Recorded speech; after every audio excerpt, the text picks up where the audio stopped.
He's all present now for your honor. Thank you. Please be seated.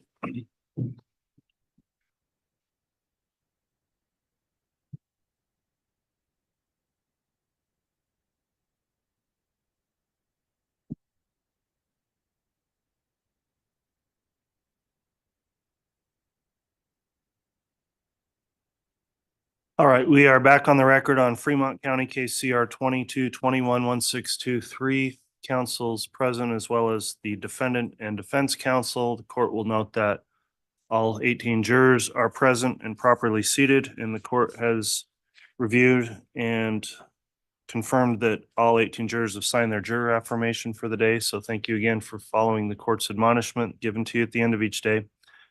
We're continuing with the case in chief of the state. I believe the state at this point is calling its next witness, and who's going to be conducting direct. Your Honor, the state will be calling Brenda Dye, and I'll be handling that.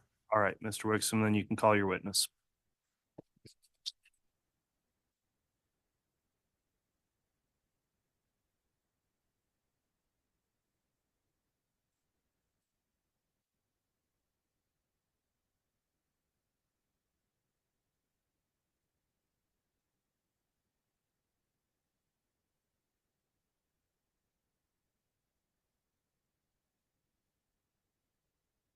Swear or affirm that the testimony you're about to give will be the truth, the whole truth, and nothing but the truth, so help you God.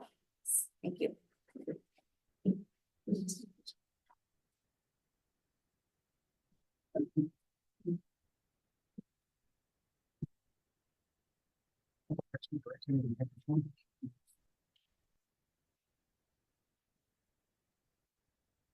All right, now that the witness has been sworn, let me just inquire, because this trial is being live streamed and accessible to the public. I wanted to inquire on the court's exclusionary order. Ms. Dye, have you reviewed or watched any of the trial testimony that's taken place since the case started? No.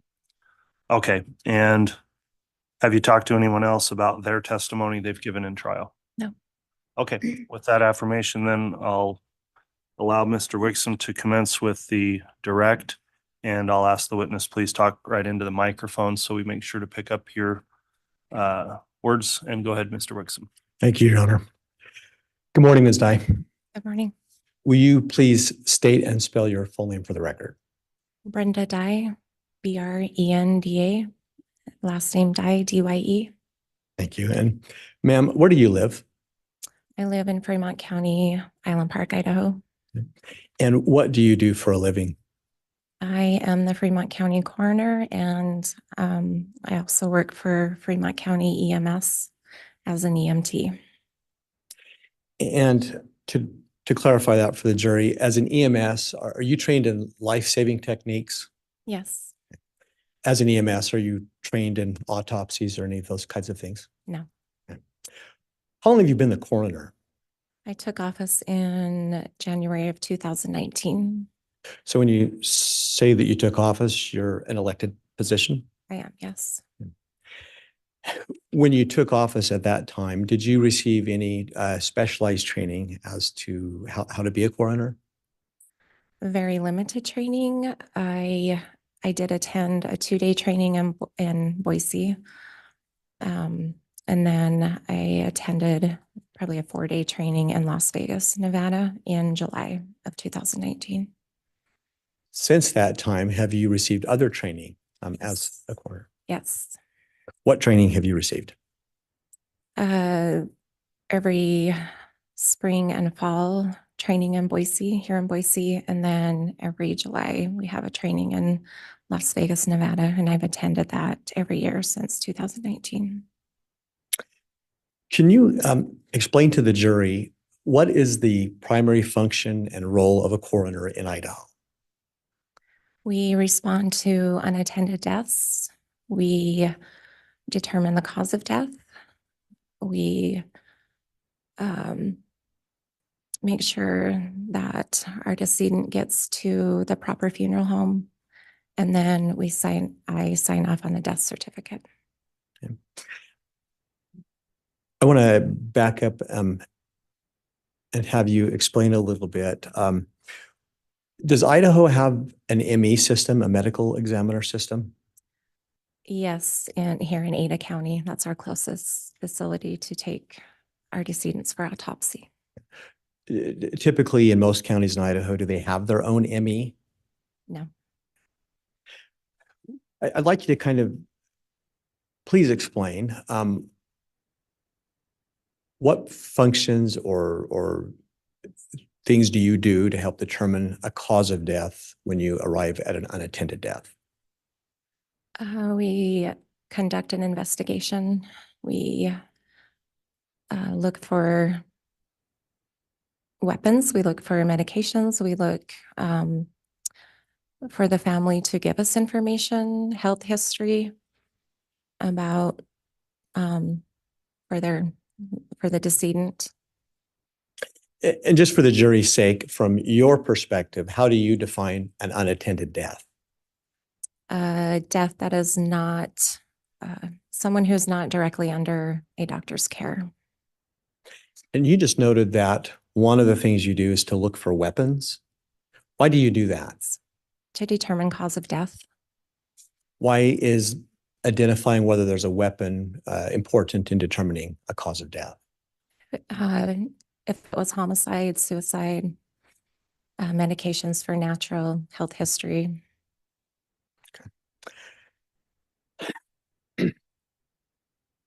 What factors as a coroner do you look at when you determine whether or not to have an autopsy performed?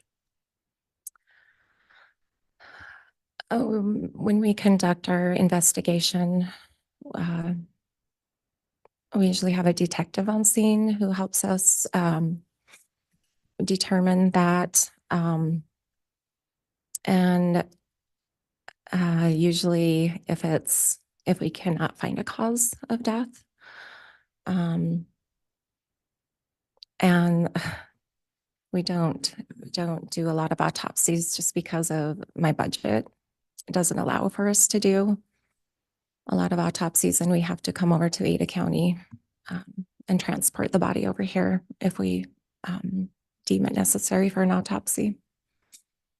Thank you. I'm going to ask you to define for the jury some terms that you might typically use as a coroner. Are you familiar with the term lividity? Can you explain to the jury what that word means? Judge, could I have some foundation as to how she knows about lividity? Mr. Wixom? Ma'am, how do you know what the word lividity means?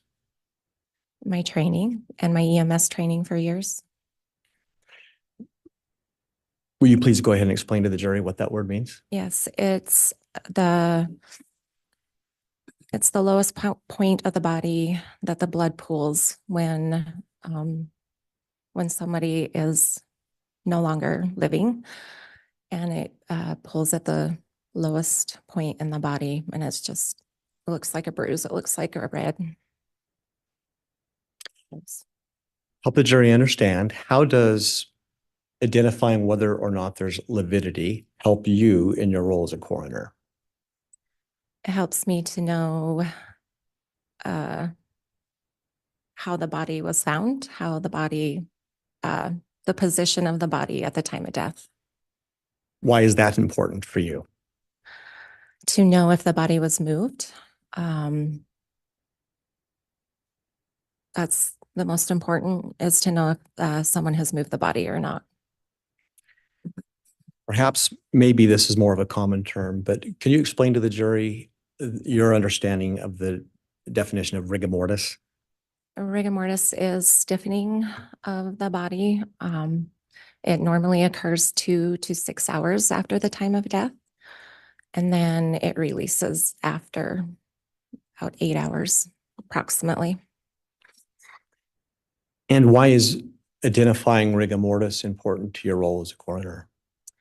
To determine the time of death. In addition to rigor mortis, are there other things that you look at to determine time of death? Yes, we can look at lividity, rigor mortis, the temperature of the body. A lot of times, well, the abdominal cavity is the last part of the body to lose its warmth. So if somebody is cold to the touch on the abdomen, they have been deceased for quite a while.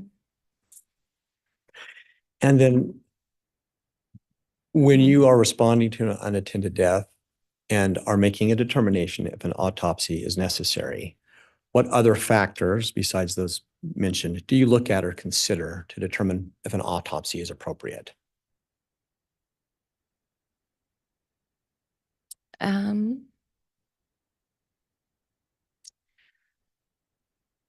I think for a minute. Part of our investigation when we cannot determine a cause of death, or if it is a homicide, then we do autopsies. Child deaths, we normally do autopsies. I want to draw your attention back to October 19th of 2019. Do you recall responding to an unattended death for a Tammy Daybell? Yes, And prior to responding to that, had you ever heard Tammy Daybell's name? no, You didn't know her in any way? No.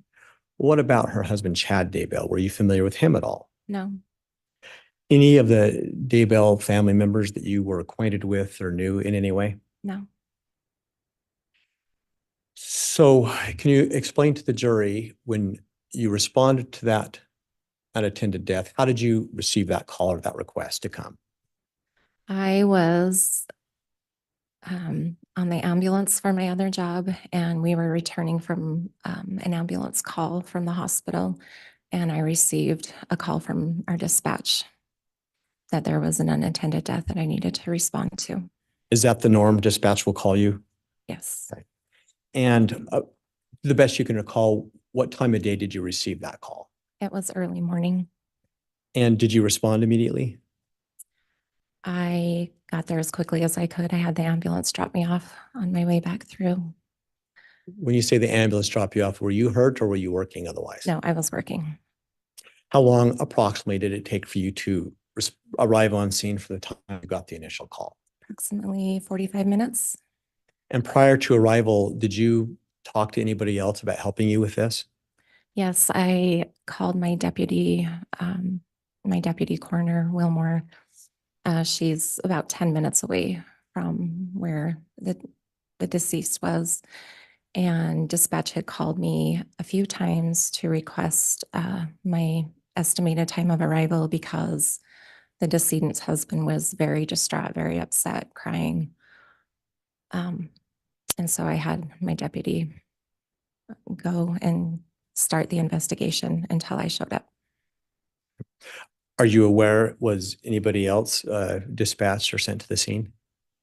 Yes, we had Officer Greenhalgh there. So at the time that you arrived, had Officer Greenhalgh and Deputy Coroner Wilmore already arrived? Yes. So I want you to tell the jury, what's the first thing that you observed when you arrived on scene? I observed Chad, the husband, very distraught, very upset, walking around. And his son was on scene also with him, Garth. Chad was very distraught. Garth was emotionless to me. And for the jury's sake, can you describe your recollection of the layout of the home when you first arrived there? I walked into the kitchen, and there I met with Officer Greenhalgh and Deputy Wilmore, and they kind of filled me in on what they had done, what they had seen. And then at some point, did you go in and observe Tammy Daybell's body? Yes, I did. And how did you get there? I walked through the kitchen, down the hall into the back bedroom. Who took you into the bedroom? I believe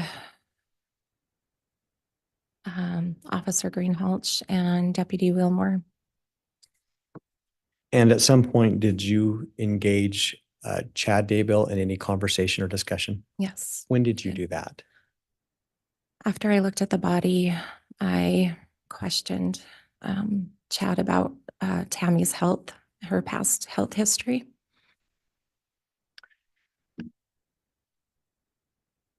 Your Honor, at this time, rather than republishing this exhibit, I would ask to have the witness provided the state's exhibit 295D is in David. Okay. And it was published yesterday to the jury.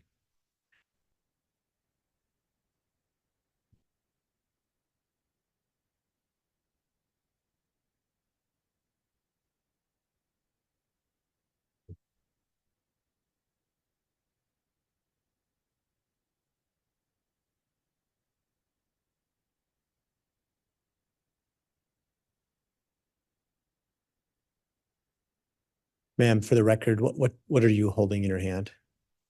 I'm holding a picture of Tammy, Yeah. deceased on the bed. In looking at that photo, on the back, but is there a mark on it? The exhibit. Yes, ma'am. Do you see that? Yes. Will you just note for the record what number that is? 295D. Thank you. Now flipping it back over and looking at it, just can you confirm for the jury, is what you see in that picture the same position that Tammy's body was in when you first walked into the room and observed her? Yes.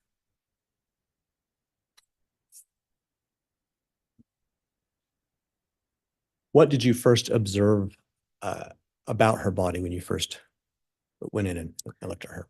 I observed the blood tinged sputum coming from her mouth. Kind of a foam, a pink foam. She was wrapped in a blanket. I asked if that is the position she was in when she was found, and Chad told me no, she was hanging half off the bed with her face and head towards the floor on her left side. When he discovered she was deceased, he called for Garth to help him, whose bedroom is across the hall, and they picked her up off the floor and put her on the bed and covered her with a blanket. At that moment in time, when you were observing her, did you do anything to physically check her or touch her? Yes, I did. What did you do? Looked at the body. We always look at the body and know any injuries, any signs of struggle, anything. I did observe rigor mortis had set in, lividity on the back side. So her back, her bottom, her legs, the back of her legs as she was laying. And then I also noted that she was cold to the touch. Her abdomen was cold. So When you just noted that you observed lividity, did you make that observation at that moment in time, or did you examine her body? At what point did you identify what you thought was lividity? at that point, when I examined her body, I saw lividity. What, if anything, let me withdraw that. Did you just tell us, did you observe lividity on her body? Yes, And what, if anything, did that lividity tell you? that she died on her back. Did you observe anything else in the room at the time? Yes, there was a kitchen towel to the side of the bed. And it had the pink blood tinged sputum on it. And I asked Chad if he had used that towel. He said yes, that he had used that towel to wipe her face. And you were starting to explain to the jury, Chad gave you an accounting of how he discovered her. Yes, he said that he felt her body roll off the bed, and that's what awakened him. And just because of the rigor mortis, lividity, the coldness of her body, I asked how that was possible if she had been gone that long. And he said it may have been from him pulling on the sheets and releasing her body. as it fell. He stated that she was going through menopause and she had hot flashes and she liked to sleep with her feet outside the covers and on the edge of the bed. What triggered you to inquire how that is possible, or his account of how the body fell? Why did you question that? Because if someone's dead, they can't roll out of bed. So I was trying to understand how that woke him up when somebody is dead, they can't move. Did his explanation make sense to you? The explanation of maybe him pulling on the sheet or the blanket released her body. But looking back on it, no. Why, looking back on it, does it not make sense to you? It would take a lot of force to roll a body out of bed. So I'll move on. What else, if anything, did Chad tell you at that time about Tammy? Chad stated that Tammy had been feeling really off for the past few months. He stated that she had told him she felt outside of her body, not normal. He told me that she had been having fainting spells. And one occasion he said they were at the temple and she was kneeling at the altar. And when she went to stand up, she fainted. He said she had extremely low blood pressure, but she did not seek medical attention for that from a doctor. He said she did not like going to the doctor, and she would try to treat everything natural. There was a lot of natural supplements and oils in the kitchen cupboard when we were looking for medications, and also a natural remedy book on her side table in the bedroom. I want to take you back. You said that Chad indicated to you that Tammy had a low blood pressure problem, Yes. but she wouldn't go to the doctor about that? Yes, he said that she tested it like on a Walmart or Walgreens blood pressure machine. Did Chad give you any accounting of the timing of the night before and kind of how he perceived Tammy? Yes, he said about 12:30 she was having a coughing fit and she vomited in the bathroom. He helped her back to bed. She said she was okay, and then he went to sleep. Did he ever identify for you what time it was that he claimed he was woken up by her falling? Approximately 12. Oh, her falling out of bed? Yes. I think it was just before 6 a.m. in the morning. You indicated that there were some, I think you talked about supplements or oils that were found in the home. Yes. Okay. And did anybody tell you whether or not those were things that Tammy was using? Yes, Who told you that? Chad, What did he say about that specifically?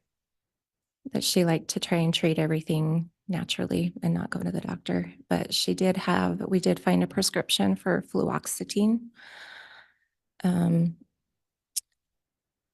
And Garth admitted that he was sharing that with his mom for his depression, anxiety.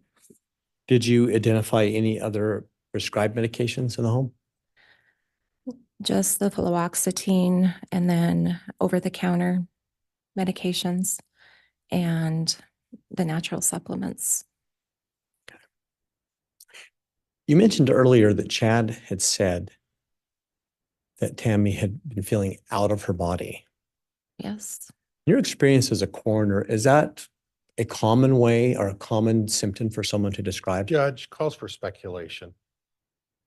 Overruled. Could you repeat it? Sorry.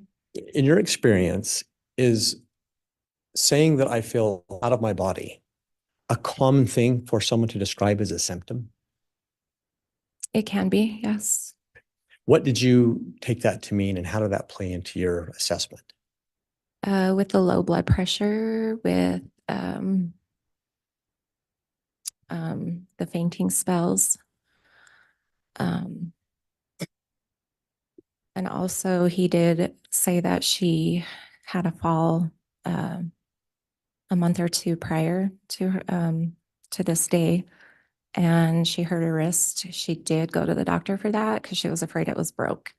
And the doctor did prescribe tramadol for that. There was no tramadol found on scene. He stated that she had taken the prescription as prescribed. Now, I want to be clear, as a coroner, you're not a medical doctor. No. Are MEs medical doctors? Yes. At the time you were on scene, besides identifying the supplements or the fluoxetine, Yes. did you have access to any medical records for Tammy? No, those we have to request from the doctor, and it can take up to weeks to receive those. So at that time, I'll withdraw that. At that point in time, approximately how many unattended deaths had you responded to? It was my first year being in office, so under 10. And now, on average, how many unattended deaths do you respond to? It could be 20 to 50 a year. And ultimately, did you determine what you believed was the time of death for Tammy? We estimated the time of death. If we don't have an exact time, then we do an estimation of when she was last seen alive and when we get the call. And then lividity, rigor mortis, and the temperature of the body also plays into that. And ultimately, do you determine a cause of death? And are you the one who signs a death certificate? Yes. And did you do that in this case? Yes. What did you determine the cause of death for Tammy was initially? I determined it was pulmonary edema. Can you explain that to the jury? Due What to that a means? cardiac event. So pulmonary edema is the backup of fluid, blood in the lungs. And where he told me she had low blood pressure and the fainting spells, that can play into that part. And also, I asked about any seizure-like activity because of the foam in the mouth. Chad did tell me that she did have shaking fits when she would faint. So her legs would shake and she would convulse. And how did you factor that into your determination of cause of death, that accounting from Chad about shaking fits? Seizure-like activity. And what led you to, you mentioned a second ago that you had included in your potential cause of death a heart attack. What led you to include that? A cardiac event, just because of the extremely low blood pressure and the fainting, which if your blood pressure does drop really low, it does make you faint. Now, as a coroner, do you make a decision about an autopsy based upon a family's wishes? No. Is that something you consider, though? Ultimately, the decision is up to me. If I deem one necessary, then I do it, regardless of family's wishes. In this instance, did you have a discussion with Chad or with the family about their feelings about an autopsy? I did mention it. Chad didn't seem to want it or not want it. But Emma was on scene, Chad's daughter, and she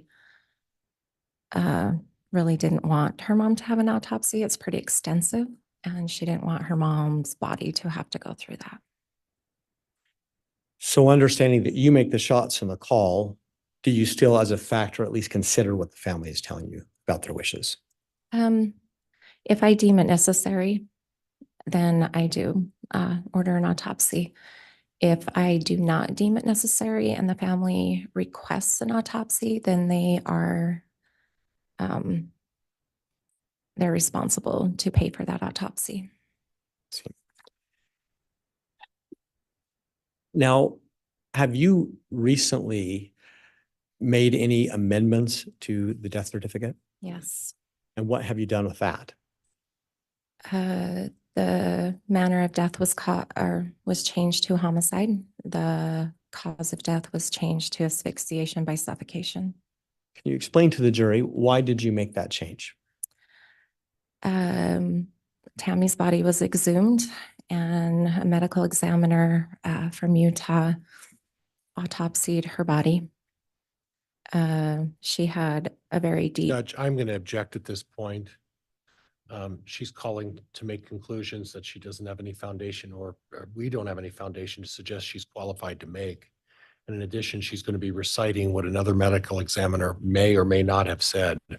All right, on lack of foundation, I'll sustain the objection. Thank you, Your Honor.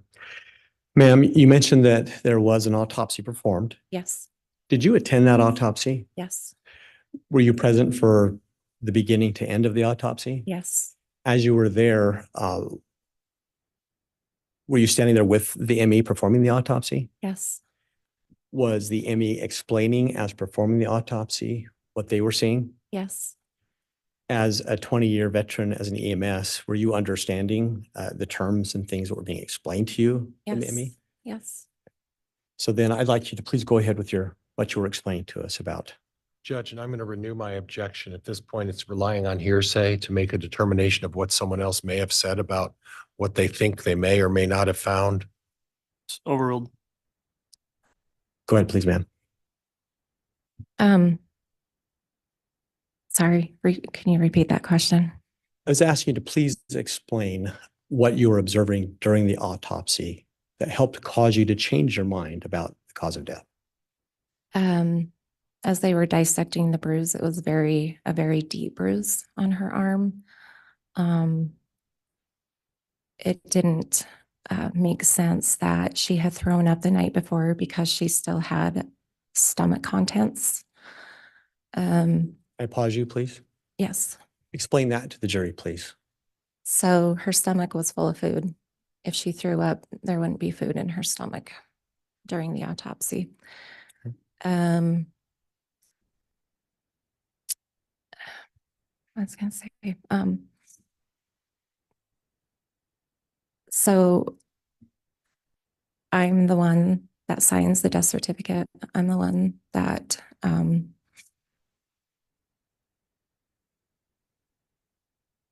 makes that determination. I do, if we do an autopsy on a body, I do take the medical examiner's words, advice. I'm not a doctor, they're a doctor. When they do the autopsy, then it helps me figure out the cause of death. You'd explained earlier that one of the bases for your original determination was seizures. What did you learn from the autopsy about that factor or that aspect of Tammy? All of Tammy's organs were very healthy. There was nothing in the brain. The heart was healthy. The only organ that was not healthy were the lungs. When they were dissected, there was still foam, a lot of foam in the lungs. How did that impact your decision to change the death certificate? There shouldn't have been that foam in the lungs still. It was 2 months before she was exhumed and then autopsy was done.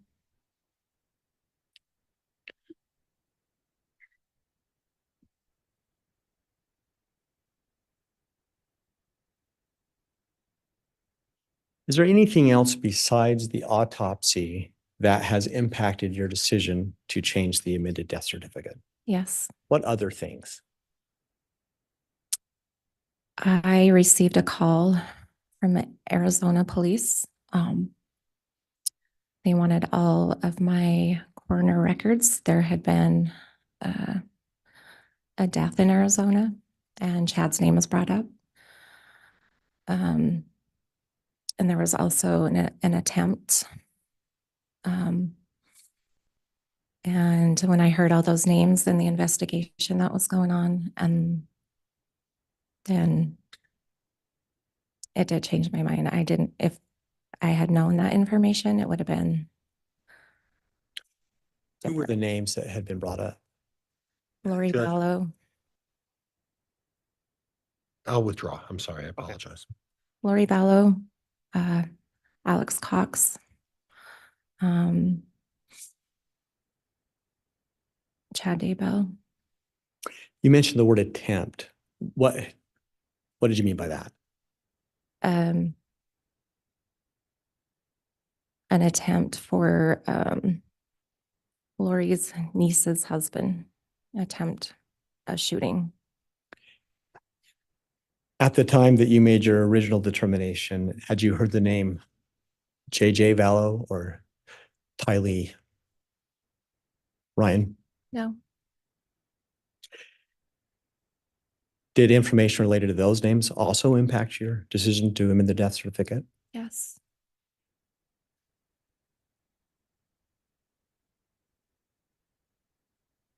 As you sit there today, do you have any regrets about your original decision?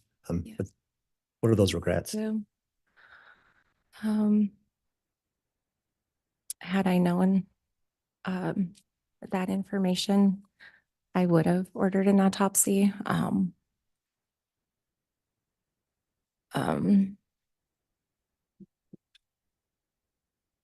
At that time, with my limited training and being new, I did the best I could with what training I had at that time. Thank you, ma'am. Your Honor, I have no more questions at this time. All right.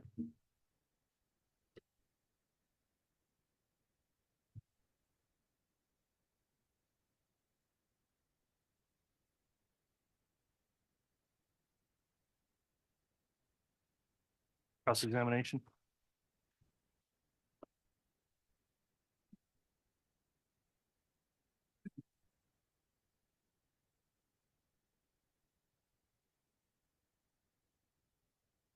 Judge, before we start, I have exhibit 19 and 20. If I could provide those to the bailiff to have those marked. My understanding is 19 and 20 are admitted by way of stipulation of the parties. Okay, have they? And what are those, Mr. Pryor? Those are a death, 20 is a death certificate, 19 are pictures. And Judge, we'll have a sidebar prior to going forward with the pictures, if that's acceptable to the All right, board. how many pictures have you got in? It's going to be one. There are a number of pictures, A through I think K, but specifically it's going to be F that I think I'm going to be looking at. But I'll request a sidebar before we go down that road, Judge. Okay, Your Honor, for my benefit, could I just ask counsel to refresh me what these photos are of? Are they of Tammy's death scene? Correct. Thank you. And Judge, there may be some overlap with what the state had admitted as well previously, so.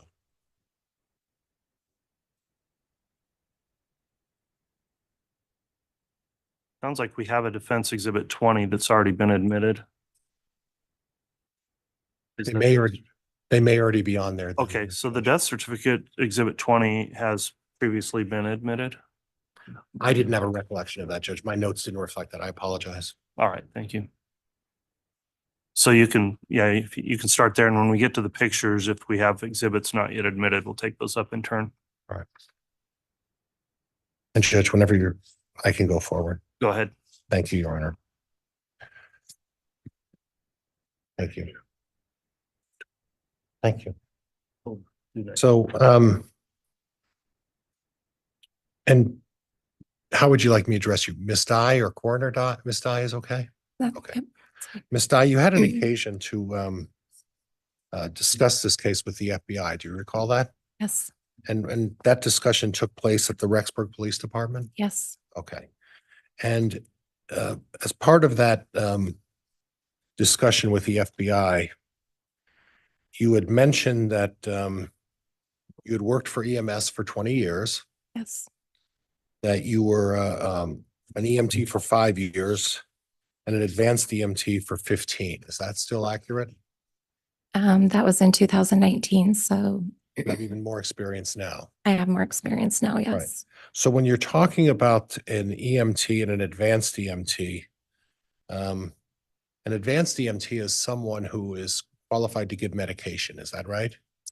Certain medication, yes. And there's also additional training as well, identifying um, medical emergencies. But in addition, there's also some training as it relates to death scene investigation. Is there not? Yes. And for 20 years, My main concern as an EMT is to save lives. I understand that, but if the life can't be saved, you're still as an EMT for 20 years, given a significant amount of training about the death scene investigation, are you not? If we can't save the patient before I was coroner, then no, I didn't. We would leave the scene. Okay. Now, when you spoke with the FBI, your testimony with the prosecuting attorney is you said something about taking a 2-day seminar. Is that right? Some sort of 2-day training? In Boise, yes. And then you said there was some other classes or some other issues, right? That you took? There's a week-long conference and it's about 4 days, but yes, it's a week long Yeah. in Las Vegas, Nevada. And that's every what I was year. curious about, because you mentioned something about something else, but when you talked to the FBI, you described it as a week-long conference with the FBI as part of your training, right? Right? Is that right? Yes. Okay. And what areas did that cover as part of that week-long conference?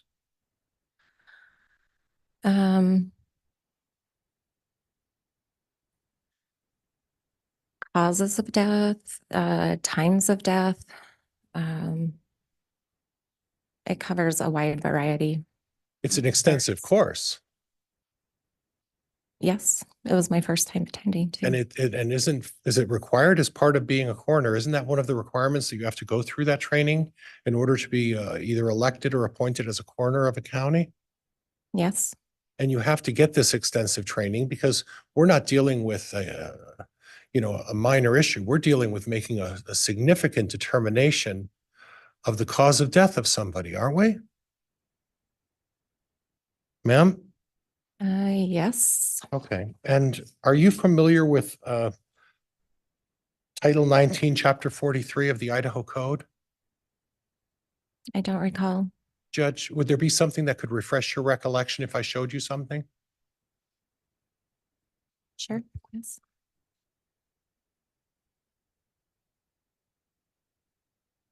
Yeah, if you wouldn't be so kind as to just read that. I'm not having it marked, just read right there.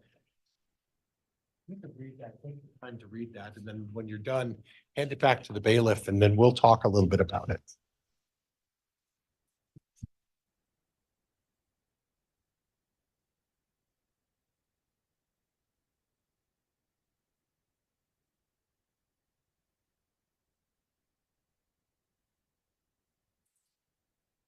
What statute are you having her review, Mr. Pryor? 1943-01, Judge. I have another copy. If I would like, I could provide it to the court. Fine, I have it.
Thank you. Now you've read Title 19, Chapter 43 of 01 of the Idaho Code. Is that Objection, Your Honor. Grounds. Your Honor, this witness is not qualified to give any, she has no legal expertise to be interpreting statutes for the jury. Well, if it calls for a legal conclusion, I'll sustain it, but I don't know what the question is yet, so overruled for now. now, ma'am? Did you have an occasion to read that as part of your responsibilities of becoming a coroner? When I first took over as coroner, yes. Right. So you're aware that your primary job as a coroner under this particular legal statute of the law is when a county coroner is informed that Objection, Your Honor. This is calling for a legal conclusion. it's not, Judge. Overruled. When a county coroner is informed that a person has died, the county coroner shall investigate the death. You read that first line, right? You're aware of that, right? Yes. You are under a legal obligation under the law as part of your position to investigate any death, correct? Yes. And if that death was suspicious or unknown circumstances, that's sub B, or the death occurred as a result of violence, whether by homicide, suicide, accident, you are required to investigate, correct? Correct. Okay. And then as a result, if you determine that there's an issue, you can require an inquest to be conducted, which is basically like a jury trial, right? You understand that? Yes. Okay. And you are also to notify the police if you have any, before even doing an inquest, if you have any concerns under the statute that there's anything suspicious or out of the ordinary, you are to notify the police department and ask them to conduct an investigation. You understand that as well? Yes, and we did have an officer on scene that helped investigate this. And we have an officer respond to every death call that helps investigate. And I appreciate that, ma'am. But in talking to the prosecutor, you talked about, well, the lapidity caused me some concern. Remember you said that about lapidity, that was a concern of yours and your questions weren't answered, right? Well, at the time of the scene there, you said, you noticed lapidity in the body, that Tammy Daybell apparently had died on her back, right? Right. Okay. Yes. Was that of a concern of yours at the time that would cause you to say, maybe I ought to take a step back before I sign this death certificate? At that time, no. Okay, but you were fully aware of the lapidity that you're claiming had occurred at that point. Is that right? Yes. Okay. There were no fresh bruises on Tammy Daybell's body anywhere, were there? On her arm, yes. Those were fresh bruises? I don't know. I'm not qualified to Well, you take did that. you did a report in that regard, did you not? I did, and it looked like an old bruise to me. And with, We'll get to that. okay, So when you filled out your medical report, you specifically not only identified that she had bruises on her arm, you actually used the word old bruises. Do you remember that? yes, I did. Okay.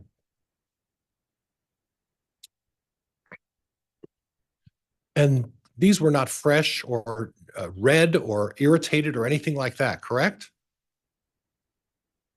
Objection, Your Honor. The witness has already indicated she's not qualified to determine that. Well, based on our observations, all overruled. These weren't fresh bruises, were they, on her arms? These were old bruises, just like what your report says, correct? I can't answer that. Okay. But you will answer that on your report, when you decided to fill out a report relating to this case, that report said old bruises. When the picture of the body, you wrote on the arms, old bruises on the arms, right? Yes.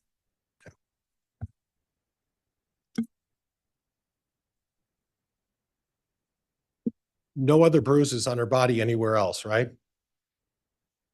No. Nothing else that would deem to be suspicious on her body, correct? No. And in fact, there was no indication of any trauma to the neck that you could observe, right? No. There were no scratch marks on her hands that would indicate any kind of a struggle, correct? No. There was no irritation on her ears or her face or her head that would give you any indication that there was any kind of a struggle. Is that right? Yes. Okay.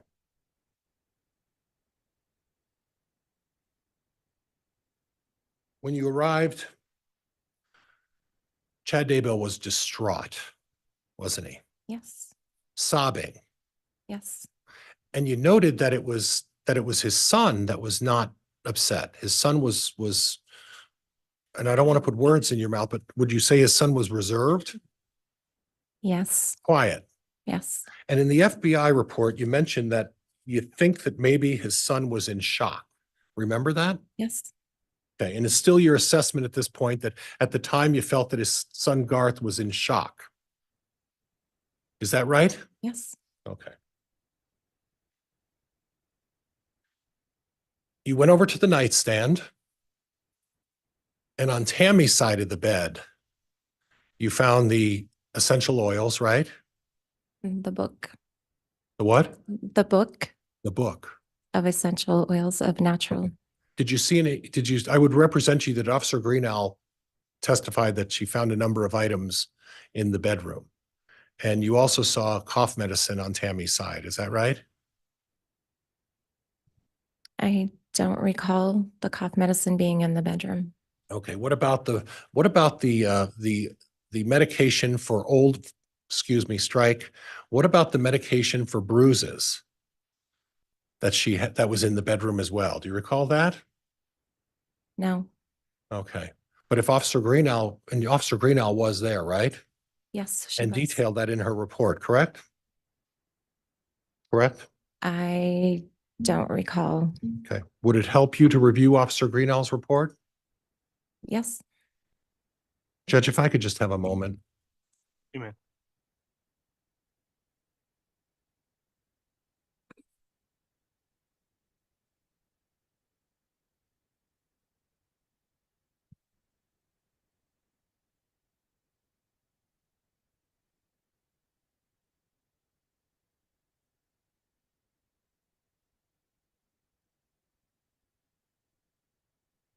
And Judge, I think while I'm waiting for this to load, I'll continue with some questions so we don't waste any time.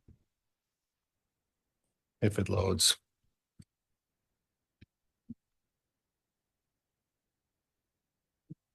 So back to I think where we left off is that Garth was, in your opinion, was in shock at the death of his mother, correct? correct. And Chad Daybell throughout this episode of being there with Tammy, for the most part, was sobbing and was highly emotional almost the entire time. Is that fair? Yes, There was no instance where you saw that he was faking it or trying to pretend to be upset. This was a genuine situation where you truly believed he was upset about the death of his wife. Is that right? Objection, speculation, Your Honor. Overruled. You can answer. yes, Now, I appreciate you talking about it, and you mentioned it in the report that at no time did the family ever try to prevent you from doing an autopsy in this case. Is that right? Emma stated she didn't want one done, but Okay. it's my choice, ultimately my Right. choice. Yes, Emma didn't want one done because she didn't want her mother cut up, right? correct. Yes, She didn't want her mother subjected to she didn't want her mother treated that way as part of the examination. Is that what her primary and only concern was? yes, Okay. And yet Chad was indifferent one way or the other. He didn't tell you one way or the other whether he wanted one or didn't want one. Isn't that true? yes, And ultimately, it's not the family's decision whether this occurs. It's your decision whether this occurs. Is that right? yes, And based on the facts as you saw them, you saw some old bruises that you identified in your report, right? Correct? bruises. There were no other indications of a struggle or a fight as it related to Tammy Daybell's body. Is that right? No, not that I noticed. No, Okay. No other indication right up to the time you dropped her off at the morgue that there was any problem with Tammy's body in any way, correct? explain problem. Well, you didn't see anything as part of when you arrived to the time that you loaded her up and took her off to the morgue, there was never anything during that process that would indicate there was anything wrong with Tammy Daybell's body, right? I don't know what you're asking. Okay. I can't answer that question. Okay, how about this? There's nothing suspicious that you noted other than the lipidity and the old bruises that you put in your medical report, correct? Correct?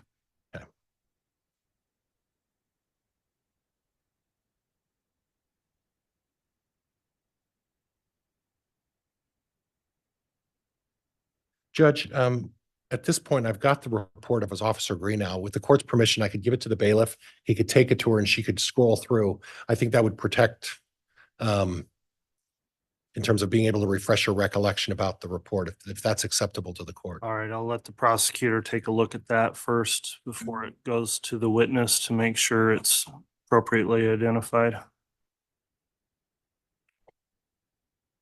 Oh, it's okay. See? And then it has.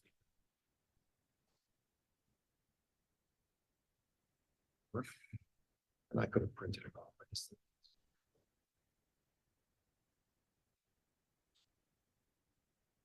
Mr. Pryor, we've got that report also admitted as an exhibit, if that's That easier. was also, maybe I missed it, but I didn't have that marked down, and if the court wants to, I don't, either way, Judge, either we can, I'd prefer the exhibit to your computer. all right.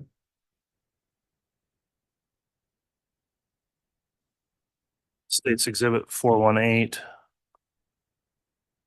It doesn't work that way. I'm an idiot when it comes to electronics.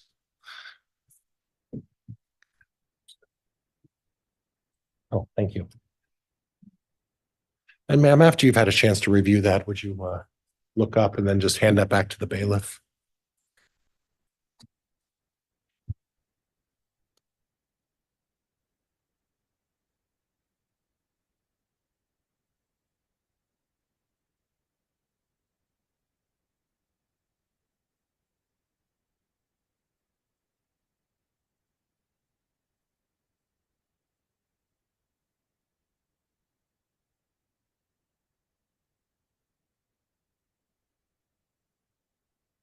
Your Honor, while the witness is reviewing, may we have a quick sidebar?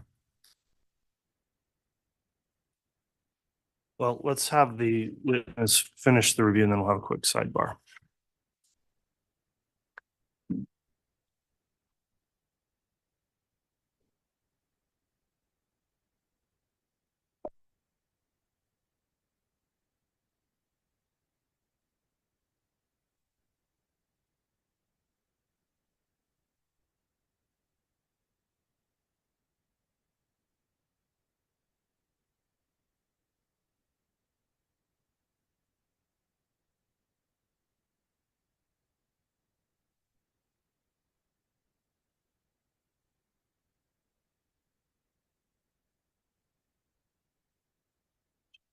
Yeah.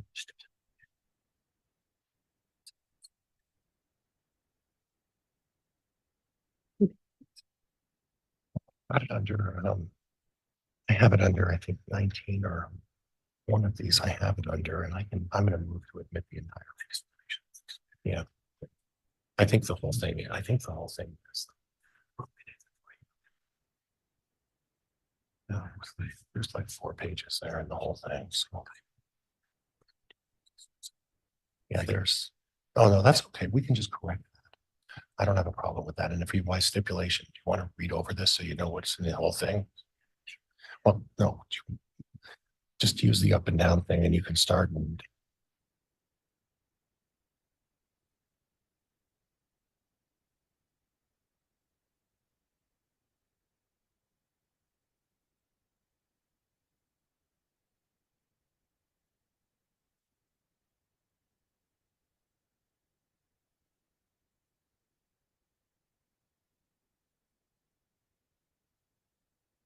Okay, in her, Get it back to the bailiff. And Judge, for counsel, may I have a look at that, Mr. Bailiff, please? Yeah, and that's Exhibit 418 that council's reviewing. You're right. So Judge, we may have to have a sidebar just very briefly. Would that be possible? Yes, that's fine. Want to look at the rest of it or? Okay.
Okay.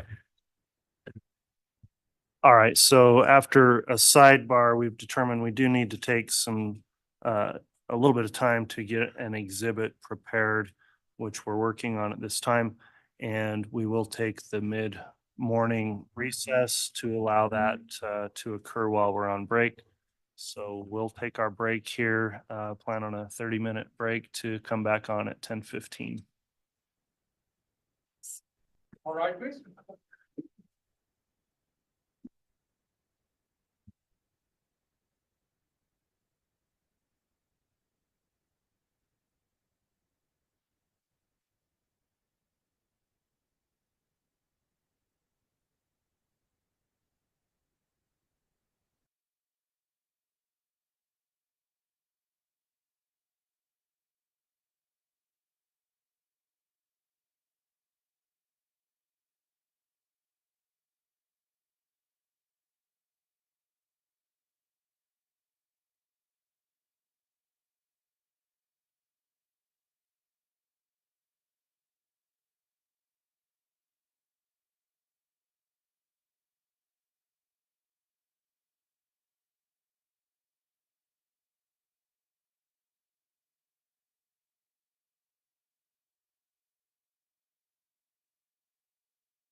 Court's again in session.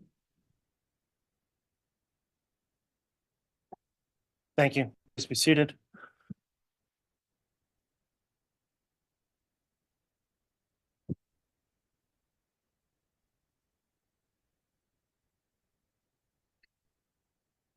All right, we can have the drop back, please.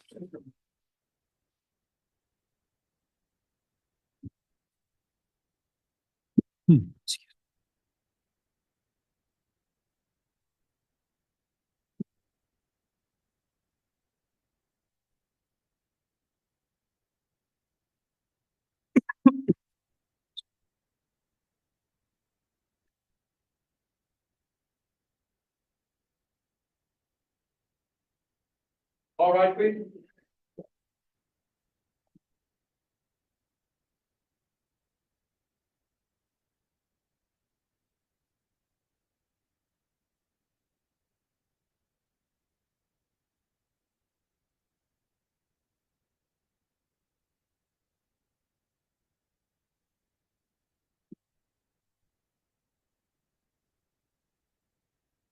Please offer the counter for you. Thank you. Please be seated.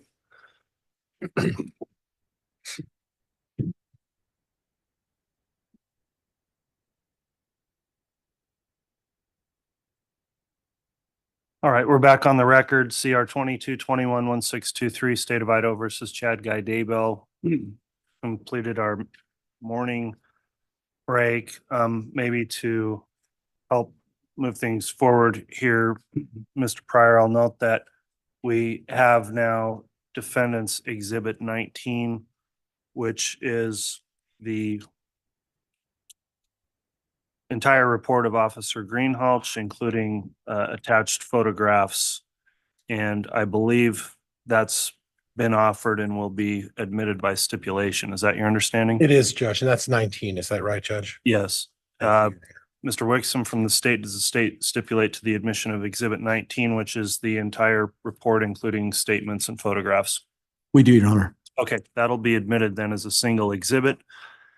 And you can proceed with your continuing cross, Mr. Pryor. Now, Ms. Dye, as part of your activities on the scene at Miss Daybell's death, you eventually went back and did a chart or a report as it related to this case. Do you recall that? And part of that is to do a body chart and identify things of significance on that body chart. Is that right? Yes. Okay, and you in fact did that. Did you recall that? Yes. If I were to provide you with a copy of the chart, would you recognize that chart? If I could have the bailiff approach the witness? Thank you, sir. Thank you. Oh, I'm sorry. I thought I showed it to you. Okay.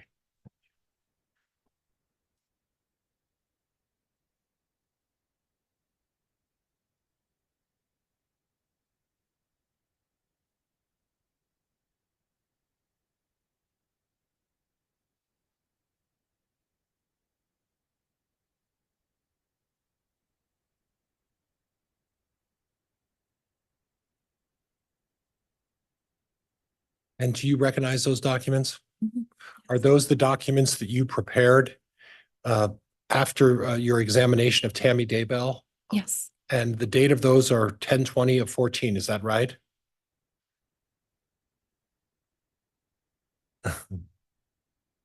Yes, that's the date the report was Okay. completed. And those are true and accurate copies of what you prepared as a result of your examination of Tammy Daybell on the date of her death. Is that correct? Yes.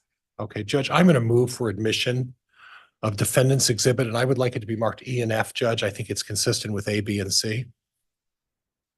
E and F, E and F, 89 E and F. 89 E and F. Yes, Judge. And I think that was how it was previously disclosed to the state on my exhibits. Any objection to exhibits 89 E and F? No, Your Honor. All right. Defense exhibits 89 E and 89 F are admitted. And again, two separate exhibits there, Mr. Pryor. It's a body chart in that Two body charts, Judge. two body charge. Thank Do you. you want to have that marked now, Judge, or how do you want to handle that? I'll grab them. I'll grab them. I'll have the clerk mark that actually, so we keep it straight. You're getting your mileage in today. Sorry. You're walking today.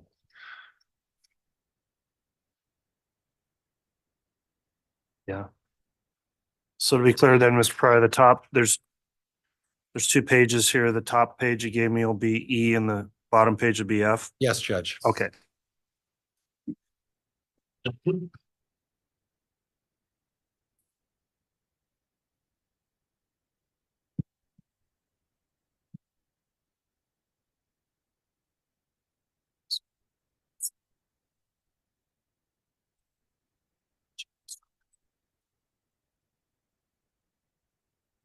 Now, ma'am, you've had may I proceed, Judge? You may. You've had a chance to look at what's been marked Exhibit 89E and 89F. Is that correct? Yes. And based on the time that you spent at Mr. Daybell's residence observing Tammy, this is a true and accurate reflection of what you observed on that day, correct? Correct. And there, at this point, there's no changes that you would make or anything that you would modify in regards to this, correct? Correct. Okay, Judge, could I publish this? Yes.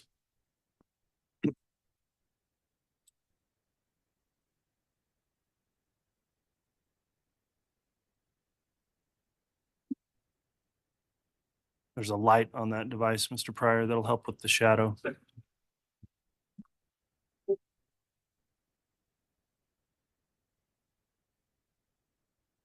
Thank you. Okay. So on your, and let me know when you're ready, ma'am.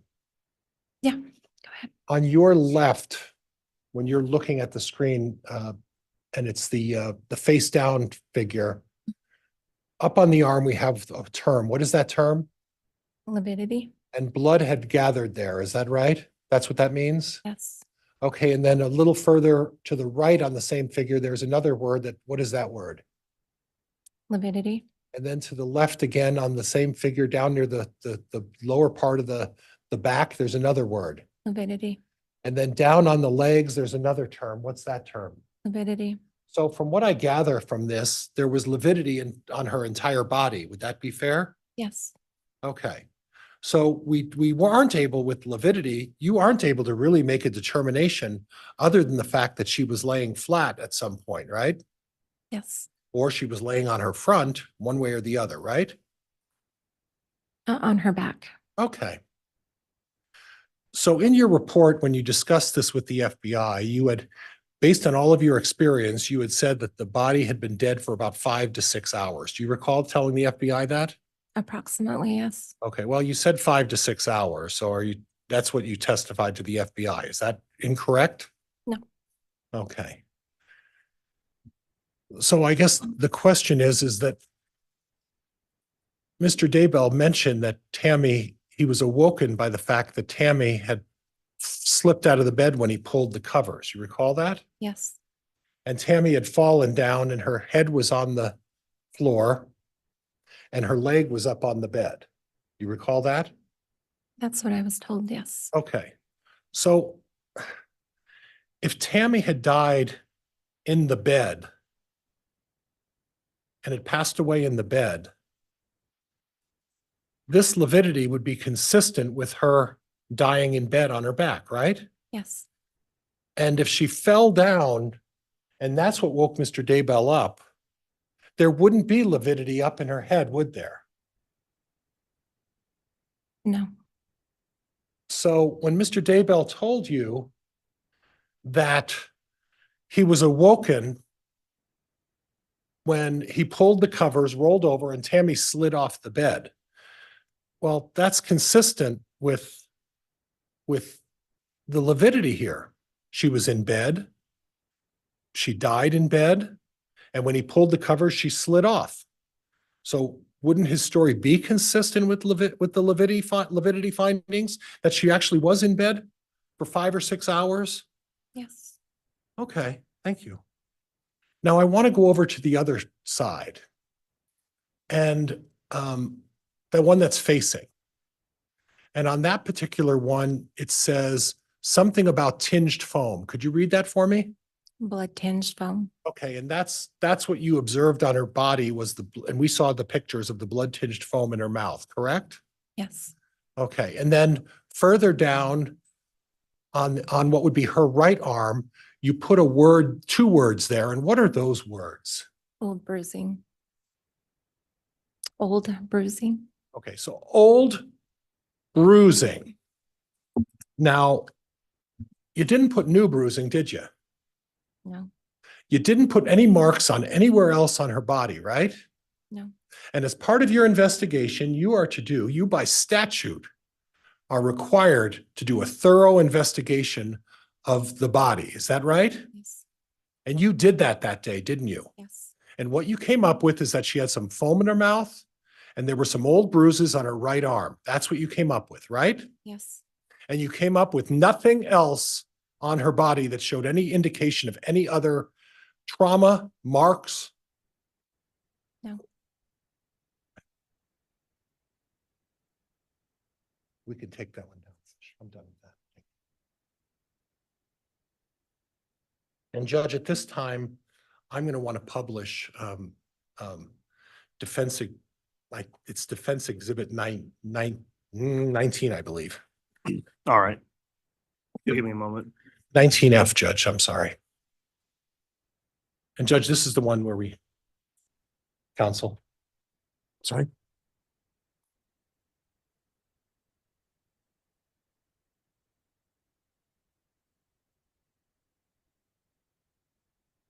This is just. Mr. Bailiff, would. Do we already have it?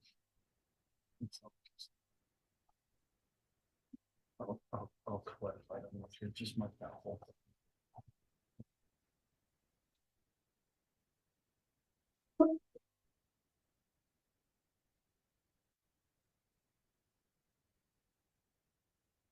All right, again, Mr. Pryor, the way we're admitting and have admitted Exhibit 19 is just a single exhibit. So you can reference photographs contained within 19. They're not going to be given separate designations. So 19F is not going to be an exhibit. So you'll have to refer to it by, I guess, page number, because that's the way it came in as one document. We're not going to have the sub documents in 19. It's just one exhibit. And Judge, unfortunately, there are not page numbers on these. Okay, well, if you, I can identify it as, you can describe it or count through the pages, but Okay. it's one single exhibit. and Judge, this page number is a photo of Tammy Daybell's right arm showing some discoloration. Okay, and we've got the original exhibit here that's getting processed. We'll get that over to you here shortly. And you can publish off that court's. Judge, I've also got it on my screen. Could we do that by HDMI? You could do that as well if that's a So would accurate. you approach and look at this to see that it's a true and accurate same one, right? Judge, counsel has acknowledged it's the same picture. Okay, as long as it corresponds with the actual exhibit, Exhibit 19 is admitted. It's the paper document of the entire report with the pictures. If you want to select one of the pictures to publish, we'll do that. I understand this is also a photograph, death scene photograph. The court's not going to publish to the public. It's going to be published to the jurors and the parties only based on a graphic content. Your Honor, may I have permission to stand here during this part of the cross-examination so I can have a vantage point for the screen? You may.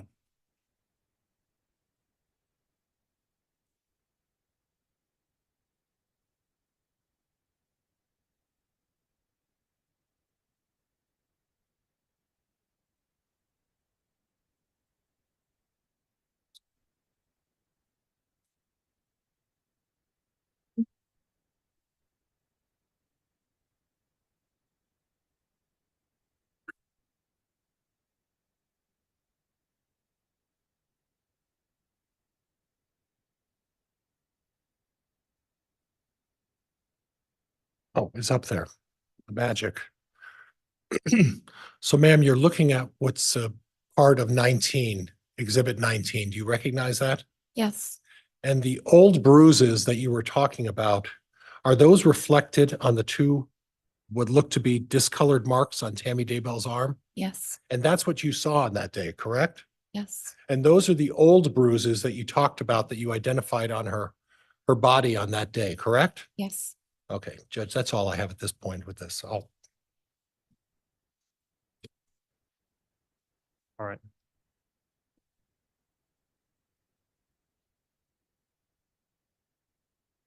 So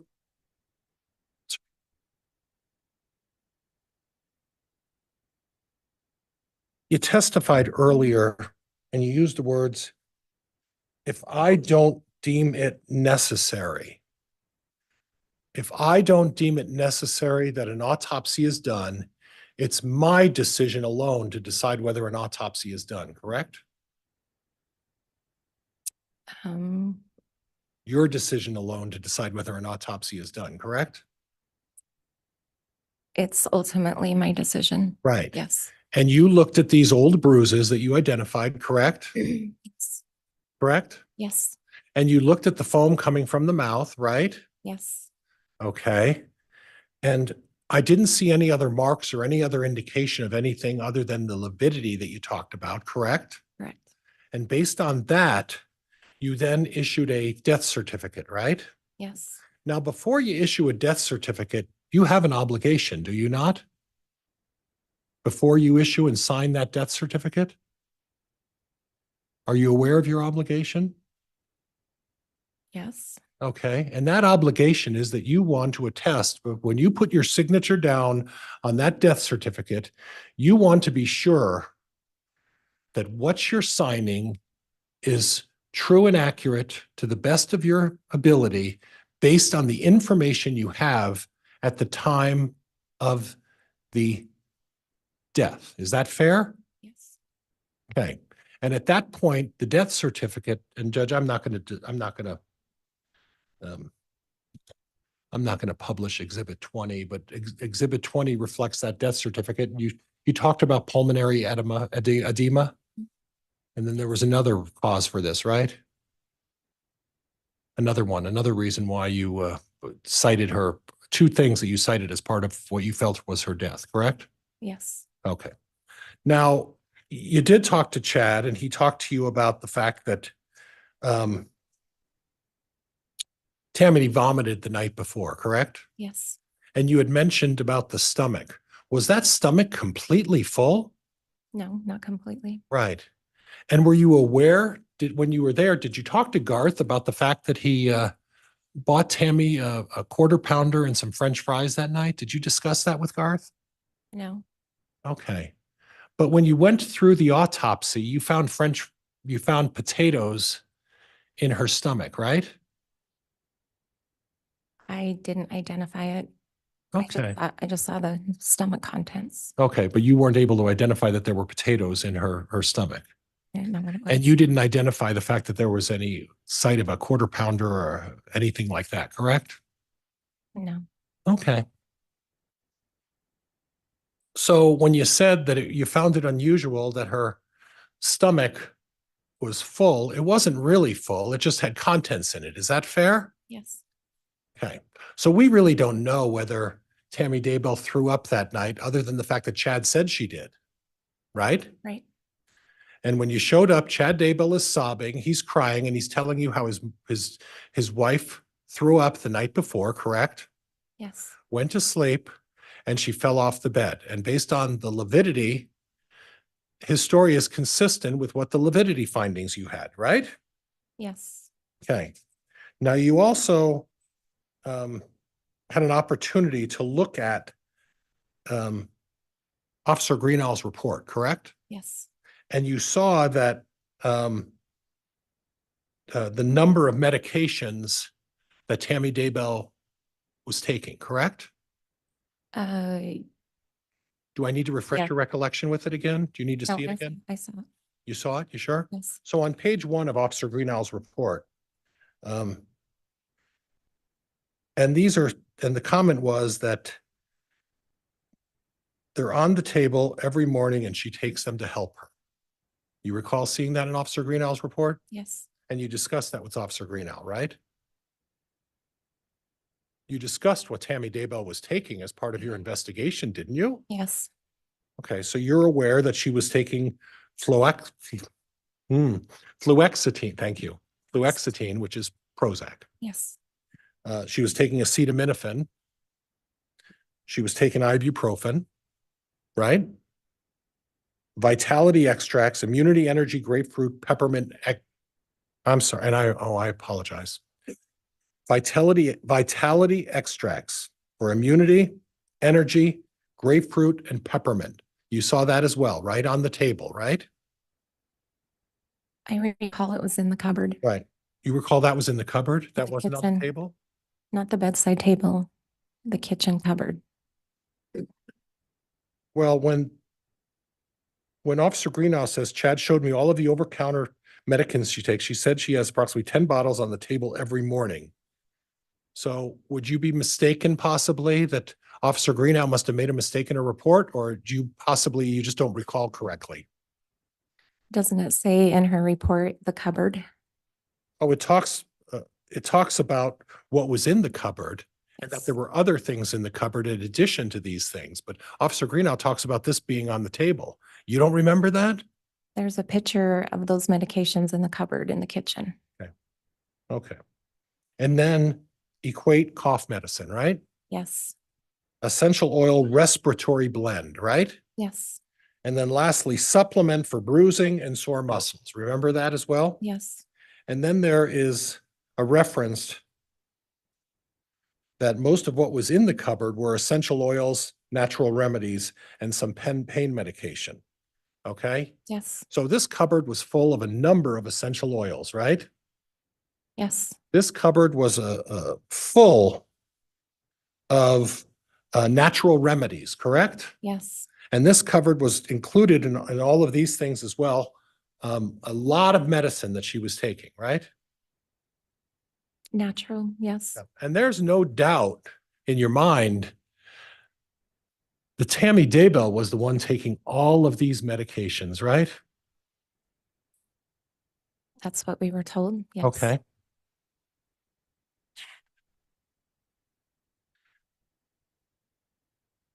And Chad talked to you about Tammy having minor fits and shaking consistent with fatigue, right? Consistent with Minor fits. that were syncopal consi- episodes. She had, Yeah, Mr. Pryor, please let her finish her answer before you get another question going. want me to restate? Yes, please. You were told that Tamra would have minor fits of shaking, which were consistent with seizures, correct? Yes, Now, when you have a seizure, you're aware that you don't need to have a heart condition or a problem with your organs in order to have a seizure, right? it's in the brain. Okay. But what in the brain is the seizure? It doesn't necessarily mean you have a sign of it in your brain, do you? I'm not a doctor, so I don't. Okay.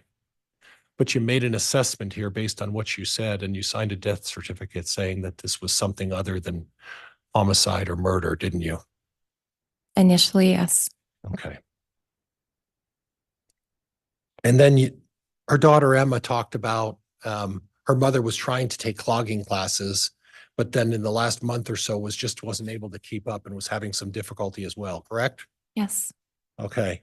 And there was some discussion that Chad was in the temple, and that's part of his faith. I guess we previously talked about a temple, and that's somewhere, I guess, where you practice your religious faith. yes, And during that time while in the temple, she fainted while she was kneeling down, right? yes. When she went to stand up, yes. Right. And there were other instances where she was having health issues and balance problems as well that were vaguely referenced in the report, right? Yes, So based on the fact that she had seizures, based on the fact that those bruises were nothing new or recent, there was nothing on her neck or face that indicated that she was smothered, choked, or anything like that, you made the determination that there was a medical reason for why she passed away, correct? Yes. Now, that all changed though, right? Yes.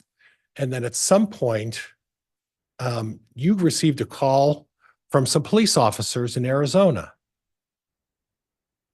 right? Yes. And they said, hey, we got this situation with Lori Vallow, right? Yes. And we got another situation with Lori Vallow and Alex Cox related to the name Brandon Boudreaux, right? Yes. And the first situation was with Charles Vallow, right? Yes. Did that officer happen to tell you at that time that Chad Daybell isn't implicated or involved in any criminal proceeding against either of those folks? Was that told to you at that time? That, yes, Chad Daybell's name was mentioned with Lori Vallow. Yeah, but did they happen to tell you that they're not pursuing any charges against Mr. Daybell at that point? No. Okay, so that was left out when they talked to you about looking into this thing, right? Yes. And then at that point, based on your previous observation of foam in the mouth, right? Yes. And the lividity, right? Yes. And what those police officers told you when you had your discussion with them, right? Yes. At that point, you decided maybe I need to look into this thing a little more, right? Yes. And at that point, you helped with the officers getting an order to exhume Tammy Daybell's body. Yes. Did you start an inquest per statute into this matter?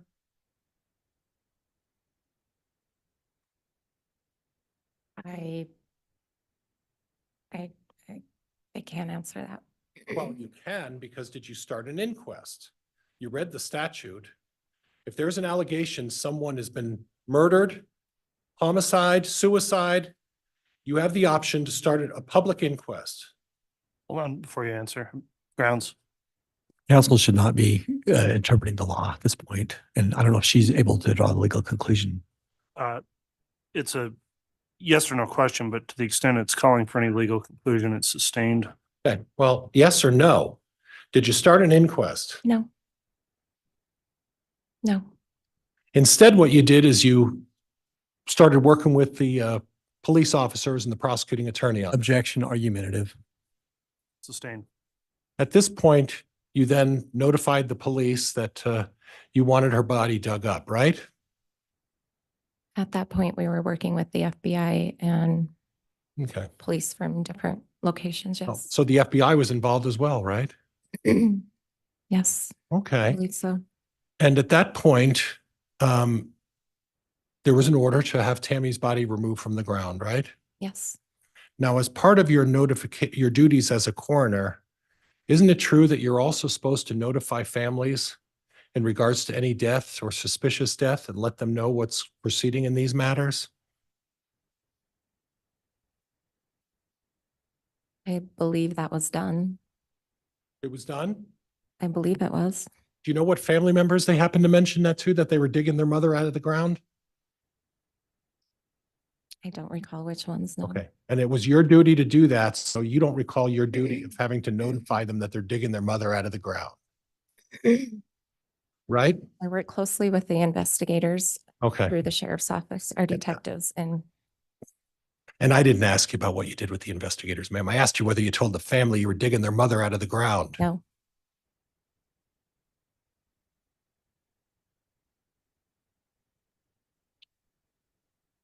Was there any other reason you were looking for what, a reason for why Tammy Daybell could have died other than what you said about the lividity or anything else? Was there any other thing, other suspicious circumstances you were looking for?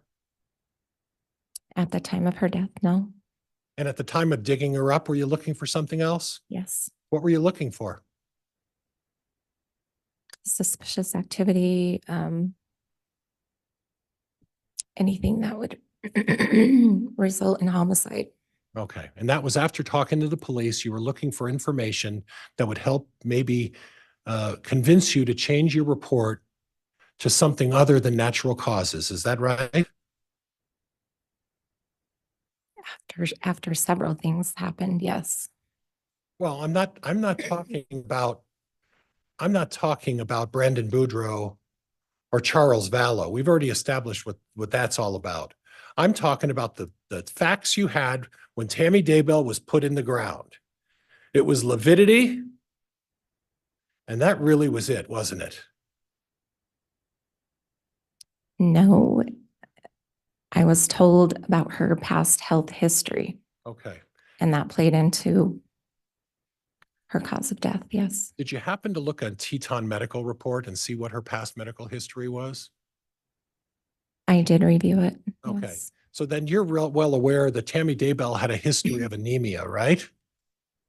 Past history, not current. Right. Well, she wasn't being treated because she wouldn't go to the doctor for anemia. You didn't see any indication that she had been cured of anemia, right? It just stated her past medical Right. history. And based on your information, there's no indication in any single medical report that, amazingly, Tammy Daybell has been cured of her anemia, right? No, Okay.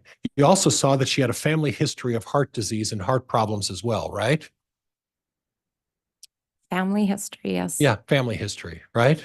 Yes. And you're also aware that Tammy Daybell had a difficulty with going and seeing doctors, correct? She didn't like to see doctors, did she? Correct. In fact, she relied on homeopathic essential oils and minerals to solve her medical maladies, right? That's what I was told. Yes. Right. Okay. So based on the other information that you had about Tammy's history, you decided that even though there's anemia and there's a past history of heart disease and heart issues in the family, we were still going to dig her up, right? Yes. And Yes. would you agree with me, ma'am? You were basically going on a fishing expedition looking for a reason to change. Objection, argumentative, Your Honor. Sustained. You were basically looking for some reason to dig Tammy up and try to come up with another cause of death, right? Objection again, argumentative, Your Honor. Sustained. Ask a question, please, Mr. Pryor.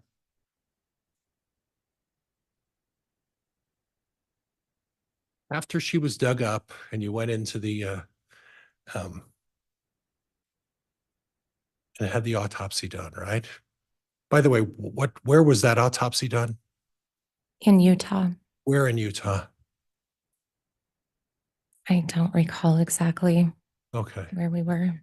But you were in Utah somewhere, right? Yes. Yeah.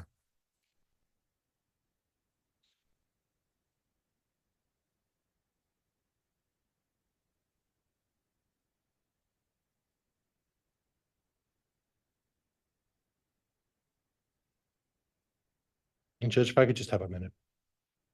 You may. That's all I have. All right, Mr. Wixom, redirect. If I may, Your Honor. Mr. Bailiff?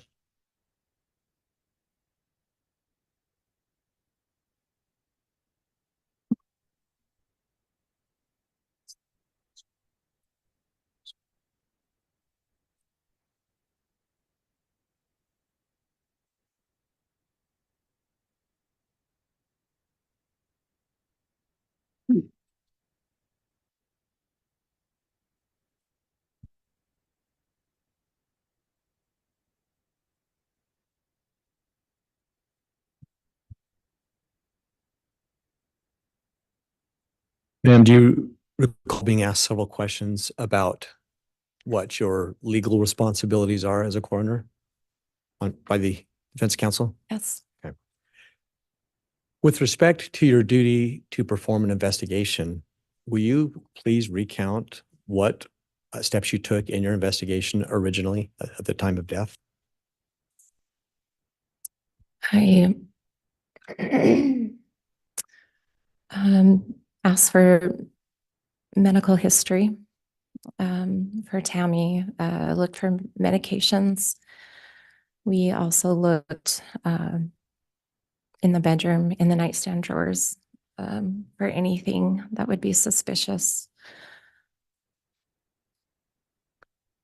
And then Officer Greenhalgh and myself And Deputy Wilmore also spoke with two of our detectives. And Officer Greenhalgh was told just to take some good pictures and document well. And in fact, pictures were taken. Is that correct? Yes, Were you present when those pictures were taken? yes, Did you provide any instruction as a coroner as to what pictures to take or how to take them? yes. Do you recall anything else you did as part of your investigation?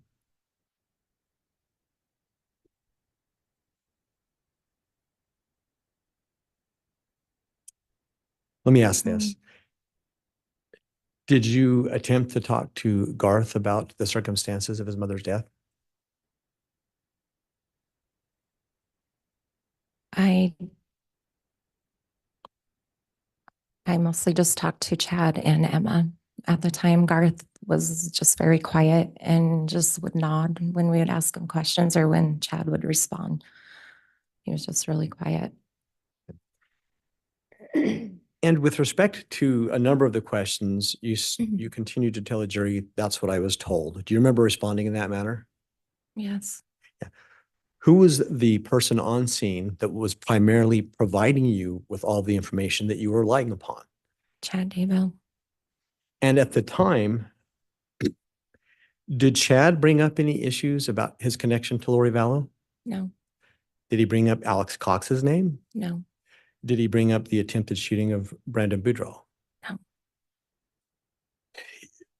Defense counsel made clear that you had estimated an approximate time of death, roughly 5 to 6 hours before you arrived on scene. Is that fair? Yes, Likewise, you were asked questions about finding a number of supplements and other over-the-counter prescriptions on scene. yes.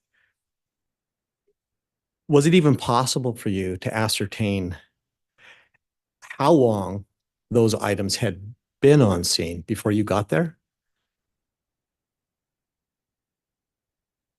No. Did you get any other information from Chad to verify that in fact she was taking those supplements and they had been on scene prior to her passing? I did not. Do you think it's possible that someone else could have put those supplements on scene before you arrived? They could have, yes. You were asked about your duties to provide an accurate death certificate. Yes, And in fact, you did file an original death certificate and then a second amended certificate. yes, correct. Why did you file the second amended certificate? The results of the autopsy, and 2 other dead children at the same residence. What other dead children are you referring to? JJ and Tylee. Did Chad volunteer any information about those two at No. the time? No, When you filed the amended certificate, were you doing that as part of your duty as a coroner? yes, I was. And explain that. Why? How is that a fulfillment of your duty?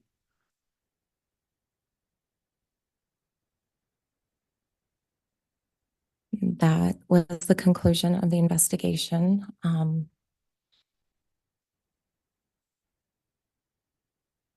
You were asked several questions about the bruising that was observed on Tammy's arm. Yes,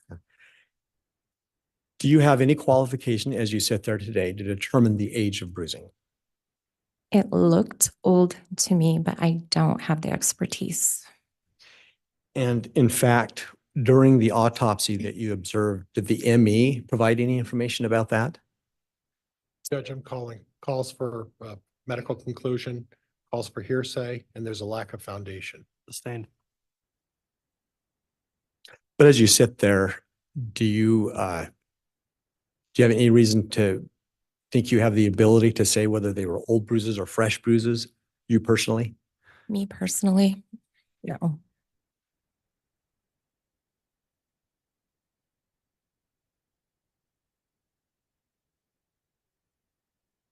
You were asked some questions about your duty to inform family if you feel like there might need to be further investigation and an exhumation. Do you remember that question? Yes. And why didn't you do that?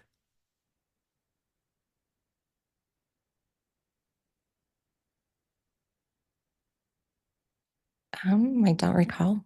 I don't. Do you remember what you told the defense attorney a few moments ago? Our detectives, and officers, I believe they informed the family. So that was your understanding at the time. That was my understanding, yes. Were you ever given any information from law enforcement about how cooperative the family was during the course of the investigation? Judge, objection. I just asked this to be. They're basing the response on hearsay, and the only way they get that is through hearsay, Judge. Yeah, the question was she given information? It's eliciting hearsay, Mr. Wixom. It's sustained. May I argue on that, Judge? No, I made the ruling, so ask another question.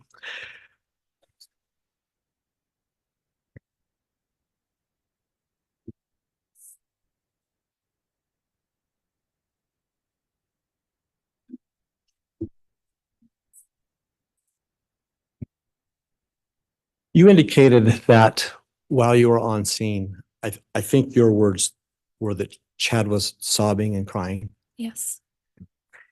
And is it fair to say that different people have different emotions when there Yes. is a grief situation? Were you able to observe or get any information about whether or not a few weeks later when Chad was marrying Lori Vallow, if he was Judge, crying or sobbing? objection, relevance. Sustained.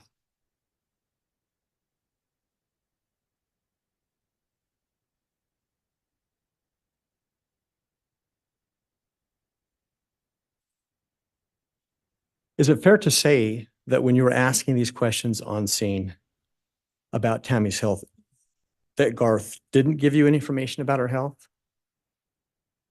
No, he didn't. Only that he was sharing her fluoxetine prescription with his mom.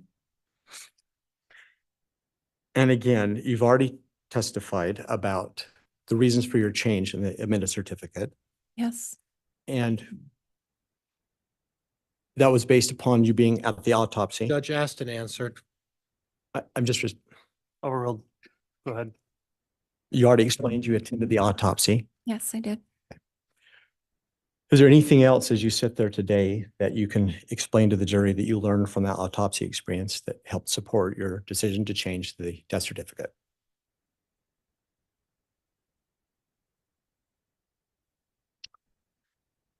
The expertise of the medical examiner, and the investigation that was going on.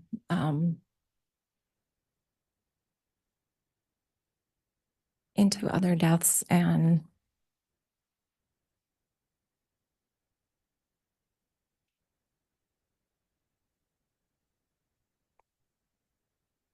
Anything further? Anything else? Your Honor, I don't have any further questions. Judge, there were some new subjects brought up about Alex Cox, Lori Vallow, as well as supplements on the scene and that when those arrived. I think I ought to be allowed to at least inquire on those two subjects. On the supplements on the scene, I'll allow that. On the other topics, I think that was within the scope Okay. of Cross. So just on that limited point made by redirect on the supplements, you can recross.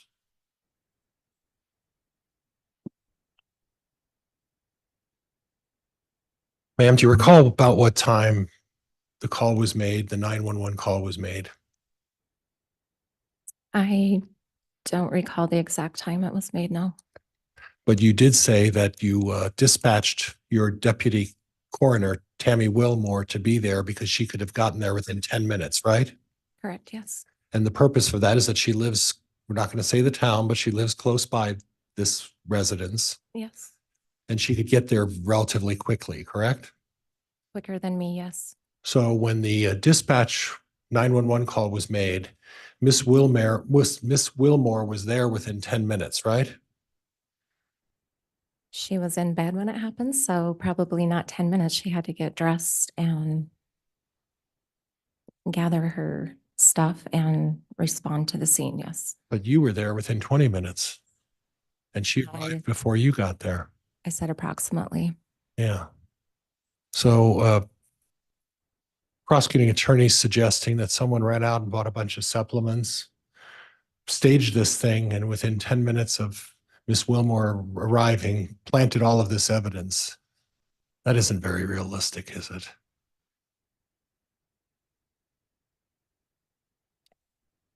Could have happened before, Okay. All right. Fair days enough. before. Fair enough. Thank you, Judge. Nothing else. All right. That concludes the testimony then of Coroner Dye. Is the state seeking to recall the witness in the future?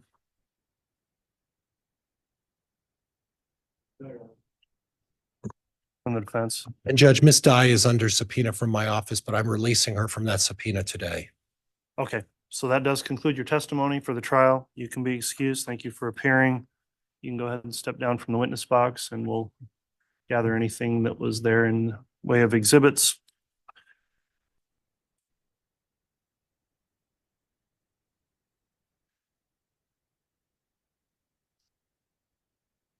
All right, the state may call its next witness. Judge, at this time, the state would call Kelsey Harris.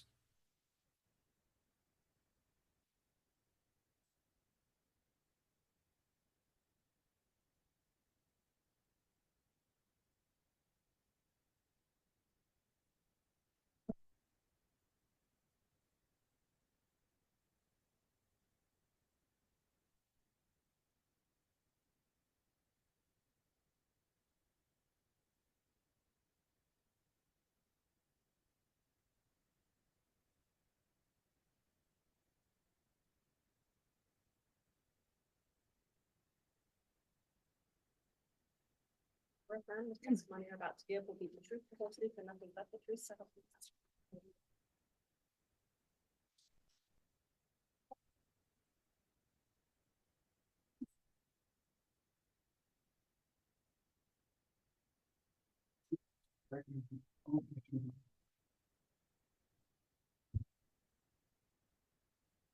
All right, the court will note the witness is now under oath. I do have a few questions before we start with the examination.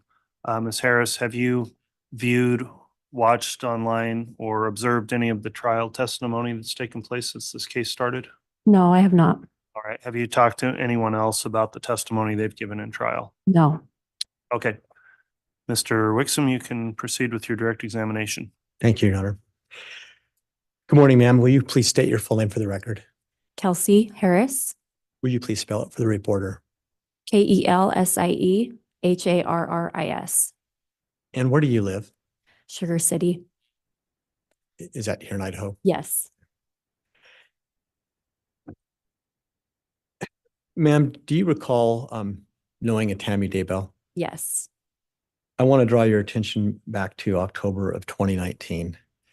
Did you have any association or interaction with Ms. Daybell back then? Yes. What was that association? She was a student in my clogging class in Sugar City, and she also worked at the school as a librarian. And at the time, I worked at the school as well. What did you do at the school at the time? I worked in the kitchen. Did you have regular contact while at work with Ms. Daybell? Yes, I saw her frequently. How often during the course of a week or a day might you have contact? Every day I would see her. How would you generally describe your relationship with her? We were friends. We would see each other at class, in my class and at the school, and have conversation more than just a hello. Okay. And you mentioned a clogging class. For the sake of jurors or any of us who may not understand clogging, will you explain what that is? So clogging is a fast-paced style of dance, and you wear clogging shoes that are similar to a tap shoe. It has 2 taps and it creates loud sounds and also different rhythm steps. And did you say you attended the class with her or you teach the clogging class? I was the instructor of the class. To the best that you can you recall what time frame was it that Tammy was attending that class? It was the end of August, early September until the time of her death in October 2019. How often was the class held? It was every week, a 60-minute class once a week. Did she attend regularly? Yes, every class. How would you describe clogging overall? Would it be low intensity, medium intensity, high intensity? Where would you put it? I would say medium intensity because you're still getting that cardio and getting your heart rate up. And when students are in the class, do you have the opportunity to observe them? Yes, I do. How often do you recall being able to see Tammy in class while she was clogging? The whole time I'm observing all of the students, making sure there's no falling behind, that they're able to keep up with the steps that I'm teaching. And so I am constantly watching the students that way. From your recollection, do you ever recall her falling behind in class? No, Do you ever recall any issues with her getting tired? no, Any issues at all that you recall with her ability to perform the clogging and keep up with the class? no. Now, with respect to any other activities, did you have any other activities that you were involved with, Tammy? In? I did. What were those? So I attended a high fitness class in St. Anthony, and I stood right next to Tammy in that class, and that was my first time going. I was not the instructor at the time. I was just a participant, and I stood right next to Tammy in that class.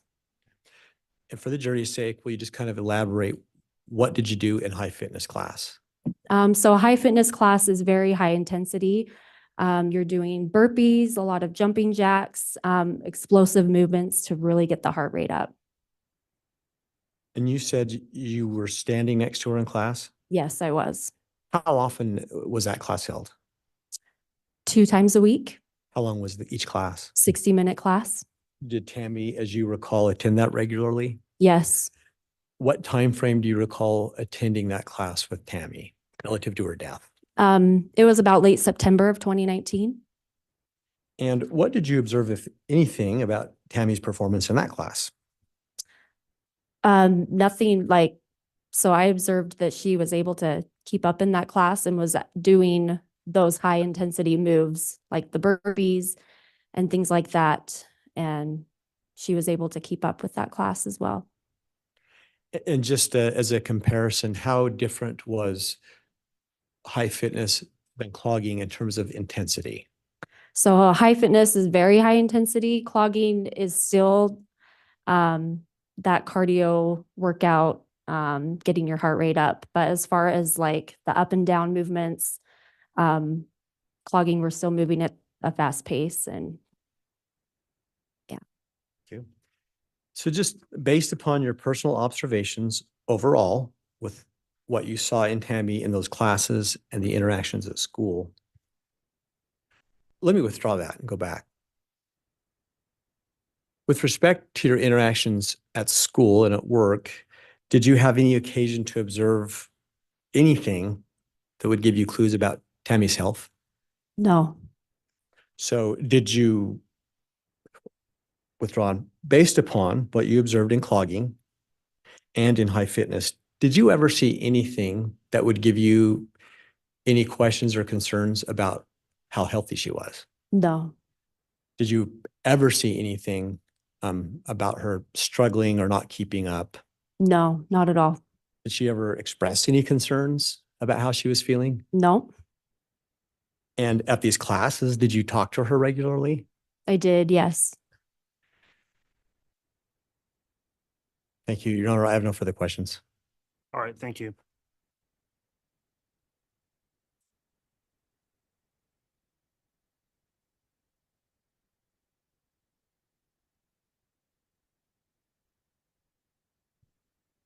Good morning. Morning. Would you tell me, again, when did these clogging classes start? It was the end of August, early September, and they ran every week. And that was the year 2019. So it was once a week Yes, And let's say you started in September, so there were a total of 5 classes that Tammy attended before she passed away. Would that be fair? yeah, correct. 5 classes. Yes. Okay.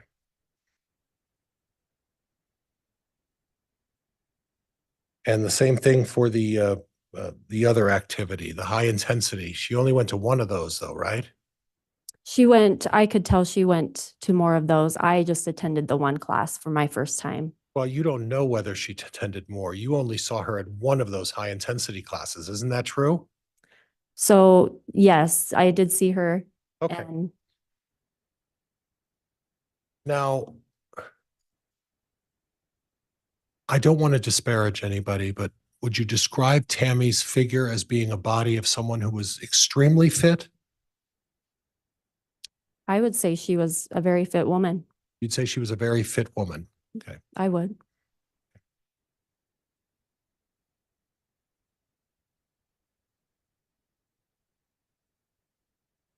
Now, you know her daughter Emma, right? Correct. And her daughter Emma went to the one high intensity class with her as well, right? Correct. And that's the only time you saw Emma and Tammy at the high intensity class that one time, right? So Emma was a participant as well in my clogging class. And I'm going to get to that. Emma would stand with her mother at the back of the clogging class and participate in that as well in the very back of the room, right? Right. Right. And how many people were in this clogging class? There were about 7 total. Okay. And again, if I understand, the clogging classes were twice a week and about the same time, September until Tammy passed in October, right? Correct. The clogging class was once a week. Oh, the clogging was once a week? Oh, I'm sorry. I had it down for twice. It was only The once a high week. fitness class was twice a week. Oh, but the high fitness, you only saw her there once. The clogging, you saw her for all 6, Yes. 5 or 6 of the classes she attended that time, right? Yes. And her daughter Emma was there right next to her the whole time, correct? Correct. So if there were any issues, you're in the front of the class. If there were any issues with her mother, Emma would probably be the best judge of whether there were issues with her mother and her activity and participation level. Would you agree with that? Yes. Okay. Now you said you worked at the school. You worked in the cafeteria or the food service portion of the school. Yes. Tammy was a librarian. You also know that Emma was teaching at that school as well, right? Right. And it was frequent in her usual practice for Emma and her mother to get together every time they had an opportunity to do so, right? Objection, Your Honor, that assumes facts, not evidence. Stain. Are you aware that whenever there was any free time during the school hours, that it was always Emma and her mother who would spend the majority of the time together? Yes. All right, nothing else, Judge. Thank you. All right. Can you recross? Just a couple of questions, if I may, Your Honor. Very well. I'm sorry, redirect, Mr. Wixom. Which may, Judge. Ma'am, just very quickly, regardless of the cross-examination. Judge, I'm going to object. That's argumentative Yeah, fair enough. question. With respect to the questions that you were just asked, is there any doubt that you have in your assessment of watching Tammy in clogging class and her performance? There's no doubt. No. So you are confident in what you've told the Asked and jury? answered. Overruled. You are confident in what you've told the jury about your personal observations about Tammy and how she performed? Yes.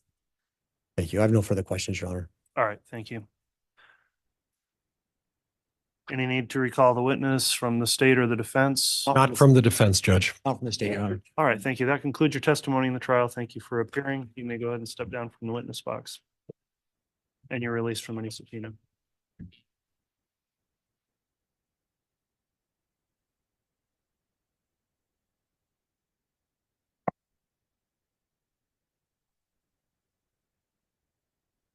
All right, the state can call its next witness.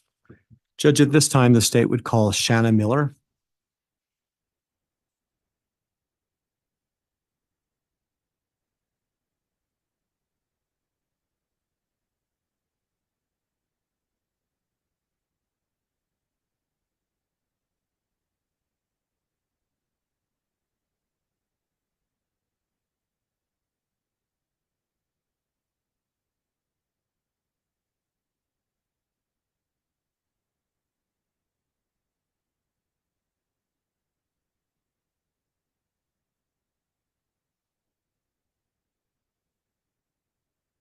Swear or affirm the testimony you're about to give will be the truth, the whole truth, and nothing but the truth, so help you God.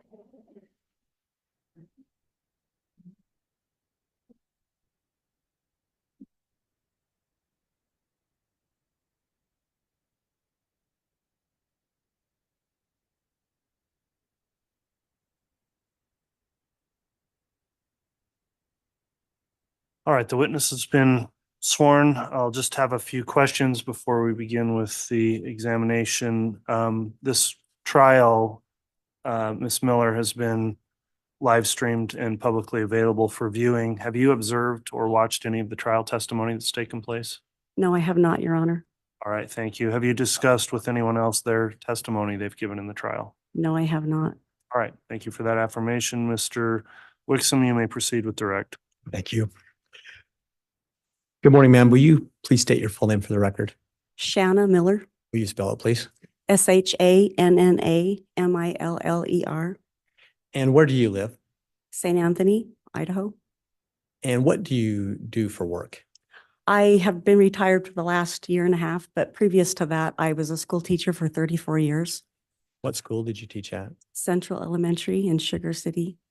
During your time teaching at Central Elementary, do you recall working with Tammy Daybell? Yes, I do. And did you become aware back in October of 2019 that she'd passed? Yes.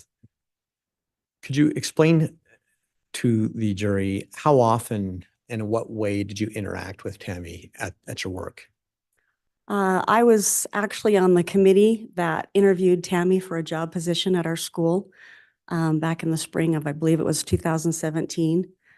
She was hired to be our computer specialist and our librarian.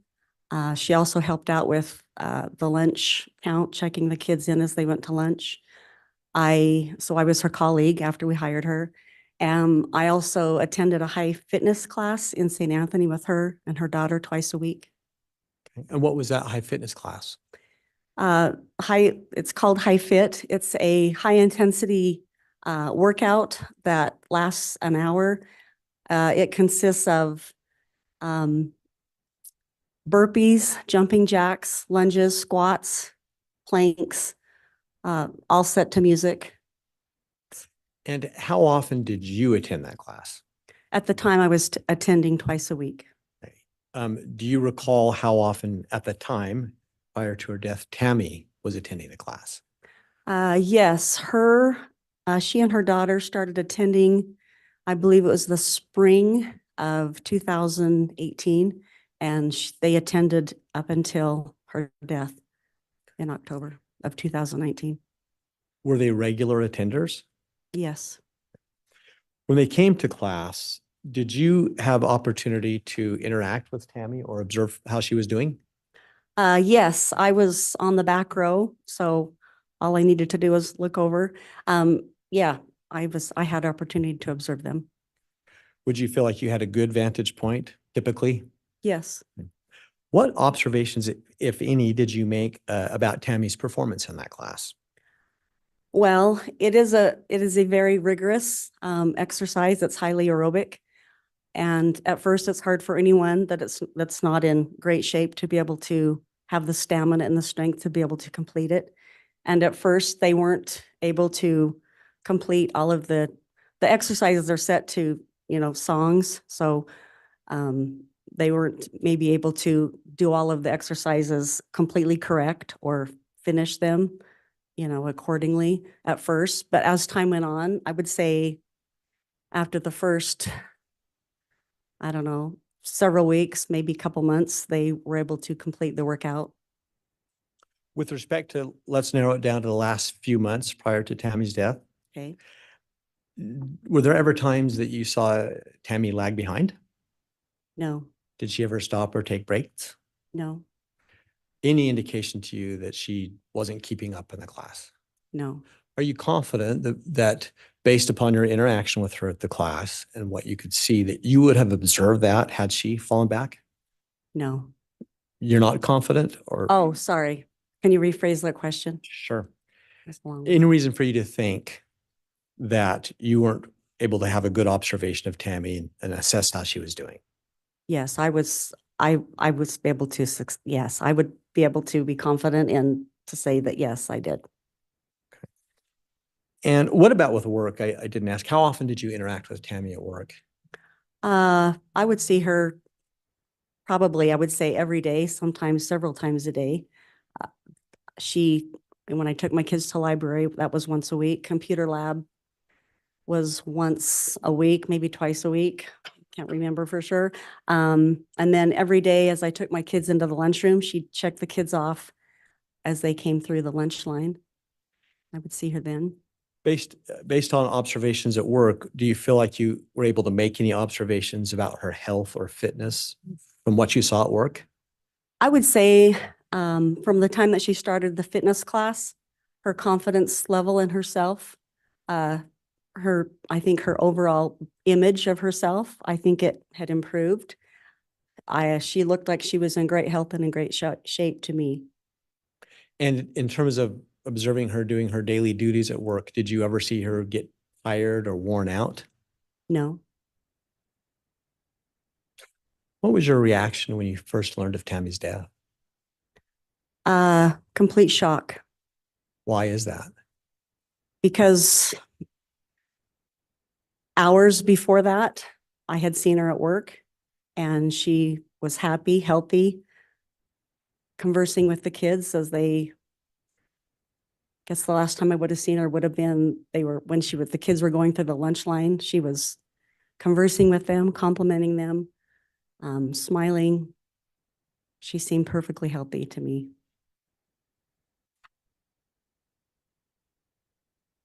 Thank you. Your Honor, I have no further questions at this time. All right, thank you, Mr. Wixom. Cross-examination.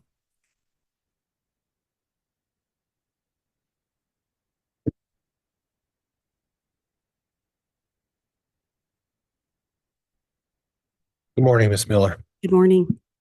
So your testimony is that you first started with the interview process of Tammy in the spring of 2017. Is that right? Mhm. That means that she would have started her first year in the fall to start as her job as a librarian. Would that be fair? Of 2017? Of fall of 2017. Yes, I So- believe that is correct. Okay. You're not sure though. It could be 2018. Well, if I did the math correctly, she was in her second year of teaching.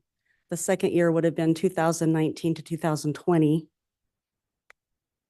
So that would have been 2018 to 2019, the year that she started working. Yeah, So 2018, right? yes, it was Yeah. 2000. So when you say 2017, you really didn't know Tammy until the spring when you met her of 2018, correct? I would have to do the math on that. Okay. Still not convinced. Well, you know, she was in her second year of teaching at the school when she passed, right? Mhm. And in the first year of school, that's sort of a probationary period, right? Yes. Mhm. And in that probationary period is when they give you the basic benefits, the start benefits that you have to go through as part of your probation, things like life insurance and medical care and all of that. You're given that minimum plan. And then after the first year, that's when you choose to upgrade to add the additional life insurance and death benefits and all that other stuff, right? Objection, Your Honor. This is outside the scope. Overruled. That's when that second year is when you start adding and increasing all of those additional benefits because you've put a year in as your probationary period, right? Ma'am? I don't know. Okay, I well, can't you answer worked that. there. Yes, I did for 34 years. That was a long time ago Okay, when I so for first 30 started working there. So you're But not. I didn't up my death benefit my second year. Okay. I'm sorry, you what? I did not up my death benefit the second year that I Okay. taught. But that's not an uncommon thing to up your death benefit in the second year after you get that eligibility, right? I couldn't answer that. Right. And you said 2017, but really it was 2018 when you first met her in the spring, wasn't it? I don't know. Okay. And we had a previous witness who talked about these high intensity classes. And you're telling me that these high intensity classes started when? They started attending when they started attending or when they started? When they started? The instructor's been teaching those high intensity classes for the last at least 6 years, and she was teaching Zumba before that. Okay.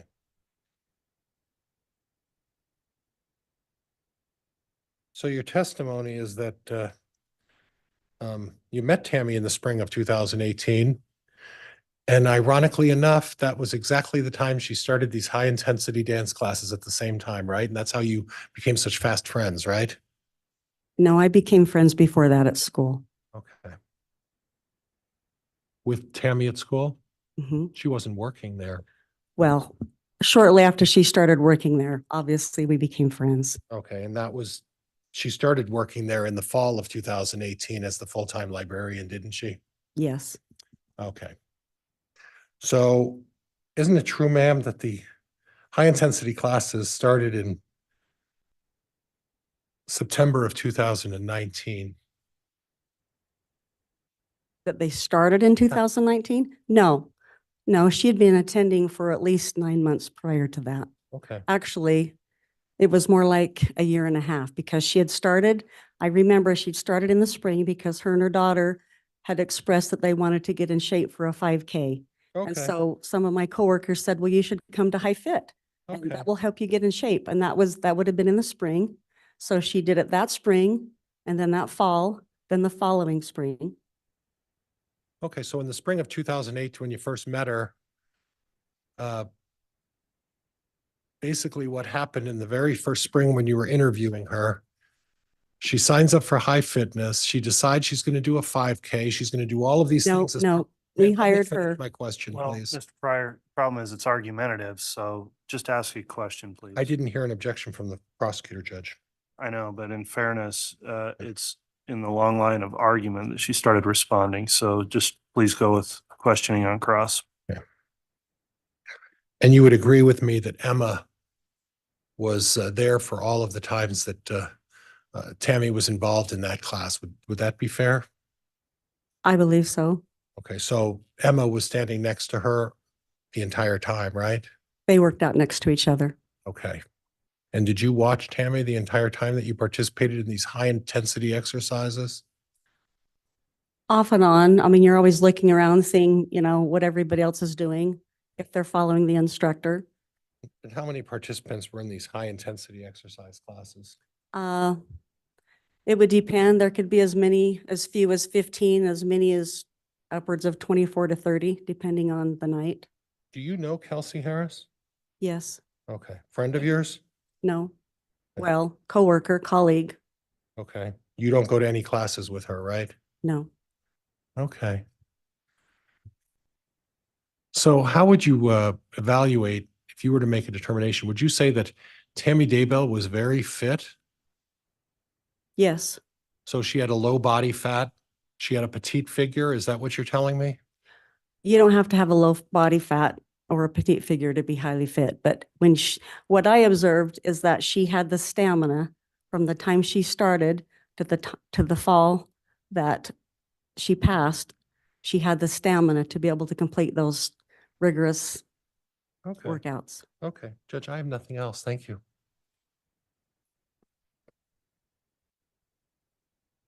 Redirect, Mr. Wixom. No, Your Honor, we would excuse the witness. All right, that concludes your testimony. Thank you very much for appearing today. Release from any subpoena, and I'll ask the state if they've got another witness to call. We do, Your Honor. At this time, we would call Jennifer Geisler. I'm sorry, Judge, I missed the name. Jennifer Geisler.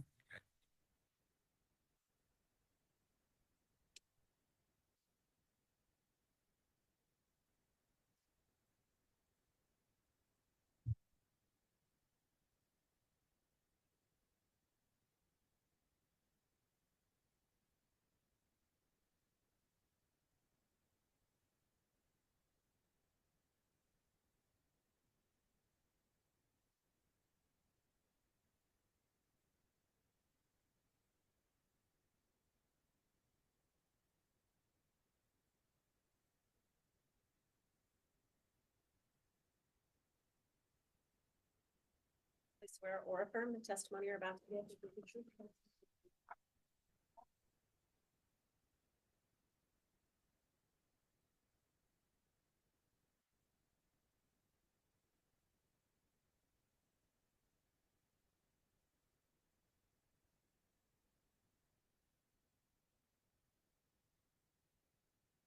All right, good morning, Ms. Geisler. Before we commence with examination by the state, I just have a few questions now that you've been placed under oath. This trial has been broadcast on a court YouTube channel and publicly available to view. Have you observed any of the trial testimony since the case began? I have not. Okay, have you discussed with anyone else the testimony they've been in the trial? I have not. Okay, thanks for your responses. Mr. Wixom, you can inquire on direct. Thank you, Your Honor. Ma'am, will you please state your full name for the record? Yep. Jennifer C. Geisler, And will you please spell that? JENNIFERCGEISLER. Thank you. And where do you live? I live in St. Anthony. And where do you work? I work at Central Elementary. What is your job there? I'm a first grade teacher. Yep, first grade. How long have you worked at the elementary school? It's been about 26 years. I want to draw your attention back to the summer and fall of 2019. Do you remember working with Tammy Daybell? I do. Can you explain to the jury, well, first, did you have interactions with Tammy at work? I did. She was our librarian. Could you please explain to the jury how often or frequently you interacted with her and what capacity? I would probably see her at least every day going back and forth in the hall. I took my class to library once a week. And so it's stop and talk. Frequently, probably about 2 to 3 times a week, I ate lunch with her. Our first grade team eats lunch first and we go into the lunchroom, our teacher workroom, and Tammy usually would come in and eat with us. How would you describe your relationship with Tammy just overall? Just friends. We were good friends. And while working with her, what did you observe about her personality overall? She was just super friendly, always bubbly, happy. She was a person that you would like to be around. Was that the case in the late summer, early fall of 2019 before she passed? Yeah. Yep. And did you ever do anything or associate with Tammy outside of school? I did. What did you do? So she came to, it was a high fitness class that we had up in St. Anthony, and twice a week I had invited her and Emma to come up and give it a try. And they came up and joined us. It's about an hour twice a week at night. And so they came up and exercised with us. Was she regularly attending the class after you invited her? She did. Did she come both classes each week? Most often. When she was in class with you, did you have any opportunity to observe how she was doing in class? So most of the time I was up in the front row. Tammy and Emma are in the back row. So I didn't get to see them through every song, but some of the songs you turn around and you can see they were always funny and giggly back there, and would sometimes add their own moves into the songs with them. And then at the end of the class, my sister and I go back and we kind of check everybody out. I punch her base cards. And so as they come through, could talk to Tammy and Emma as they came through. Did Tammy ever make any comments about how she was doing in class? She loved it. She always thought it was just fun. Did you observe how she was performing? Did she seem to be keeping up in the class? Yeah, she did. Like when they come through, usually when you finish, you're pretty sweaty. And as she came through, she was as sweaty as everybody else. Do you recall ever seeing any times where she had to take a break or got short of breath, anything like that? Not that I recall. When was the last time that you personally recall interacting with Tammy? It was the Friday right before she died. What was that interaction that you had with her? I ate lunch across the table from her. And what observations, if any, did you have of her health that day? Just like a normal day. She was healthy, happy, talkative. She was sitting by her son, Seth. He was substituting that day, and just a normal day. What was your reaction when you had learned that she passed? I was super surprised. that she had passed Why? because she was just so healthy just the day before. And I was just talking to her.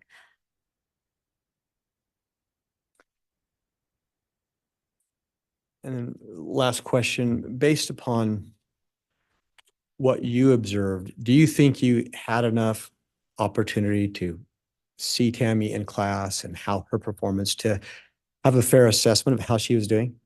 I do. So had she fallen back or gotten tired, do you believe that you would have seen that? Yeah. How far away were you from her in the class typically?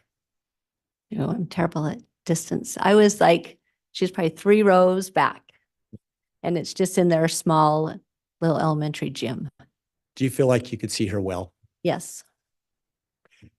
Thank you. Your Honor, I have no further questions. All right.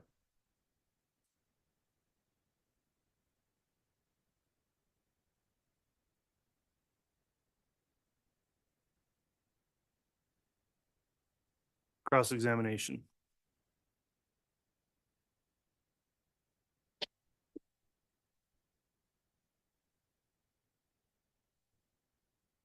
Good morning. Good morning. About what time did Tammy and Emma sign up for the Zumba class? Mhm. I don't remember the exact day. Okay. Do you remember talking to Officer Mattingly about that? I do. Okay. Would it surprise you to learn that you told Officer Mattingly that Tammy had been in the Zumba class for around 4 months? Yes, I think I did. About what you said? That's about what I said. Okay. You also told Officer Mattingly that you didn't know whether Tammy was doing the high workout or the low intensity workout. Remember telling him that as well? I remember telling him I didn't get to see her with every song, but as I turned, you could look back that way. Okay. And you were in the front row, right? I am. And Tammy was in the back row. Yes. So in order to see Tammy, you would have had to purposely turn around and observe her, right? Yes. And to your knowledge, Emma was at every single one of the classes with her mother, correct? Yes. She would come with her mom. Now, you first met Tammy when? When she started teaching or was our librarian hired at our school. 2018? If that's when, I can't remember when she was hired. Okay.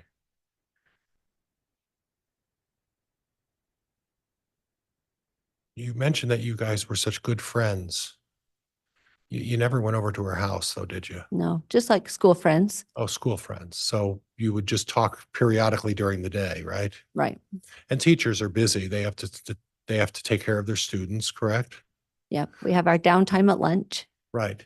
But the reality is that most of the downtime at lunch, it was Tammy and Emma who were spending their time together at almost every lunch. Do you recall that?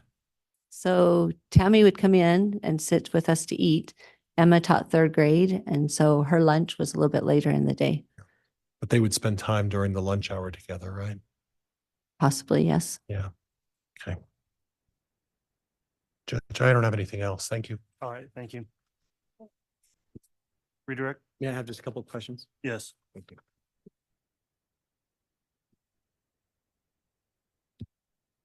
Ma'am, just to be clear, are Zumba and high fitness class the same class? So that's, I was checking because I had talked to him before about Zumba. When I had asked Chrissy just before, how long have we been doing high fit? And she had clarified that we've been doing it for 6 years. And so it was more high fit when Emma and Tammy started coming. High fit is more intense. You got lots of jumping jacks and burpees and tuck jumps, and it's a lot more physical workout than Zumba. Zumba's a little bit more dancey. I think you just were asked some questions about eating lunch with Tammy. Is that a yes? Yes. Okay. Did you have the opportunity to observe what kinds of food she ate or how healthy her eating was? Yes, because if I followed her through the lunch line, I always commented she took all the vegetables. I would usually follow through and skip the vegetables and take the cookies and stuff. And I had commented to her that she eats super healthy. I wish I ate as healthy as she did. During that last several months before she passed, did you ever observe her to gain or lose any weight? Judge, this is going beyond scope. Is sustained. No further questions, Your Honor. All right. Recross? If the court tells me where they're going to allow me to go on recross, I will. Just on those very first comments about her testimony.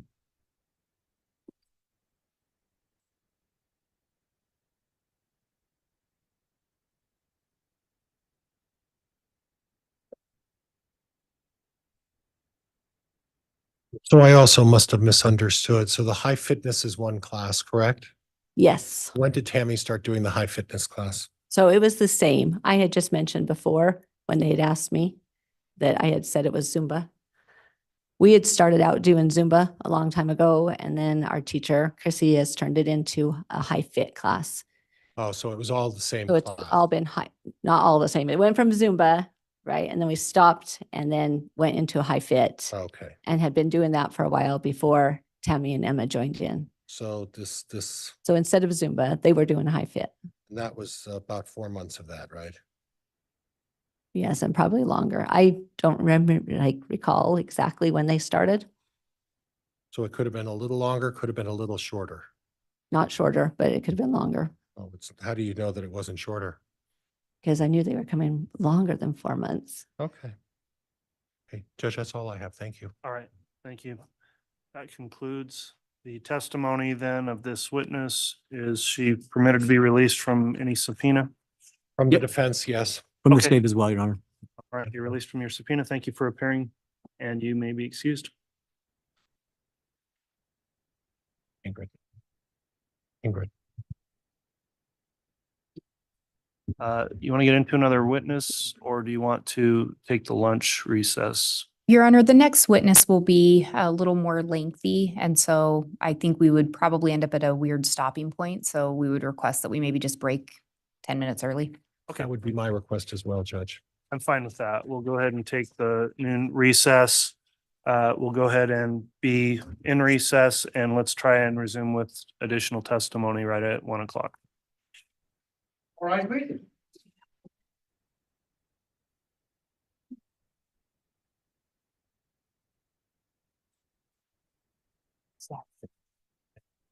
And I did just.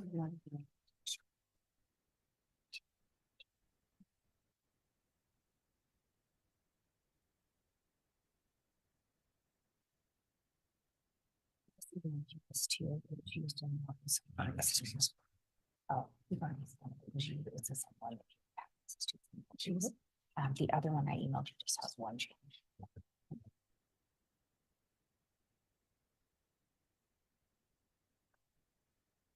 Okay, folks, thank you very much.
9-year-old. Yeah, it's just, you know, you got. Makes both of them. And then when I turn it down, someone was pretty chance. There's no way.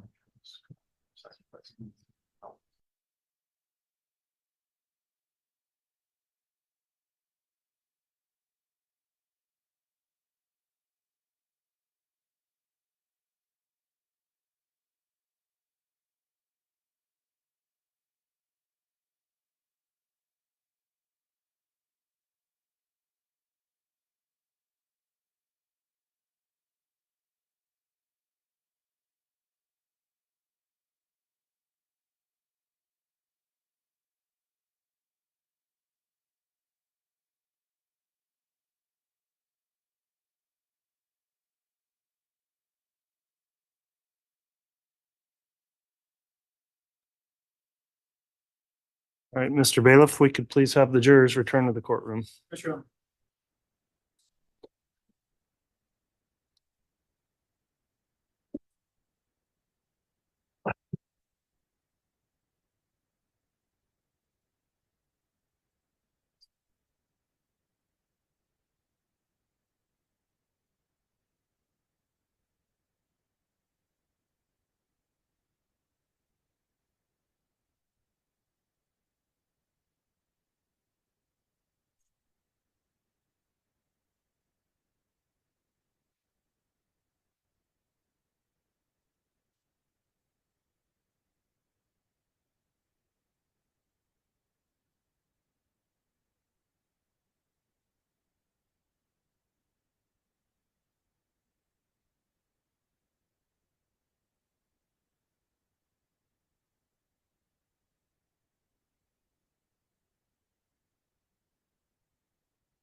All right, please.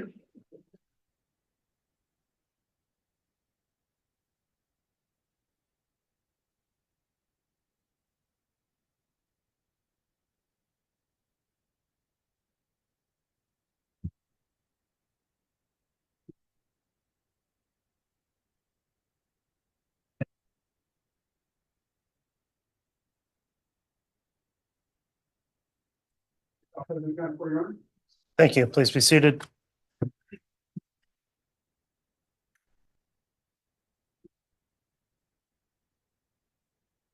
Okay, we're back on the record on CR 22-21-1623, State of Idaho versus Chad Guy Daybell. We just concluded the lunch recess. The jurors are all properly seated and accounted for. We just completed a witness before the lunch break, so I believe the state will be calling another witness at this time.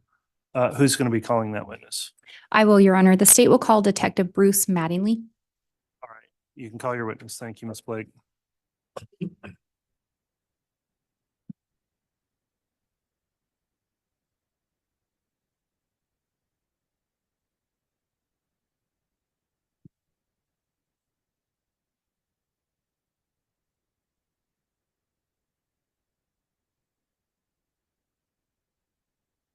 Swear or affirm the testimony you're about to give will be the truth, the whole truth, and nothing but the truth, so help you God. I do.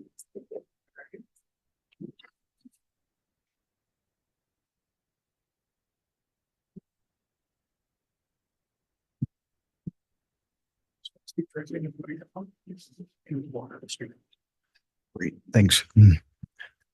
All right, now that the witness has been sworn, let me just inquire before we start with direct. Detective Mattingly, since this trial has been broadcast, have you reviewed either in person or on the broadcast any of the trial testimony that's taken place since the case started?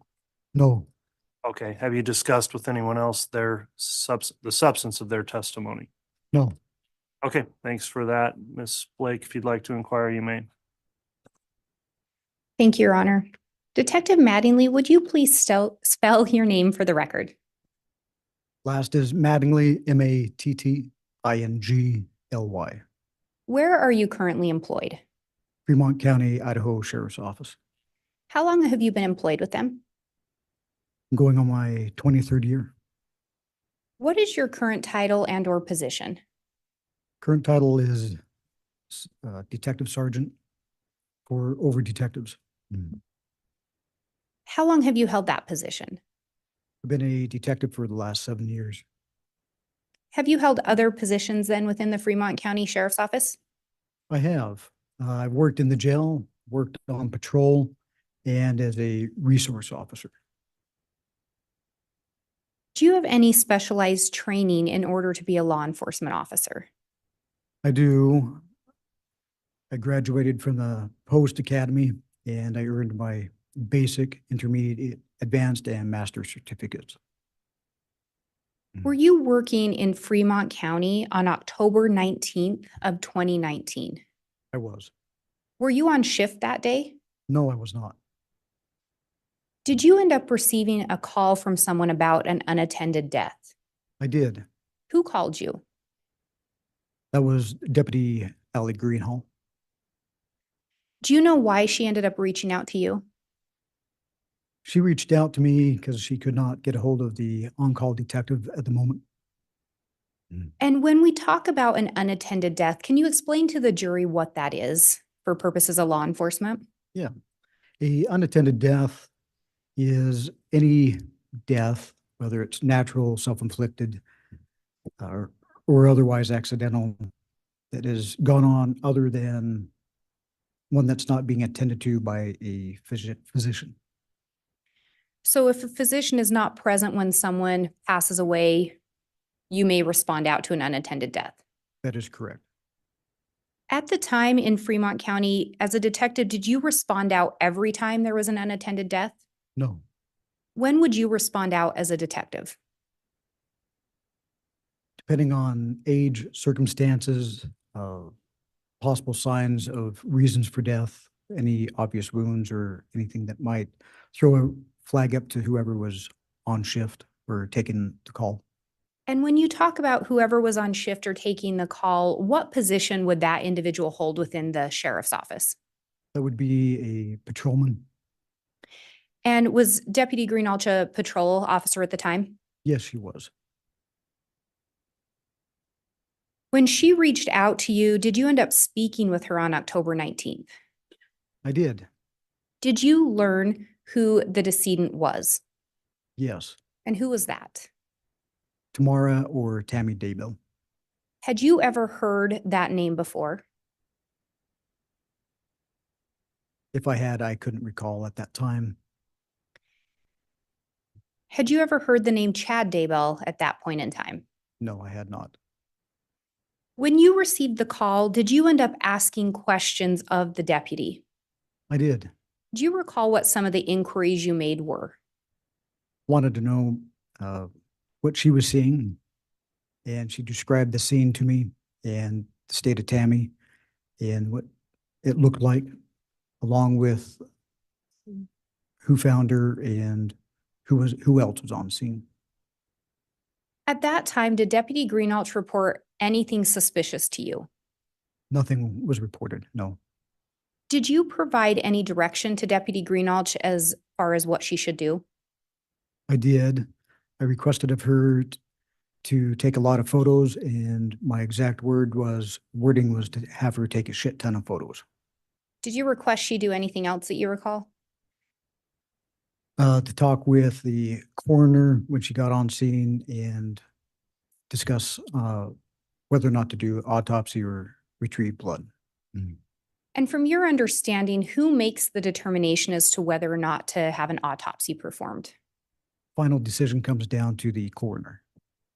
So that is not a decision ultimately up to law enforcement. No, it is not. When you spoke with Deputy Greenalch, did she mention to you anything about pink foam or blood sputum coming from Miss Daybell's mouth? No, she did not. How many unattended deaths have you responded out to approximately? Probably 80 or more. And back in 2019, would that number have been a little less? Yes. Out of those unattended deaths, have you ever responded out to one where you saw the foam or the sputum? Judge, I'm going to object to relevance. Overruled. I had not. If you were told that, would that have impacted your decision on not responding out? Yes, And would you have responded out? I would have. Did you do anything else after you received that call from Deputy Greenalch? I did. And what did you do? I called Lieutenant Joe Powell and gave him a update on the call Ally was on, knowing he was a lot closer than I was. And if somebody was going to be responding, he would be the most likely or the quickest one to get there. And did you share with him the details that you had learned from Deputy Greenalch? I had. And again, based on the information you were provided from the deputy, a decision was made not to respond out. Correct. But it sounds like since then you'd learned additional information regarding the scene. Is that fair? Yes, Such as the pink foam. correct. Do you know who the on-call detective was that night? I do. And who was that? That was Detective Vincent Kayakamanu. At some point, did you learn whether or not Deputy Greenalch also was able to get in touch with him? She was able to, yes.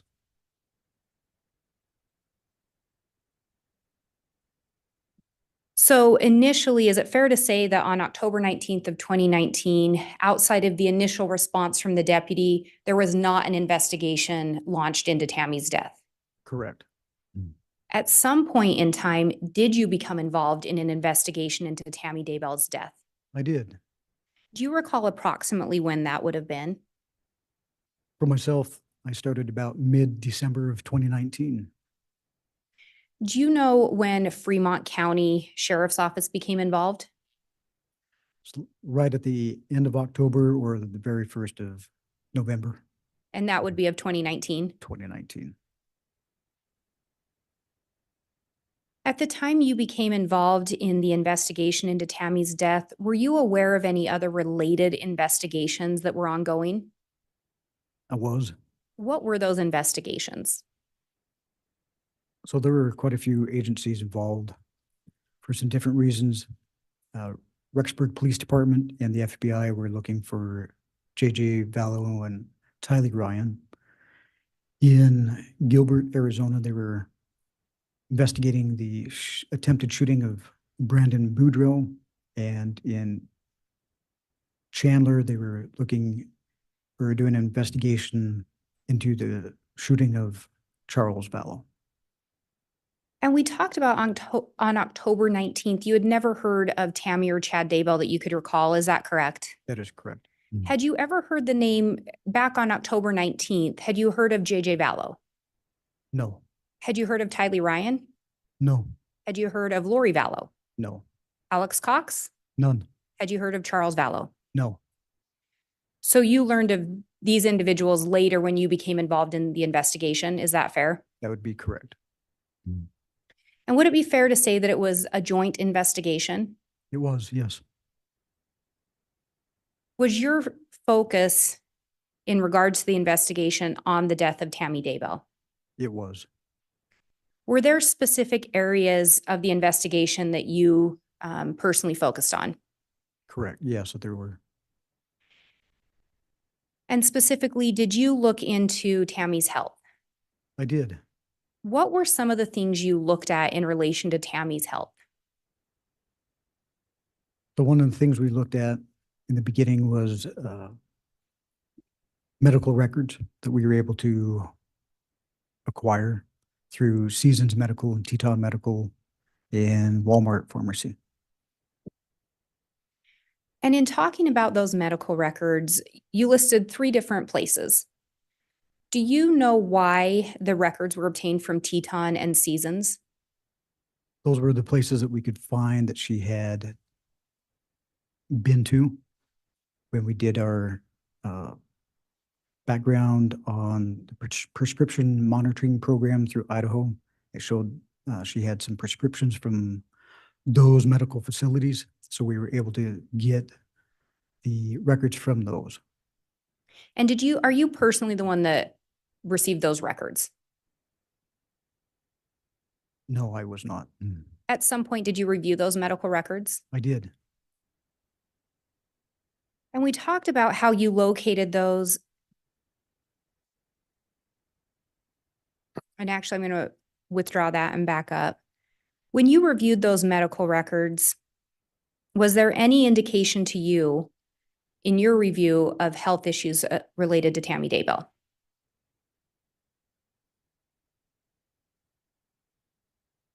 There were just some general health issues. She had been prescribed tramadol for some wrist pain. And then she was also prescribed fluoxetine for managing depression. At some point, as part of your investigation, did you review statements that had been provided by Chad Daybell to law enforcement and the coroner? I had, yes.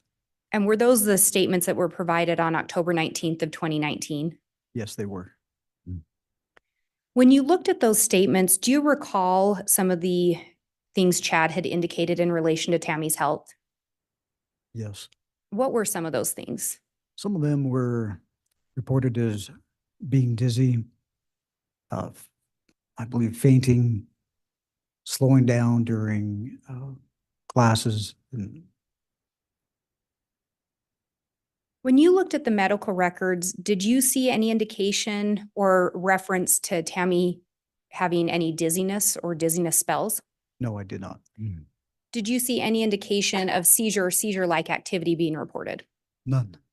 Did you see any indication regarding low blood pressure? No. Did you see any indication that would reference or explain a slowdown in activity? I did not. When you looked at those statements from Chad, did you actually review the reports from the deputy on scene? I did. And did you learn who else was on scene or there when the initial deputy arrived? Yes. And who else was in the residence? Garth Daybell. In those reports, did you ever see Garth, any indication from Garth that he had concerns about his mother's health? No. Did you ever see any indication from Chad regarding Tammy having a prior history of anemia? No. Did you ever see any indication that Chad had reported he was concerned because of a history of heart conditions in Tammy's family? None.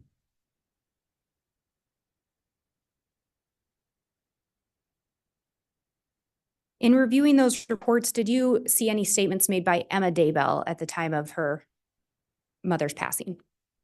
Yes. I believe her statement was that she said her mom had been slowing down in one of the fitness classes. Did you ever get to talk to Emma Daybell? No, I did not. Did you make attempts? Yes, And she was unwilling to speak with you? that is correct.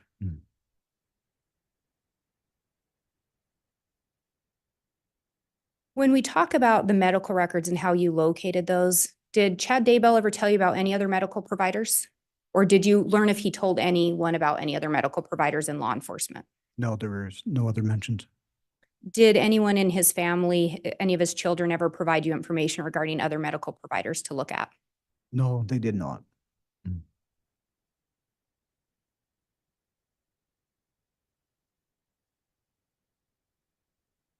Through your investigation, did you learn whether or not Tammy Daybell had some life insurance policies?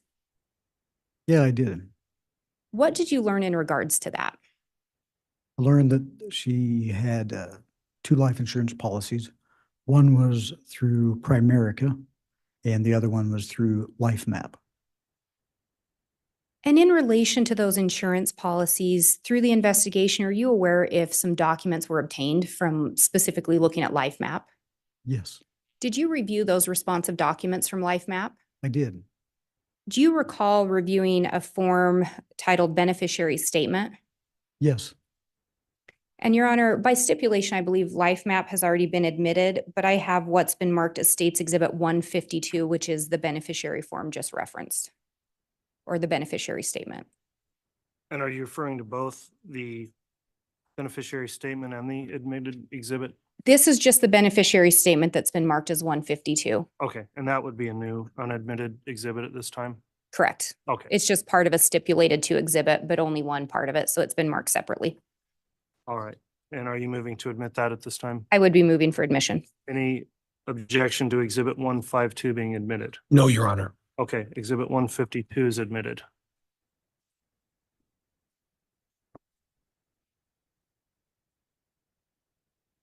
And Your Honor, if I can, I have a courtesy copy for the court and then the actual exhibit. If I can have the exhibit handed to the witness. Thank you. Yes.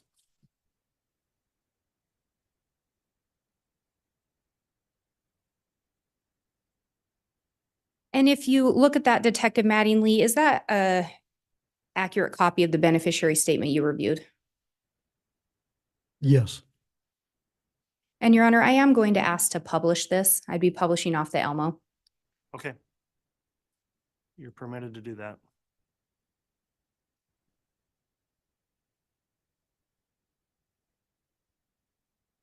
Do you want the exhibit published? I have a copy, but would you like the actual exhibit published? Yes, please.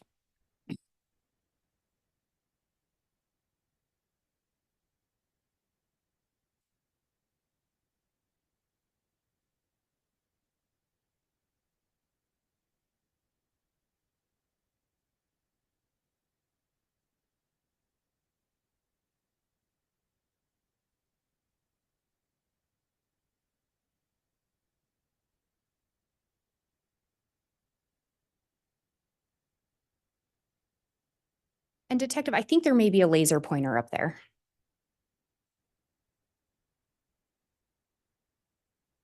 If that's beneficial as we look at this. Could you pull that down for a second and we'll have a quick sidebar?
Redacted a personal identifier information off of that before publishing. So you can continue, Ms. Blake. Thank you. Thank you, Your Honor.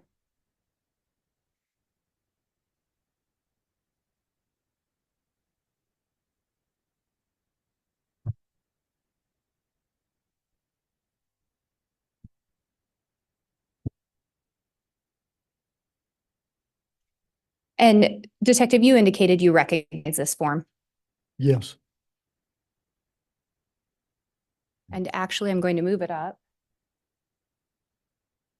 At the bottom of the form, can you see who signed this? Or not at the very bottom, but can you see who filled this out? Chad Daybell.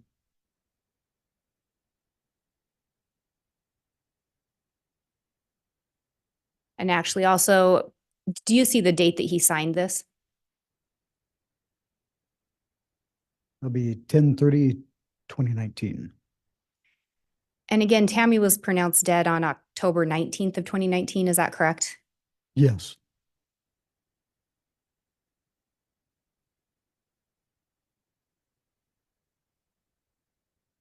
And then if we go back to the top. Judge, Yes. I don't know what's going on, but I'm seeing motion in the jury pool. Is your monitor not working? Oh, we got a monitor not working. Thanks for, Looks like Somebody's- maybe none of them are. okay. See if we can get that sorted out. Thank you.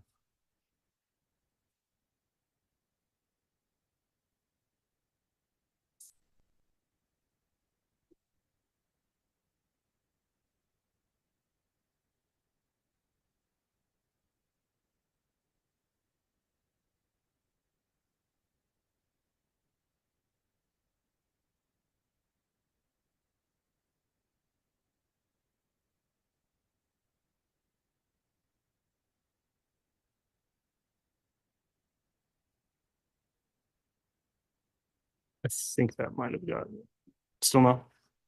Hmm. We're gonna have a tech issue with that. I don't think we can resolve that quickly. For now, I'm gonna suggest we keep moving where the jurors can still see that up there, and I'll note also you will be provided this exhibit for your deliberations if you need to reference it back.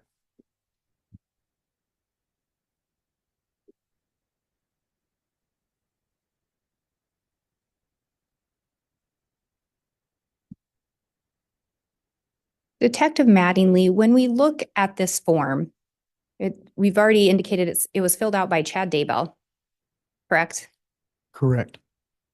And on there, there's a designation about when the health of the deceased first became impaired. Do you see that under the medical information? I do. That'll be on the left. What was the date that Chad Daybell wrote in there? October 18th, 2019. So the day before Tammy died is when he indicated her health became impaired? Yes. And I guess let me back up there. The day before Tammy was declared deceased, he'd indicated her health had started to have changes. Yes.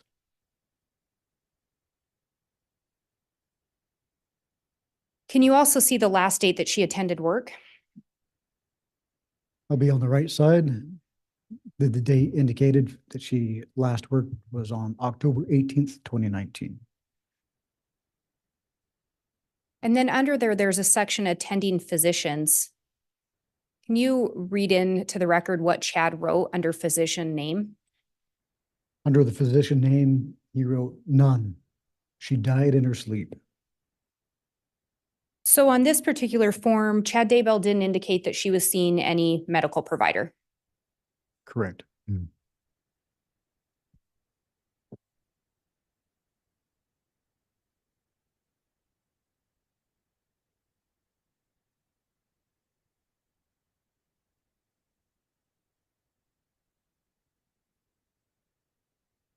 Detective Mattingly, did anything on that beneficiaries form support the statements Chad Daybell previously gave to law enforcement? No.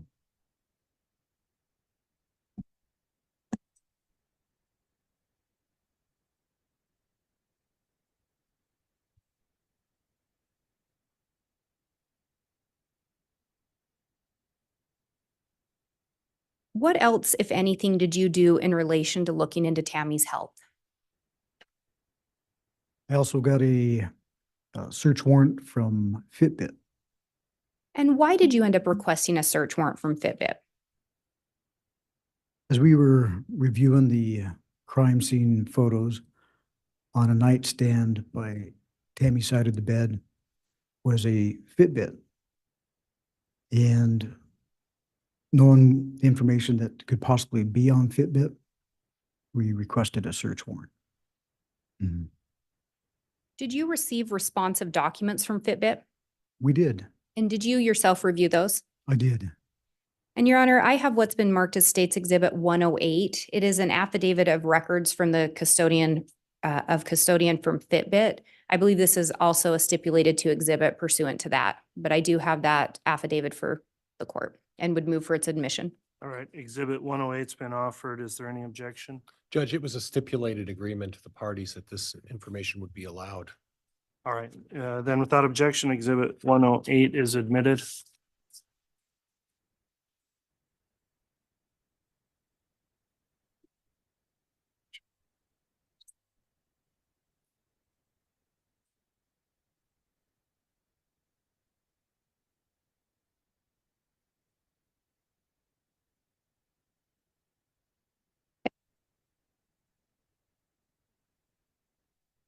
And Detective Mattingly, in looking at that, have you seen that document before? Yes, I have.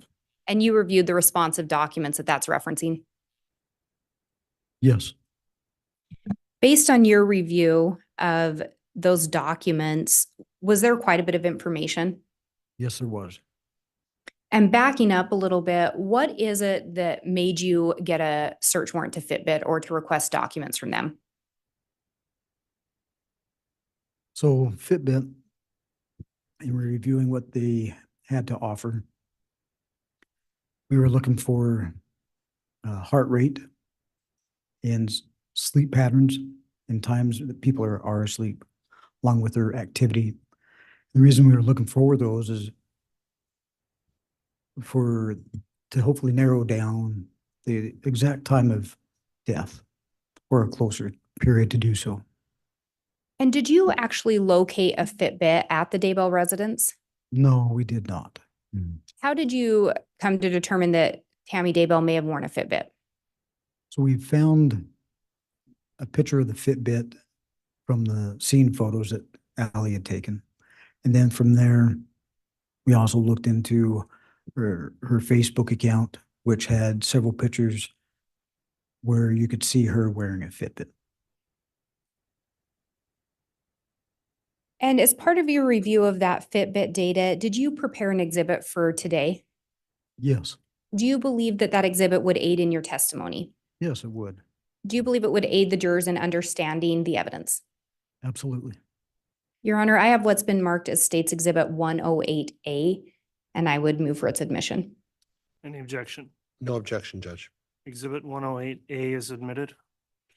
And similarly, Judge, this is actually going to be a jump drive, but I do have a print off as a courtesy. Okay. Are you going to be publishing this, Ms. Blake? Yes, Your Honor. I think we might have tech available to come in here quickly and potentially get the jurors' monitors reconnected. Okay, they're on their way. Let's take a real quick, just stand up break and maybe the jurors can be excused to the hallway for a minute. And I'm hoping this will just be quick, but we'll see if we can get those monitors working again. All right, please.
All rise.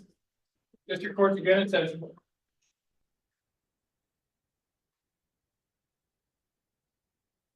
Thank you. Please be seated.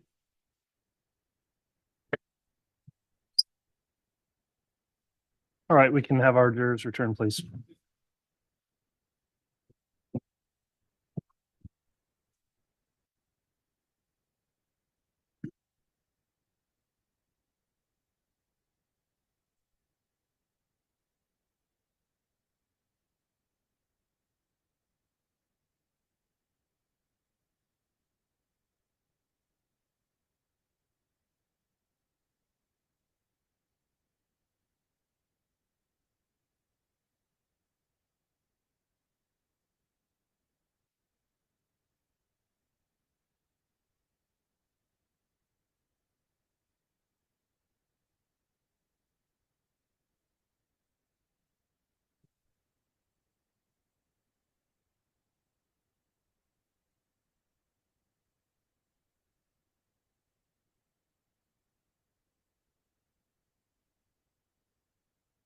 All right, please.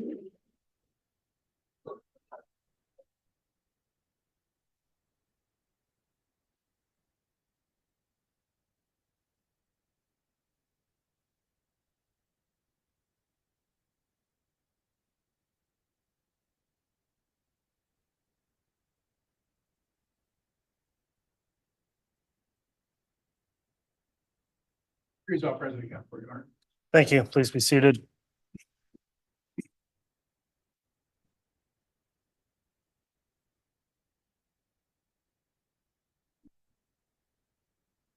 Okay, we're back on the record on CR 22-21-1623, completed our mid-afternoon recess. Ms. Blake, if you'd like to continue with direct, you may. I'll remind the witness you're still under oath. Yes, Your Honor.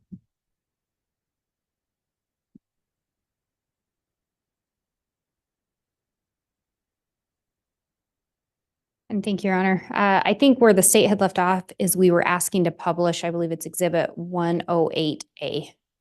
And you may do that.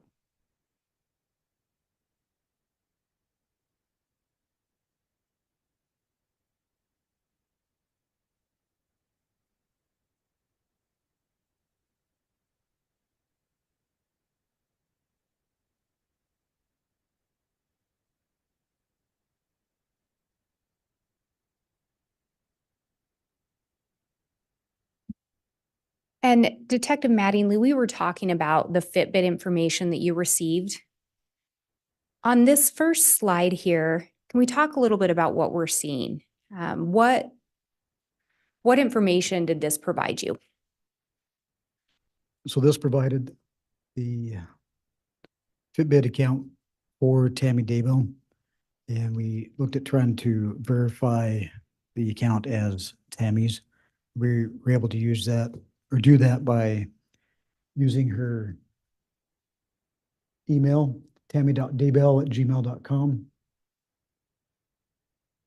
And we also used her date of birth that was inputted along with the listed friends that was on her Fitbit site, which were three of her children, Emma, Leah, and Seth. And that information is not showing on this slide, but was additional information provided through Fitbit. Yes. And then on this, we see a user created. Do you see that date on there? On the user create, the second Yes. one from the top? Yes. Yes. What did that indicate to you? That was when the account was created. Look down a little bit, there's a paired date. I think it's the second from the bottom. And that is a different date than the top one, correct? Yes, it is. What did the paired date indicate to you? To me, that indicates the most recent device that was paired with Fitbit. So Tammy may have had an account before, but received a new device. She may have had a different device and got a new device. Yes. So when she got the new device, that would create a different paired date. Yes.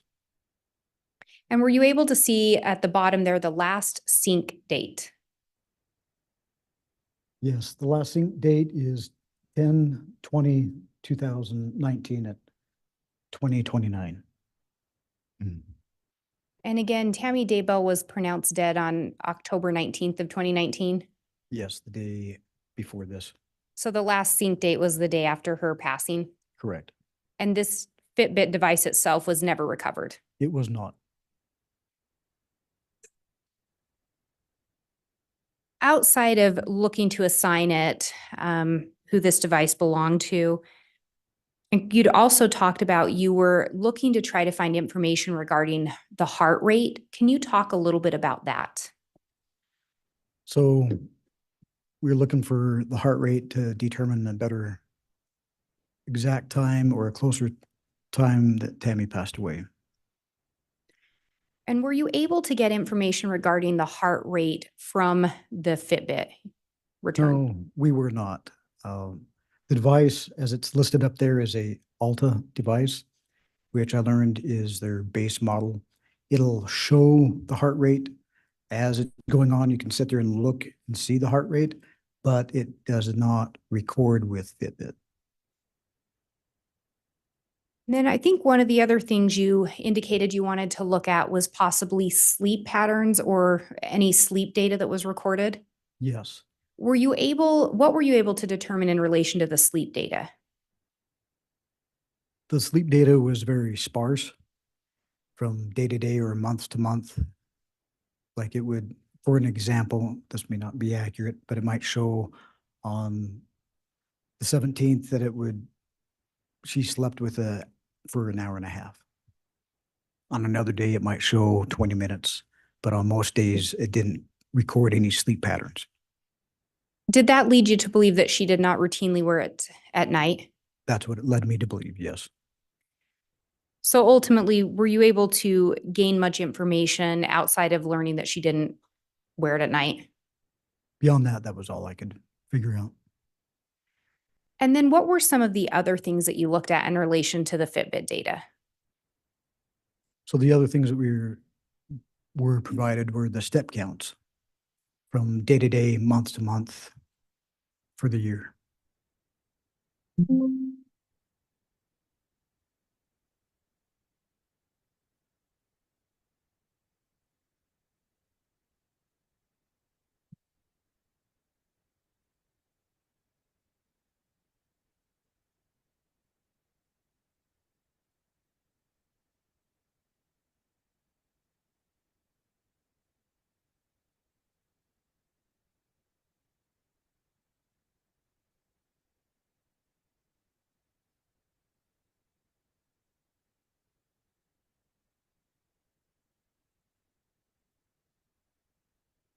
And if we look at this next slide, can you talk about what we're seeing here?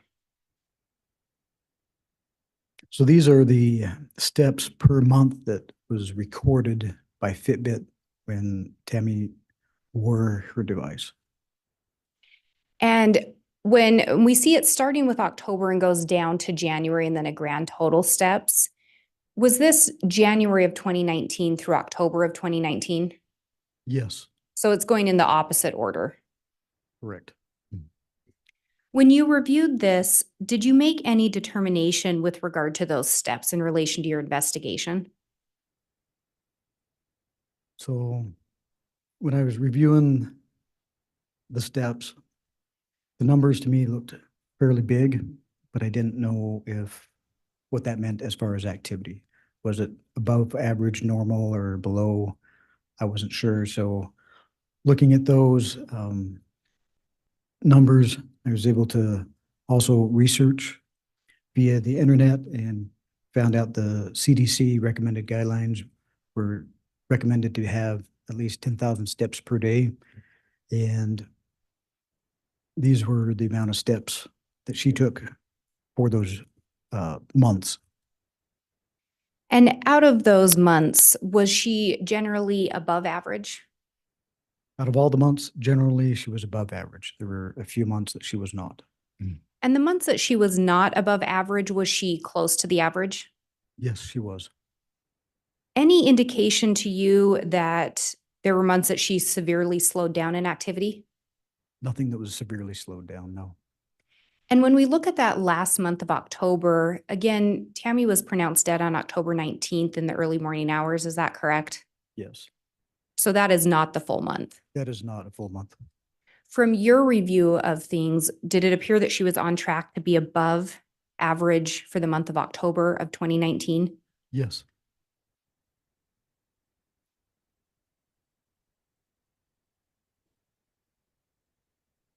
Did you look at any additional things in relation to Tammy's health?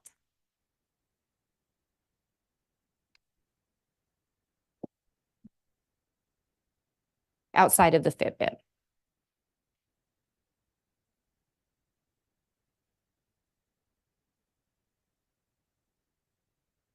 Mm, And maybe I'll back up. Did you conduct any interviews with anyone that knew Tammy? yes, I did. Did you conduct interviews with friends and family of Tammy? Yes, And through those interviews, did you learn anything that would support the statements made by Chad Daybell on October 19th of 2019 regarding Tammy's health? no. Generally, what did you learn through your investigation regarding Tammy's health? Found that she was reported as being very active, a go-getter.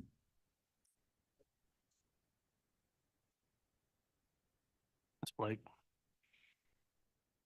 When you conducted the interviews, did you interview multiple of Tammy's friends or coworkers? I did. Did you interview some family members?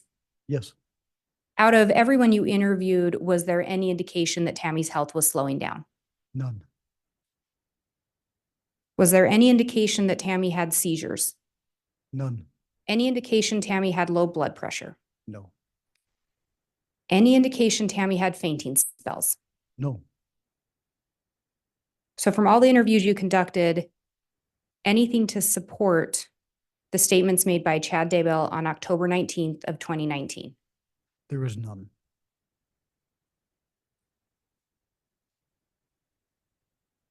As part of your investigation, we talked about some life insurance policies that Tammy had.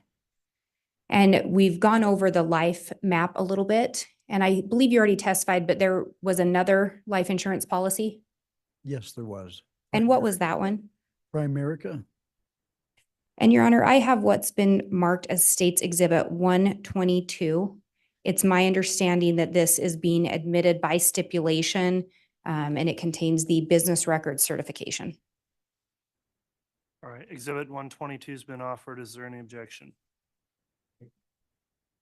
All right, it'll be reviewed by counsel. And I will indicate there's a copy for counsel, the court, and a courtesy copy for Your Honor. Thank you.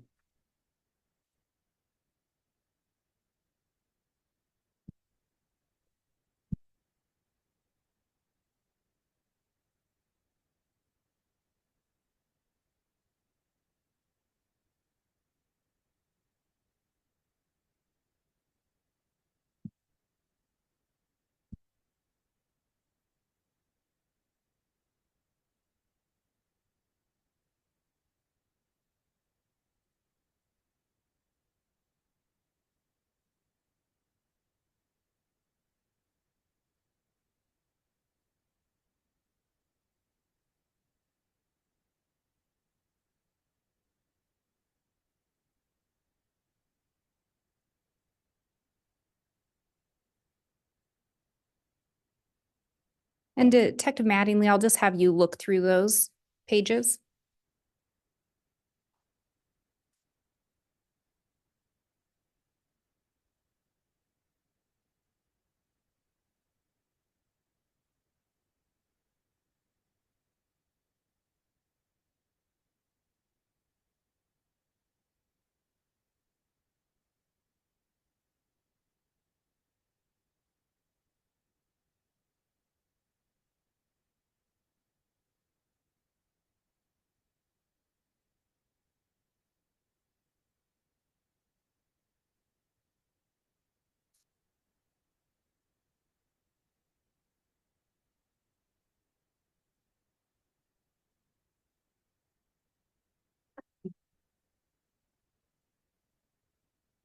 And do those appear to be an accurate depiction of documents you reviewed? They are. And in relation to the life insurance policies, were you able to determine the total amount of life insurance on Tammy Daybell? Yes. What was the total amount of coverage? So on the Primerica insurance, it was 300,000. And do you recall in relation to Life Map what the total was? 130,000. And when you looked at those policies on the Primerica, was Chad also an insured? He was. What about the Life Map? Was Chad also an insured? Only Tammy? Only Tammy. Who was Tammy's beneficiary for the Life Map? Chad Daybell. Who was Tammy's beneficiary for Primerica? Chad Daybell. Through the investigation, were you able to determine if that life insurance was ever paid out? Yes. And what did you learn? I learned both of them had been paid out. And who were they paid to? To Chad Daybell.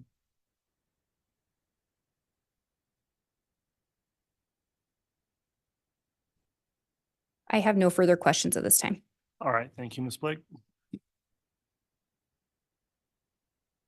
Which one? I guess I maybe do just need to clarify, was that last exhibit admitted? I don't think we actually got that admitted on the record, so you reviewed it. Is there any objection to it being admitted? We've now discussed. I just don't know if we officially put that in the record, so I would move for its admission. Thank you, Ms. Blake. It is admitted now. Thank you. Thank you.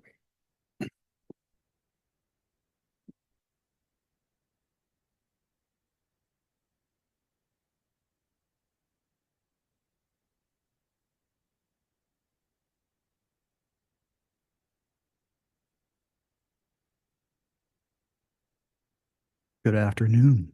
Let's try that again. Good afternoon, There you detectives. go. That sounds great. Thank you. Good afternoon. You mentioned that you had reached out to speak to the family members, the immediately family members, and you know who those are, right? Yes, You know about Emma, I right? do. What are the dates and times that you tried to reach out to Emma to talk to her about this case and the Fitbit and all of that? I'd have to go back and look. I couldn't tell you that. You have exactly. notes to go back and look that could refresh your recollection? I might, yeah. Okay, those at the prosecutor's table? Yes, they are. With the court's permission, could I allow the detective to refresh his recollection? Yes.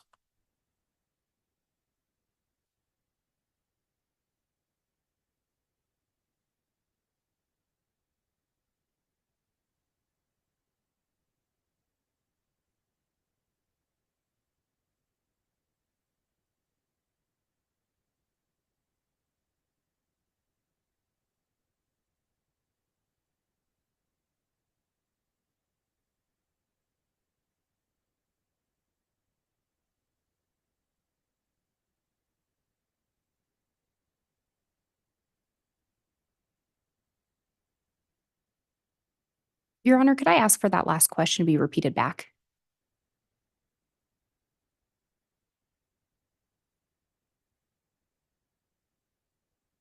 Go ahead.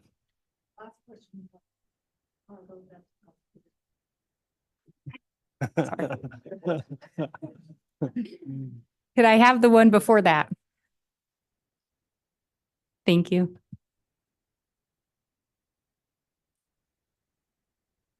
And it'll be the one before that, I think, too.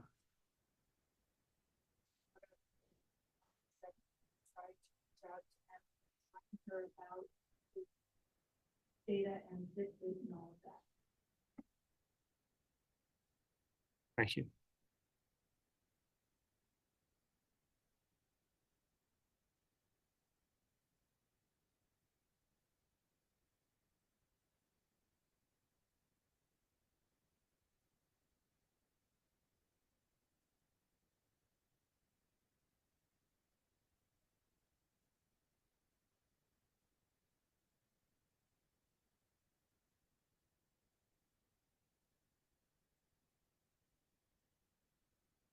I You ready? don't have those dates. I'm sorry? I don't have those dates.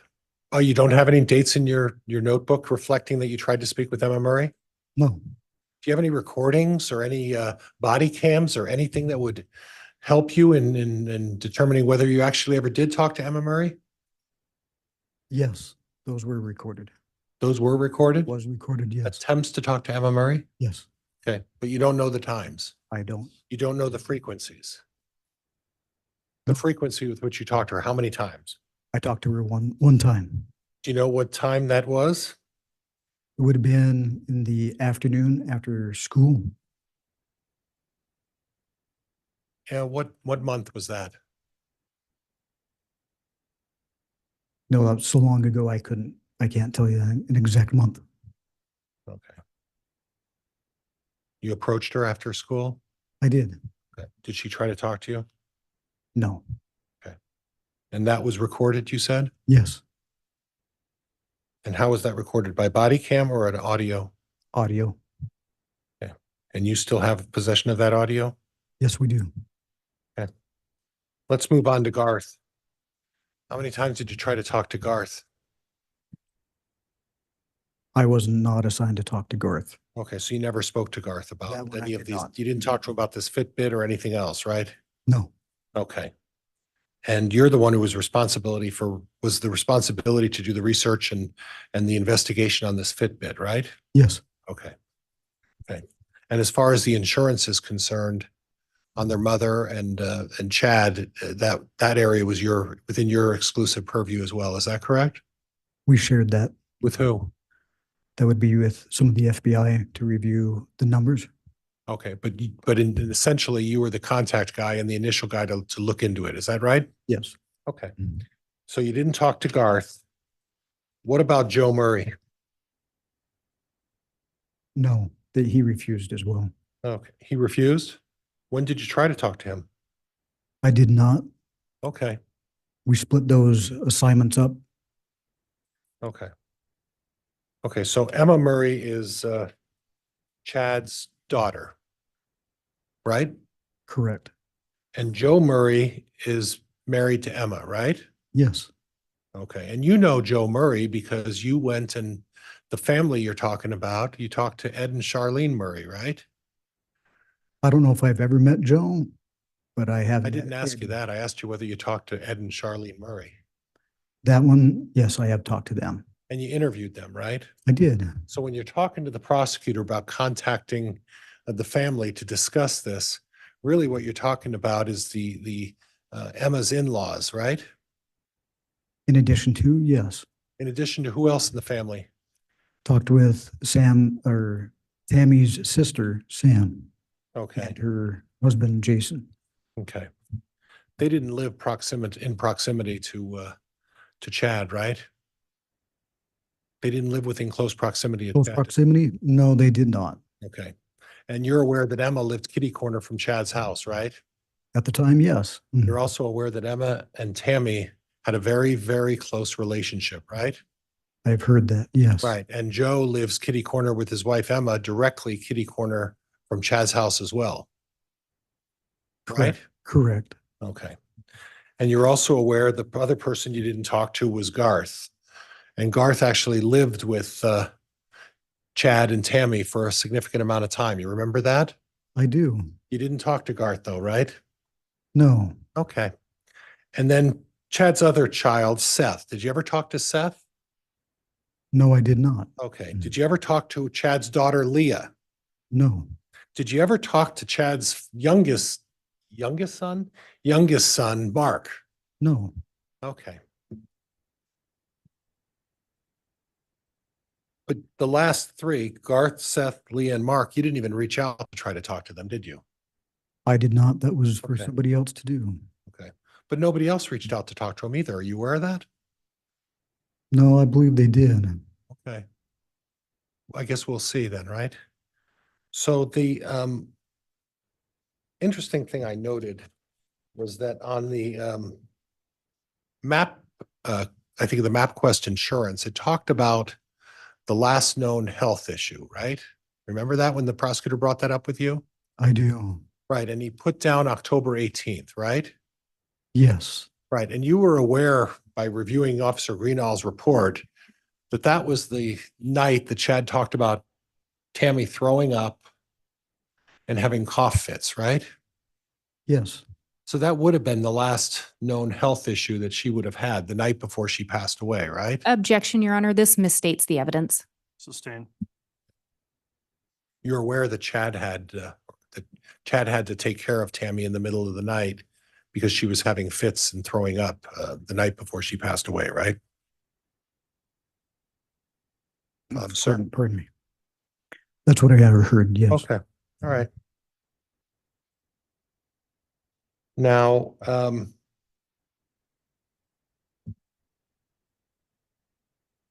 you reviewed the medical reports, correct, of Tammy Daybell? I did. And those were pretty sparse reports, right? Teton was only a couple of pages, right? Yes. Right. And on Teton, the first page, and the jury will have a chance to look at that, it talked about Tammy's anemia, right? As a past history, yes. Right. And it didn't show anything in the future that Tammy's anemia was ever cured or resolved. You never found any information about that, did you? None was disclosed as being Right. resolved. It was just listed as past, meaning to me, it's done, it's over. Well, you don't know if it's done or over. Are you a doctor? I am not. All right. Do you know whether anemia could actually be cured or not? Through an online search, it says, yes, it can be. Okay. But it takes a certain amount of medication, it takes a certain amount of treatment, takes a certain amount of prescription drugs and a series of treatment to at least stabilize it. That's what you read, stabilize it, right? No, I didn't read that about stabilizing. Well, the question is, where's that medical history that she treated it and cured it? I don't have that. Well, you don't have it because it doesn't exist, right? Correct? I don't know if it exists or not. We just don't have that. Okay. But what you do have is that Tammy had a habit of not wanting to go to the doctors to get treatment for anything, right? Objection, Your Honor. States facts not in evidence. Sustained. Are you aware that Tammy did not like to go to doctors and didn't like to get treatment for various medical maladies? Objection, Your Honor. Calls for speculation. Overruled. You can answer that, sir. Would you repeat the question, please? Tammy didn't like to go to the doctor, right? Correct. Okay. And at the time that she was discovered to be dead, are you aware of all the herbal and medicinal medicines that were in her cabinet at that time? Yes. Yeah. She was doing a lot of self-treatment with oils and herbs. Do you recall that? I do. Okay. Okay. She was also taking Prozac as a result of that, right? A result of some depression, excuse me. Objection, Your Honor. Misstates the evidence. Sustained. Were you aware that she was taking fluoxetine? I have difficulty with that as well. Fluoxetine. Fluoxetine, thank you. Yes. I'll say it wrong 10 more times and everybody's watching me say that, right? Fluoxetine. You were aware she was taking that. Yes. Generic form of Prozac. Yes. Okay. Mm. And that was for depression. And in addition to taking the fluoxetine, she was also self-treating with essential oils, with herbs, and a variety of other remedies, self-help remedies. You're aware of that as well, right? Objection, Your Honor. Calls for speculation. I'm asking if he's aware of it, Judge. Overruled. Are you aware of it? Yes. Okay. And you're also aware that at the time that Chad was interviewed, he was sobbing, he was crying, and he was emotional, right? I heard that. Yeah. And at the time that he was still able to say, listen, she had fainting spells, she had dizziness, she had all of those conditions that she described in Officer Greenall's report, correct? Yes. Now your wife dies and you discover her because she falls out of the bed. You call 911 and then police officers start interviewing him. Objection, Your Honor. That's a narrative the state would move to strike. Sustained. So Chad's sobbing and crying, and you're expecting him to recite exactly what her medical history is at the time that he's emotionally distraught about his wife's death, right? Objection, Your Honor. Argumentative, and it's a narrative. Sustained. The fact that that Chad Daybell was sobbing, would that be a position in your experience where someone would be able to effectively provide information about their medical history and all of the things that may have been going on with their wife? Through my experience, yes. Oh, so when someone's emotionally distraught, they're able to recite everything in your experience, right? Objection, Your Honor, asked and answered. Sustained. And then we have Garth Daybell, who was described as quiet and reserved. And there really was no effort to talk to him, right? Right? That I don't know. Okay. And as someone who's going through shock as described by, Brenda Dye, would you expect that he'd be also able to dictate or explain to you what his mother's health history is? Objection, Your Honor, calls for speculation. Overruled. You can answer it. Given time, yes, through my experience. Given time, right? After he gets over the fact that they discovered their mother dead on the floor, after that, you give him enough time, he could probably get around to it, right?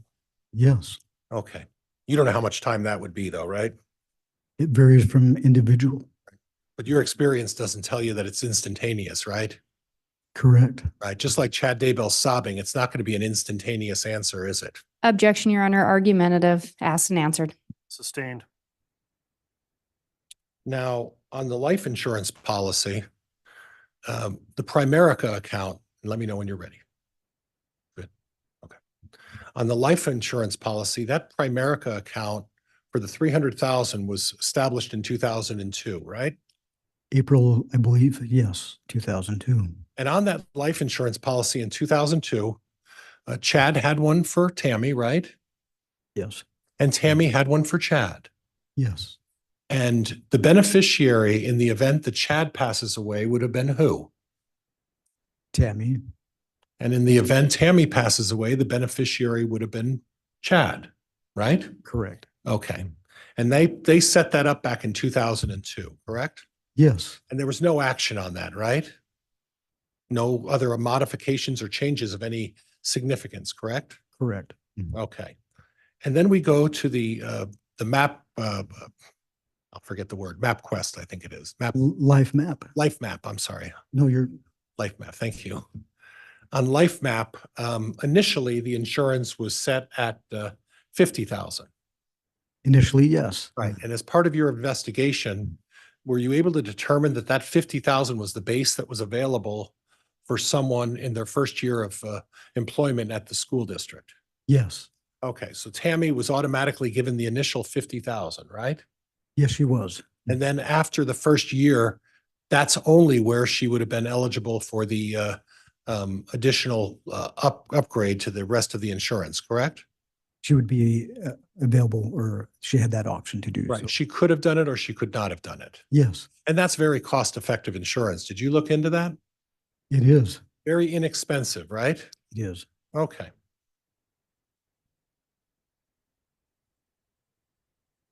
Now, you talked about not being able to locate the Fitbit. Can you tell me who was wearing the Fitbit on the 5 or 6 months that you put those numbers up on the board? I cannot. Mm. We don't know who was wearing that Fitbit. We don't know if it was Emma, right? We don't know. You didn't talk to Emma. You don't know who was wearing it. I do not know. You don't know how it was used or how it was. What you're doing is you're explaining to this jury that what you have are basically numbers, right? I do have numbers. And what you don't have is you don't have who was using it, how they were using it, or when they were using it, correct? We know when they were using it. Okay. Now, I know that you talked to Ed and Charlene, right? Yes, So you have some insight a little bit about Tammy and her use of that Fitbit, right? I do. Right. And as part of that, you were able to learn that there was a family competition when it came to the Fitbit. Remember that? I do. And do you remember when Charlene mentioned on the recording that you taped, and thank you for recording it, that Charlene said that she would go to bed at night and she'd be. Objection, Your Honor. Hearsay. Sustained. Were you able to gather some information as to the competition between Tammy and the rest of the family regarding the Fitbit? Objection, Your Honor. Calls for hearsay. Overruled. Okay, you can answer. Yes. And at this point, you were also able to determine, as a result of this competition, that certain activities took place. Certain people would go to bed at night being ahead on their Fitbit device. You learned some information about that? Yes. Okay. And through your investigation, you learned that that person was Charlene Murray, right? Correct. Okay. And you also learned as a result that the next morning, surprisingly, Charlene would find that she was now behind on the Fitbit race, right? Yes. And do you recall which family members were involved in this so-called competition? So if I remember correctly, there was Ed and Charlene and Tammy. Okay. And in interviewing the Murrays, Ed and Charlene, this was a little bit of a, Tammy was a competitive person, That's what I understand. Yes. didn't like to lose. Right? Yes, correct. She did not. Okay. But you don't know how that Fitbit was used when you calculated these numbers, correct? Correct. And you don't know who was using that Fitbit and running those numbers up, right? I do not. And you also don't know the manner in which those Fitbit numbers were accumulated on the particular device. Is that correct? Correct.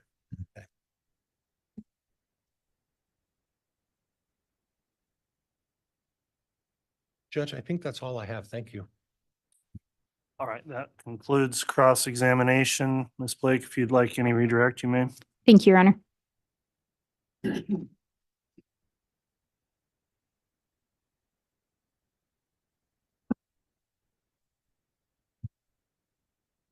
Detective Mattingly, you've indicated it's fair to say this was a joint investigation.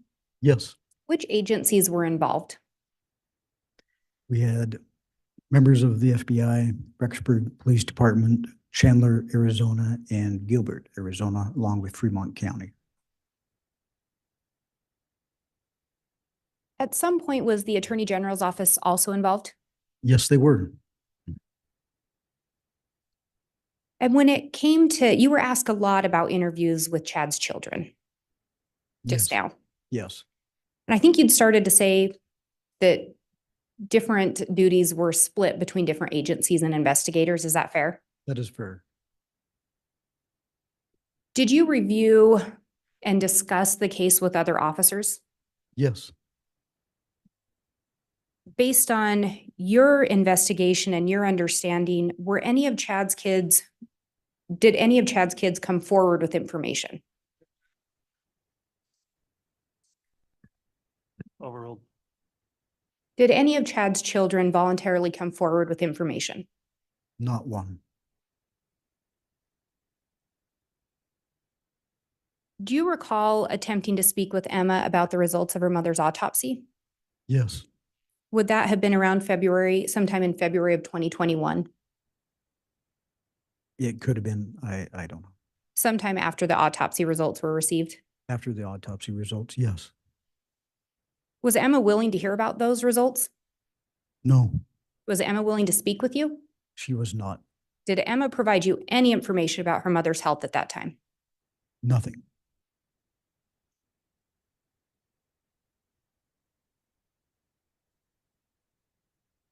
You were asked about knowing that Tammy didn't like to go to the doctor. Do you know where that information originated? I believe that came from Chad and his children. You didn't personally know Tammy. Is I that did correct? not. So the only information you had to go on is what was provided by Chad and or his kids. Yes, And you were asked similarly if Tammy would self-treat with homeopathic medications or other things. Do you know where that information originated? that'd be through Tammy's family, Chad and her children. So you don't personally know whether or not she used those homeopathic medicines I or don't. treatments, I don't. just what's reported by Chad and his children. Yes, Then talked a lot about the Fitbit. On that first slide, we saw that it was registered to Tammy's Gmail. Is that correct? It was. And I think you'd also mentioned seeing Tammy wearing that in Facebook photos. Do you recall that? I do. Any reason to believe Tammy wasn't using the Fitbit? I don't. And Your Honor, I'm going to ask if I can be handed State's Exhibit 152.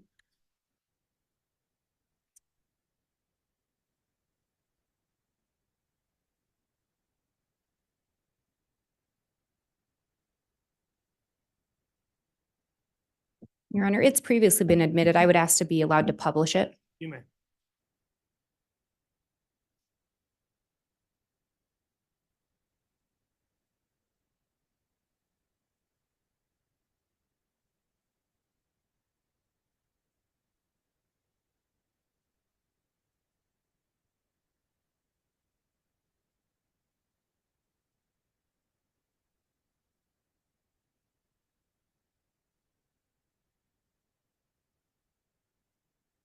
Trying to make that a little easier to read.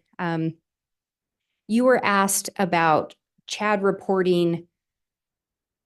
telling individuals on October 19th that his wife had become sick the night of October 18th. Do you recall defense counsel talking to you about that? I do. And then you were asked about the form and where he indicated October 18th of 2019 was when she first started having symptoms. Yes. And I know that's difficult to read, but under the medical information, can you read what is above where he wrote October 18th, 2019? And if you can't, I can have the exhibit handed to you. No, I believe I can make it out. When did health of deceased first become impaired? So it indicates when did the health first become impaired? Correct? Correct. And what was Chad's response again? October 18th, 2019. I have no further questions. All right.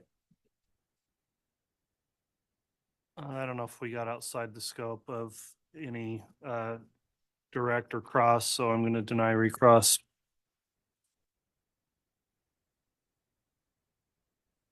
That'll conclude your testimony then. Is this witness going to be recalled by the state potentially? The state would reserve the right to recall Detective Mattingly. Okay, so Detective Mattingly, you remain under subpoena. You may be recalled to testify in this case because of the court's exclusionary order. Please refrain from viewing any of the evidence that is presented going forward between now and the time you take the stand. Don't discuss your testimony or others' testimony between now and then, and I'll ask you about that when you retake the stand. You wish. All right, thank you.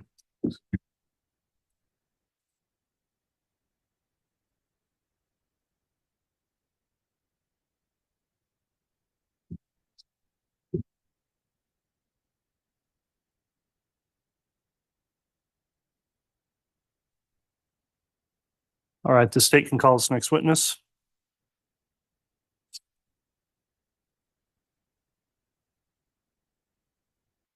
The state will call Detective Kaikamanu.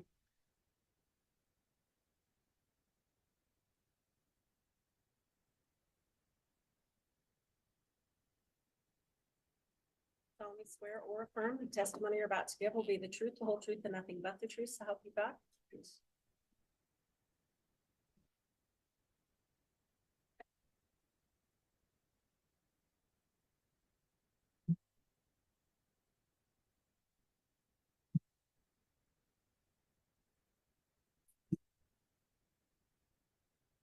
All right, the court would note as the state's case agent, Detective Kai Kamanu is not subject to the exclusionary rule, so I won't make my normal inquiry.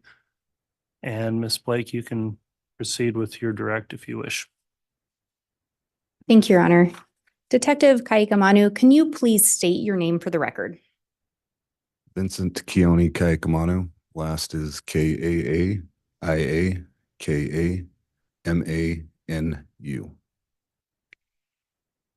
Where are you currently employed? Madison County Sheriff's Office. And I've been calling you detective, but what is your current title and or position? I'm currently the Chief Deputy for Madison County Sheriff's Office. At the time you were involved in this case, was your title detective? Yes, Are you okay if I call you detective today? yes. Where were you employed prior to working in Madison County? Fremont County Sheriff's Office in Idaho, How long were you employed with them? about 18 years. What was your title or position when you left the Fremont County Sheriff's Office? I was a sergeant over detectives and school resource officers. And what position did you hold prior to that? I was a regular detective and then a patrol deputy prior to that. Do you have any specialized training in order to be a law enforcement officer? I do. I went through the Idaho Post Academy. I currently hold my intermediate, my basic, my advanced, and supervisor certificate. Throughout the years, roughly around 2,500 hours of training, and training is always ongoing. And in October of 2019, you were working in Fremont County, correct? Yes, And what was your title at that time was detective? yes. Do you recall if you were working on October 19th of 2019? I was the on-call detective that night. Do you recall missing a call that night or Yes. in the early morning hours? Yes. Why did you miss that call? Earlier that night, I was called out to assist Idaho Falls PD in an Officer Walls shooting incident. Do you recall approximately when you were called out to assist in that? Around 11 o'clock p.m. on the 18th. And when did you finish up with your assistance in that matter? I got home around 4:30 a.m. After missing that call, at some point, did you end up making contact with the deputy? I did. And who was the deputy? Deputy Allie Greenholge. Did you learn why she had called you? I did. What did she call you about? When I made contact with her, she informed me that she was on an unattended death. And as the on-call detective, did you always respond out to an unattended death? No. When would you respond out? We would respond if there's anything suspicious after talking with the deputy that's on scene. We'd go over certain things if there's anything out of the ordinary, any forced entry, anything wrong with the body, anything that was suspicious to them and out of the ordinary. When you returned that call, well, let me back up. And what is an unattended death? An unattended death is a death that's not under a doctor's care. Is it typical for law enforcement to respond out to an unattended death? At that time for Fremont County, not all the time. And if someone did respond out, was it generally a deputy to start with? Yes, And then if necessary, a detective would show up. yes. When you returned the call to Deputy Greenalch, did you learn if she'd been in touch with anyone else? I did. I was informed that she had contacted Detective Mattingly.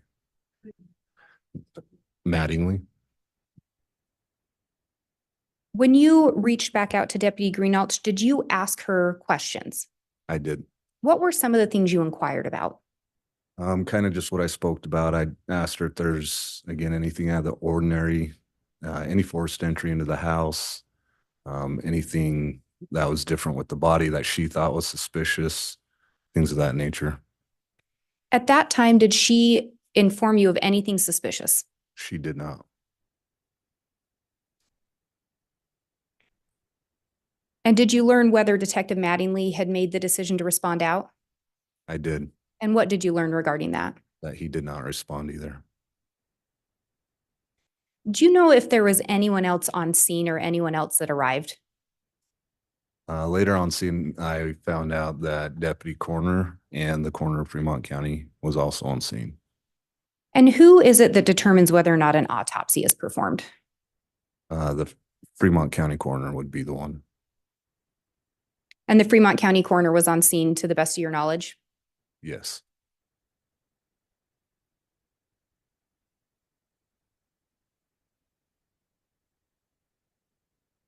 And is it fair to say that on October 19th of 2019, outside of the initial response, no investigation was opened into Tammy's death? Yes. And had you heard the name Tammy Daybell before October 19th of 2019? No. Had you heard the name Chad Daybell? No. Had you heard the name Lori Vallow, No. Alex Cox, No. JJ Vallow, No. Tylee Ryan? No. Subsequent to October 19th of 2019, did you become involved in an investigation into Tammy Daybell's death? I did. Do you recall approximately when you became involved? I got involved with Tammy Daybell's death approximately around March of 2020. Do you know when the Fremont County Sheriff's Office became involved? They received a call for assistance of an Arizona PD, Gilbert PD, October 31st, 2019. When you became involved in March of 2020, were there other related investigations pending? Yes. What were those? There was the homicide of Charles Vallow in Chandler.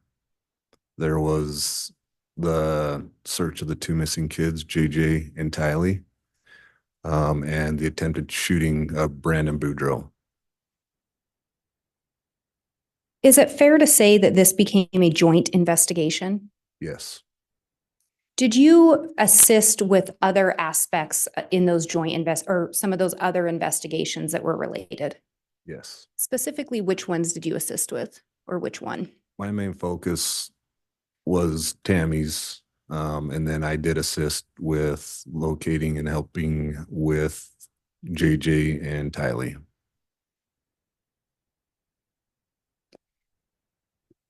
As part of your investigation into Tammy's death, did you review an incident that had happened earlier in October of 2019? Yes. Do you recall the date of that incident?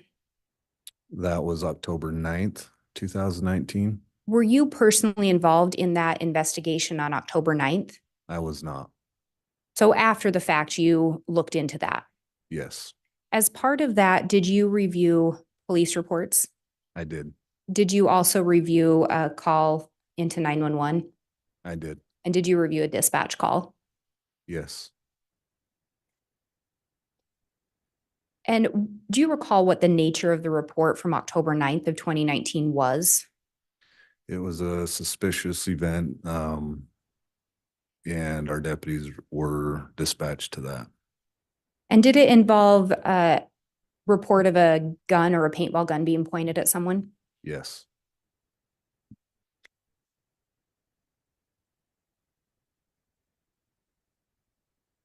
And Your Honor, I believe both of those calls were admitted into evidence yesterday, and I was going to see if I could get both of those exhibits.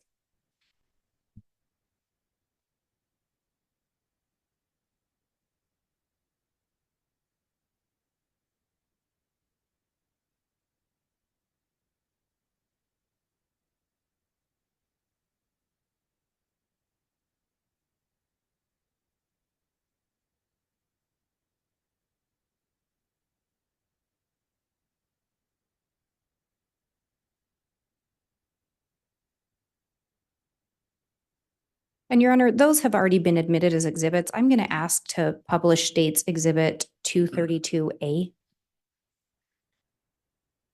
232A can be published.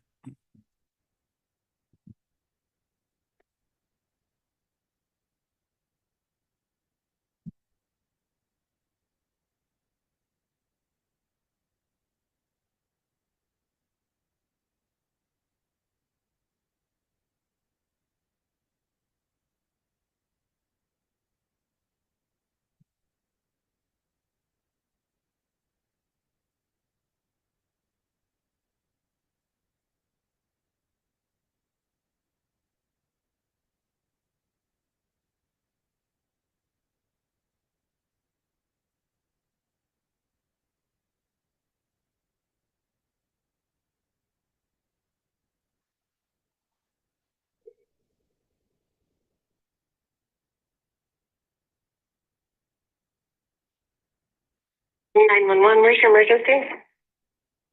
Yeah, so my mother-in-law, who lives in Columbus, had just gotten home about 10 minutes ago, was unloading her car, and she thinks a man, but she's not 100% sure she didn't see, because they were wearing a ski mask, came up to her with the paintball gun, but they started shooting at her. It wasn't loaded, and it didn't, he didn't know they came out of it. But he kept asking him what he was doing, he would respond, and then suddenly asked us to pull out with her husband, who ran off. Okay, what's the address? Are you there? Hello? Are you still there? Yeah, can you hear me? Okay, now I can hear you. What's the address? It's 199 North, 1900 East, Rexburg, Idaho, 83440. That's my address. She lives in Coroner. I don't know what her address is. Okay, I need her address. What's her location? I think it's 201, I think is her address.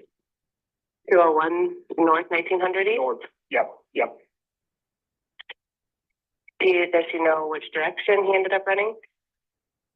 We headed east, back behind their house. Okay, and did she give you a description of the clothing? I didn't get one from her. I can follow that.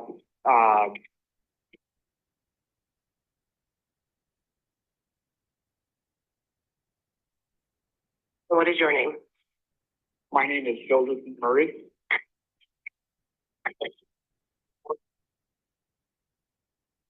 Okay, is this a good phone number for you? Yep. Okay, I am sending a deputy out to your mother's home. All right, thank you. You're welcome. Bye-bye. Bye-bye.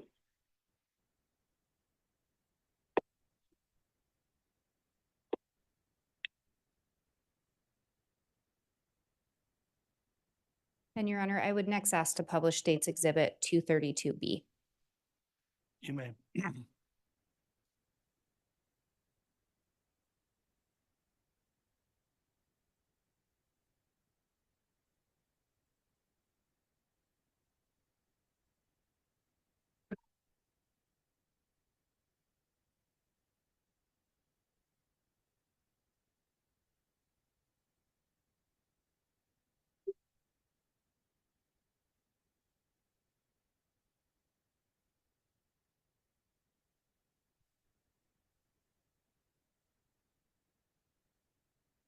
I apologize. Now I'm having tech issues.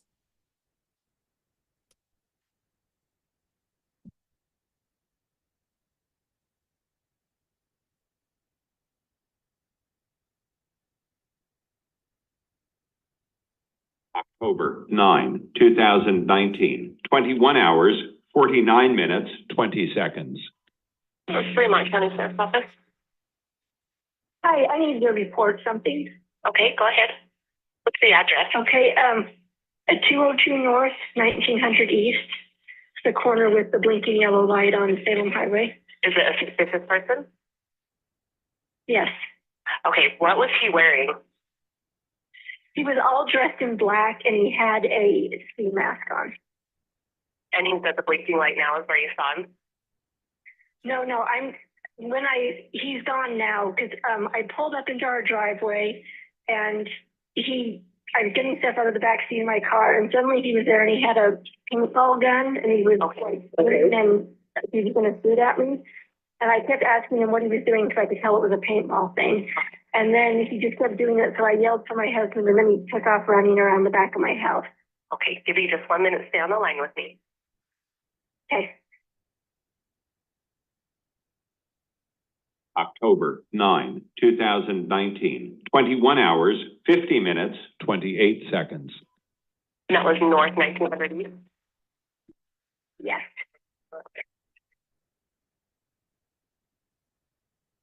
October 9, 2019, 21 hours, 50 minutes, 43 seconds. In what direction he was going? He went behind my house and it's so dark out here, and I just was in the house and got my husband and son, and then they went out and looked, and he was long gone by then. So he was on the north side of my house is where he went to get away. Okay. He didn't say anything, or he just kept like he was holding the gun like he was, had a rifle and was shooting at me. So, but nothing came out of the gun either, so I don't think it was loaded. Okay, and what is your name, ma'am? My name is Tammy Daybell. Okay, I will pass your information on to my deputies. We actually just had a previous call about this individual, so they're out in the area looking now. Okay, yeah, I think it was my son-in-law who lives diagonal from us that called you guys already. Oh, So okay. I just wanted to make sure it got reported. So Let's see. And what's your son-in-law's name? Joseph Murray. Okay, yep, it was him. Okay. So, all right, I have a deputy that will be out at your home here shortly. Okay, thank you. Yep.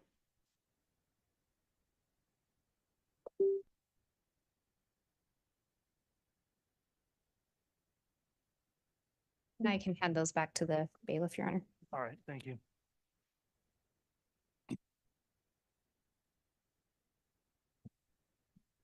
Detective Kaikamanu, do you recall reviewing those calls? Yes. And particularly, there's the call from Tammy Daybell into dispatch, is that correct? Yes. And she describes the incident. Yes. Did you hear how she referred to the weapon? Yes. How did she refer to it? When she first called in, she referred to it as a paintball gun. Throughout that conversation with dispatch, she also describes it as a gun and a rifle.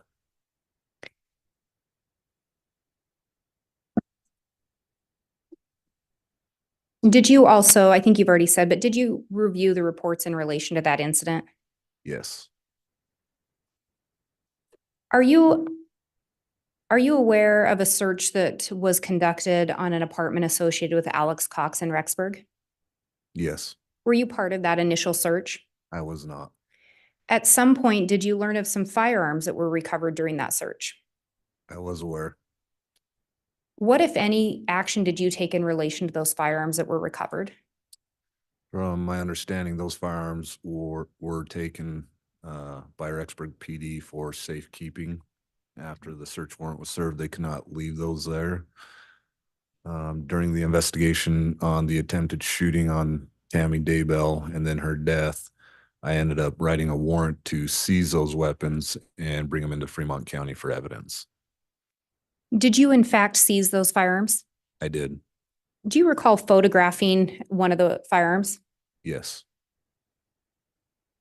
Your Honor, I have what's been marked as State's Exhibit 281A. I have a copy for counsel, a courtesy copy for Your Honor, and the exhibit. I would ask that the witness be shown a copy of the exhibit.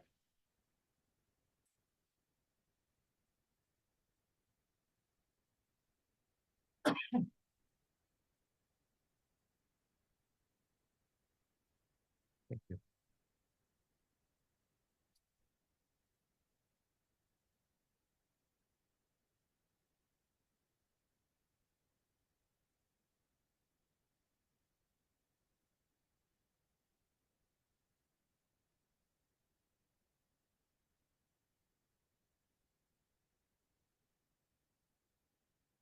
And Detective Kaikamanu, do you recognize that firearm? Yes. Is this in fact one of the firearms that was seized? Yes, it was. What about this particular firearm caught your attention, if anything? The ones that were seized, this one, to me, looking through them, resembled or could be looked at as a paintball gun during this incident of the attempted shooting on Tammy. And Tammy had also used the word rifle. Yes, Is this in fact a rifle? it is. Did you take this photograph? I did. And is it an accurate depiction of the firearm seized? Yes. Your Honor, I would move for the admission of State's Exhibit 281A. No Any objection, Judge. All right, Exhibit 281A is admitted. And Your Honor, I would ask to be allowed to publish. You may.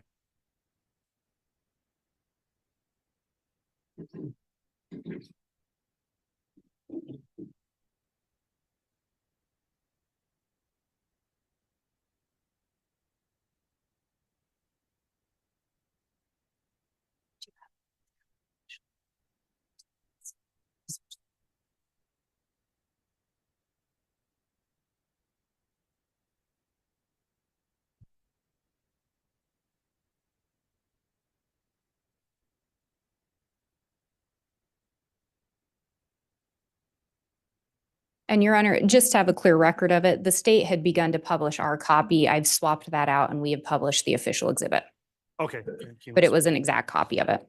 All right, we'll note the actual exhibits now being published for the jurors. Thank you, Your Honor. Detective Kaikamanu, I believe there is a laser pointer up there if that's helpful. You indicated that this could resemble a paintball gun. I want to talk to you a little bit about your experience with paintball guns. What experience, if any, do you have with paintball guns? Growing up, I shot paintball guns all the time. And then getting into my law enforcement career and getting on the SWAT team,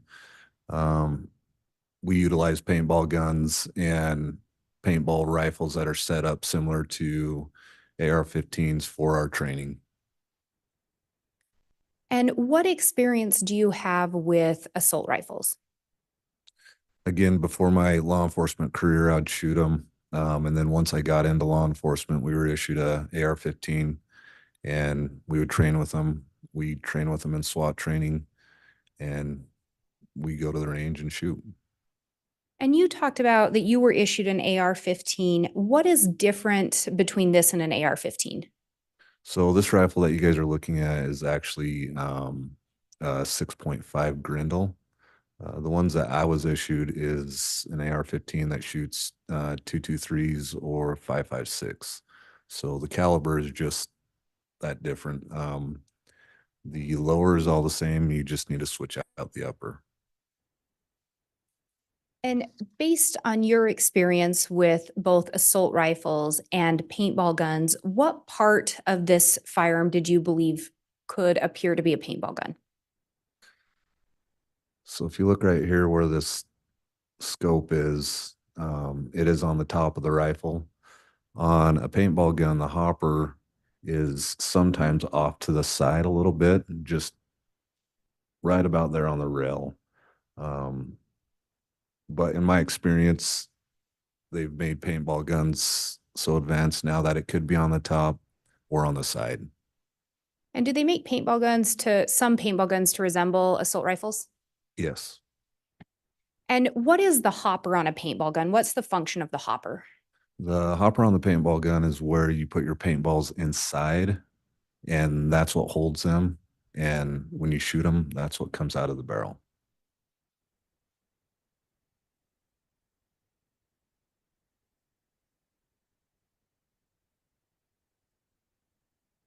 And we will come back to that exhibit in a bit. And Judge, could I have again, a reminder of what number that was again? I have a 281A, is that correct? That is correct. Yeah. Thank you, Your Honor.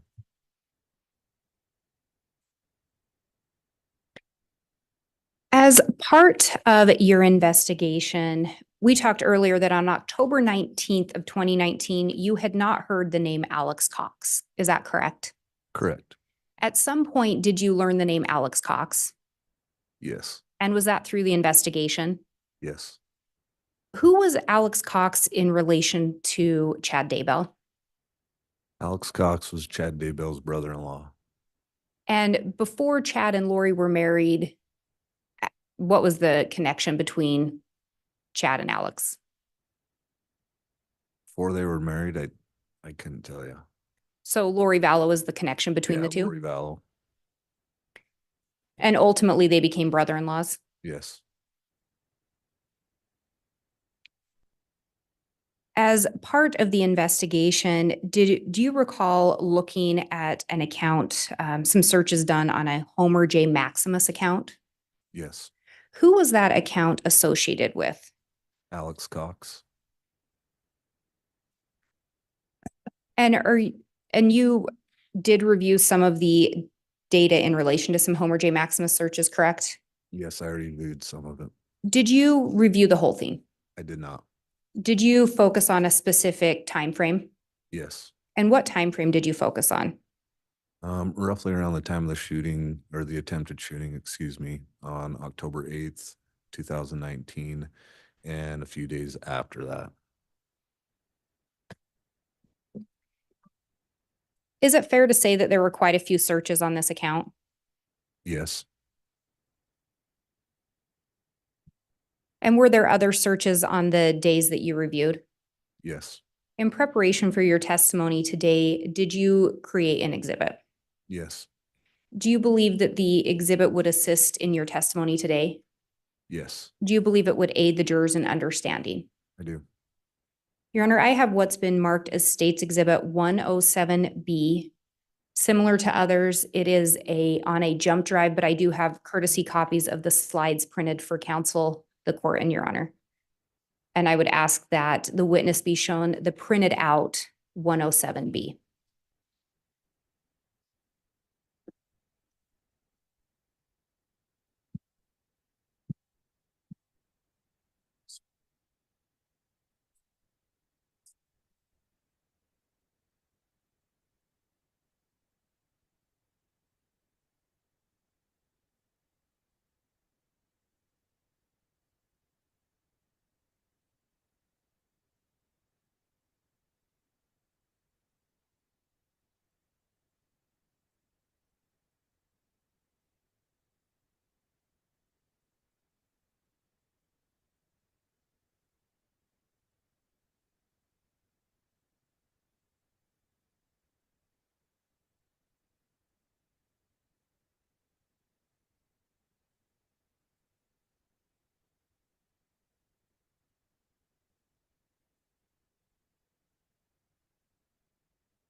Thank you.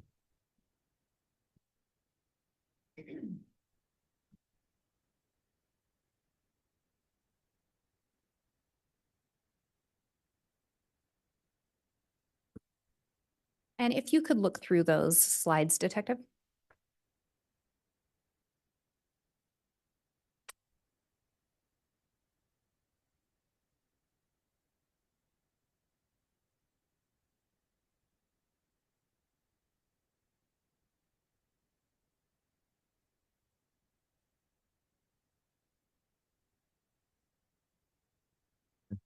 Do those appear to be an accurate depiction of the PowerPoint created? Yes. Your Honor, I would move for the admission of State's Exhibit 107B. Any objection? Judge, for demonstrative purposes, there won't be an objection. All right. And Your Honor, this is a summary exhibit. Okay, as a summary exhibit, Exhibit 107B has been admitted. Thank you, Your Honor. I would ask permission to publish. You may publish.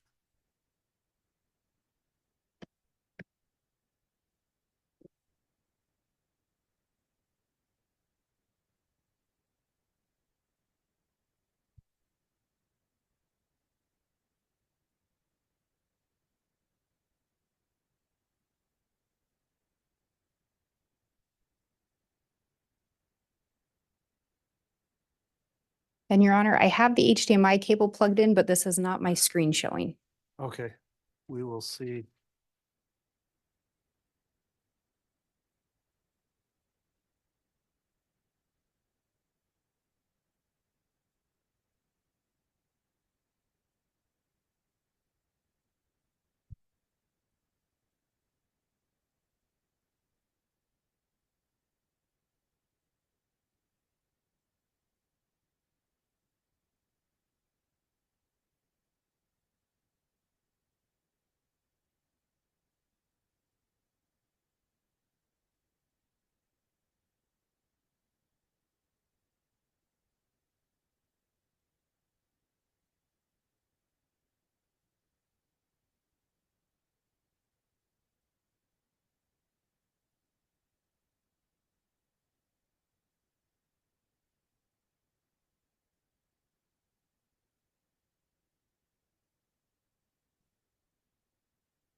And Your Honor, I'm just looking at the time. I will indicate it's still not showing my screen.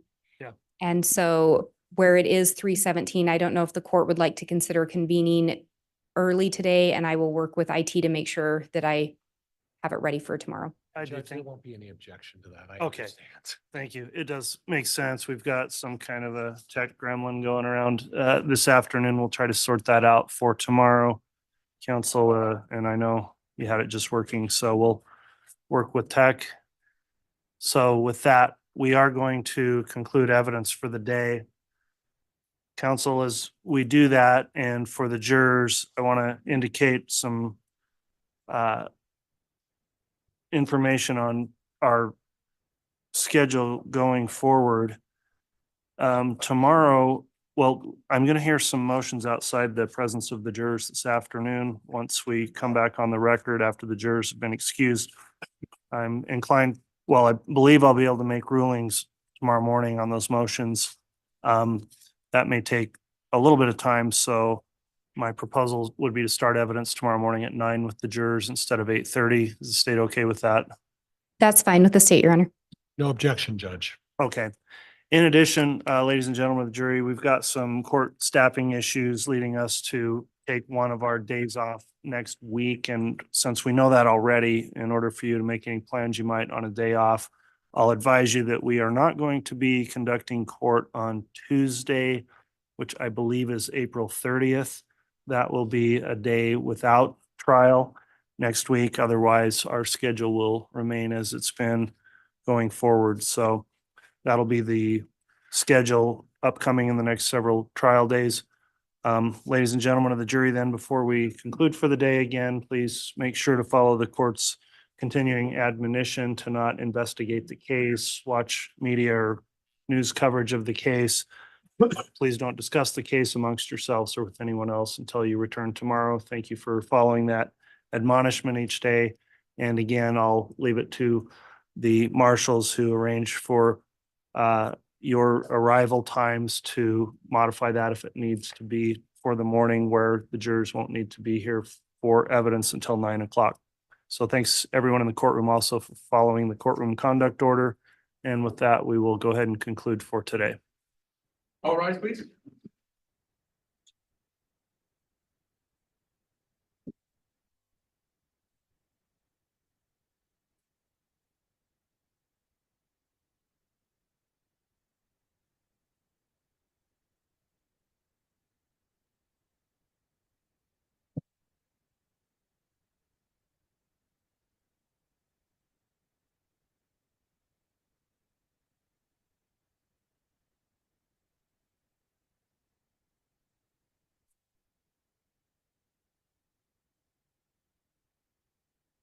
All right, thank you. Please be seated.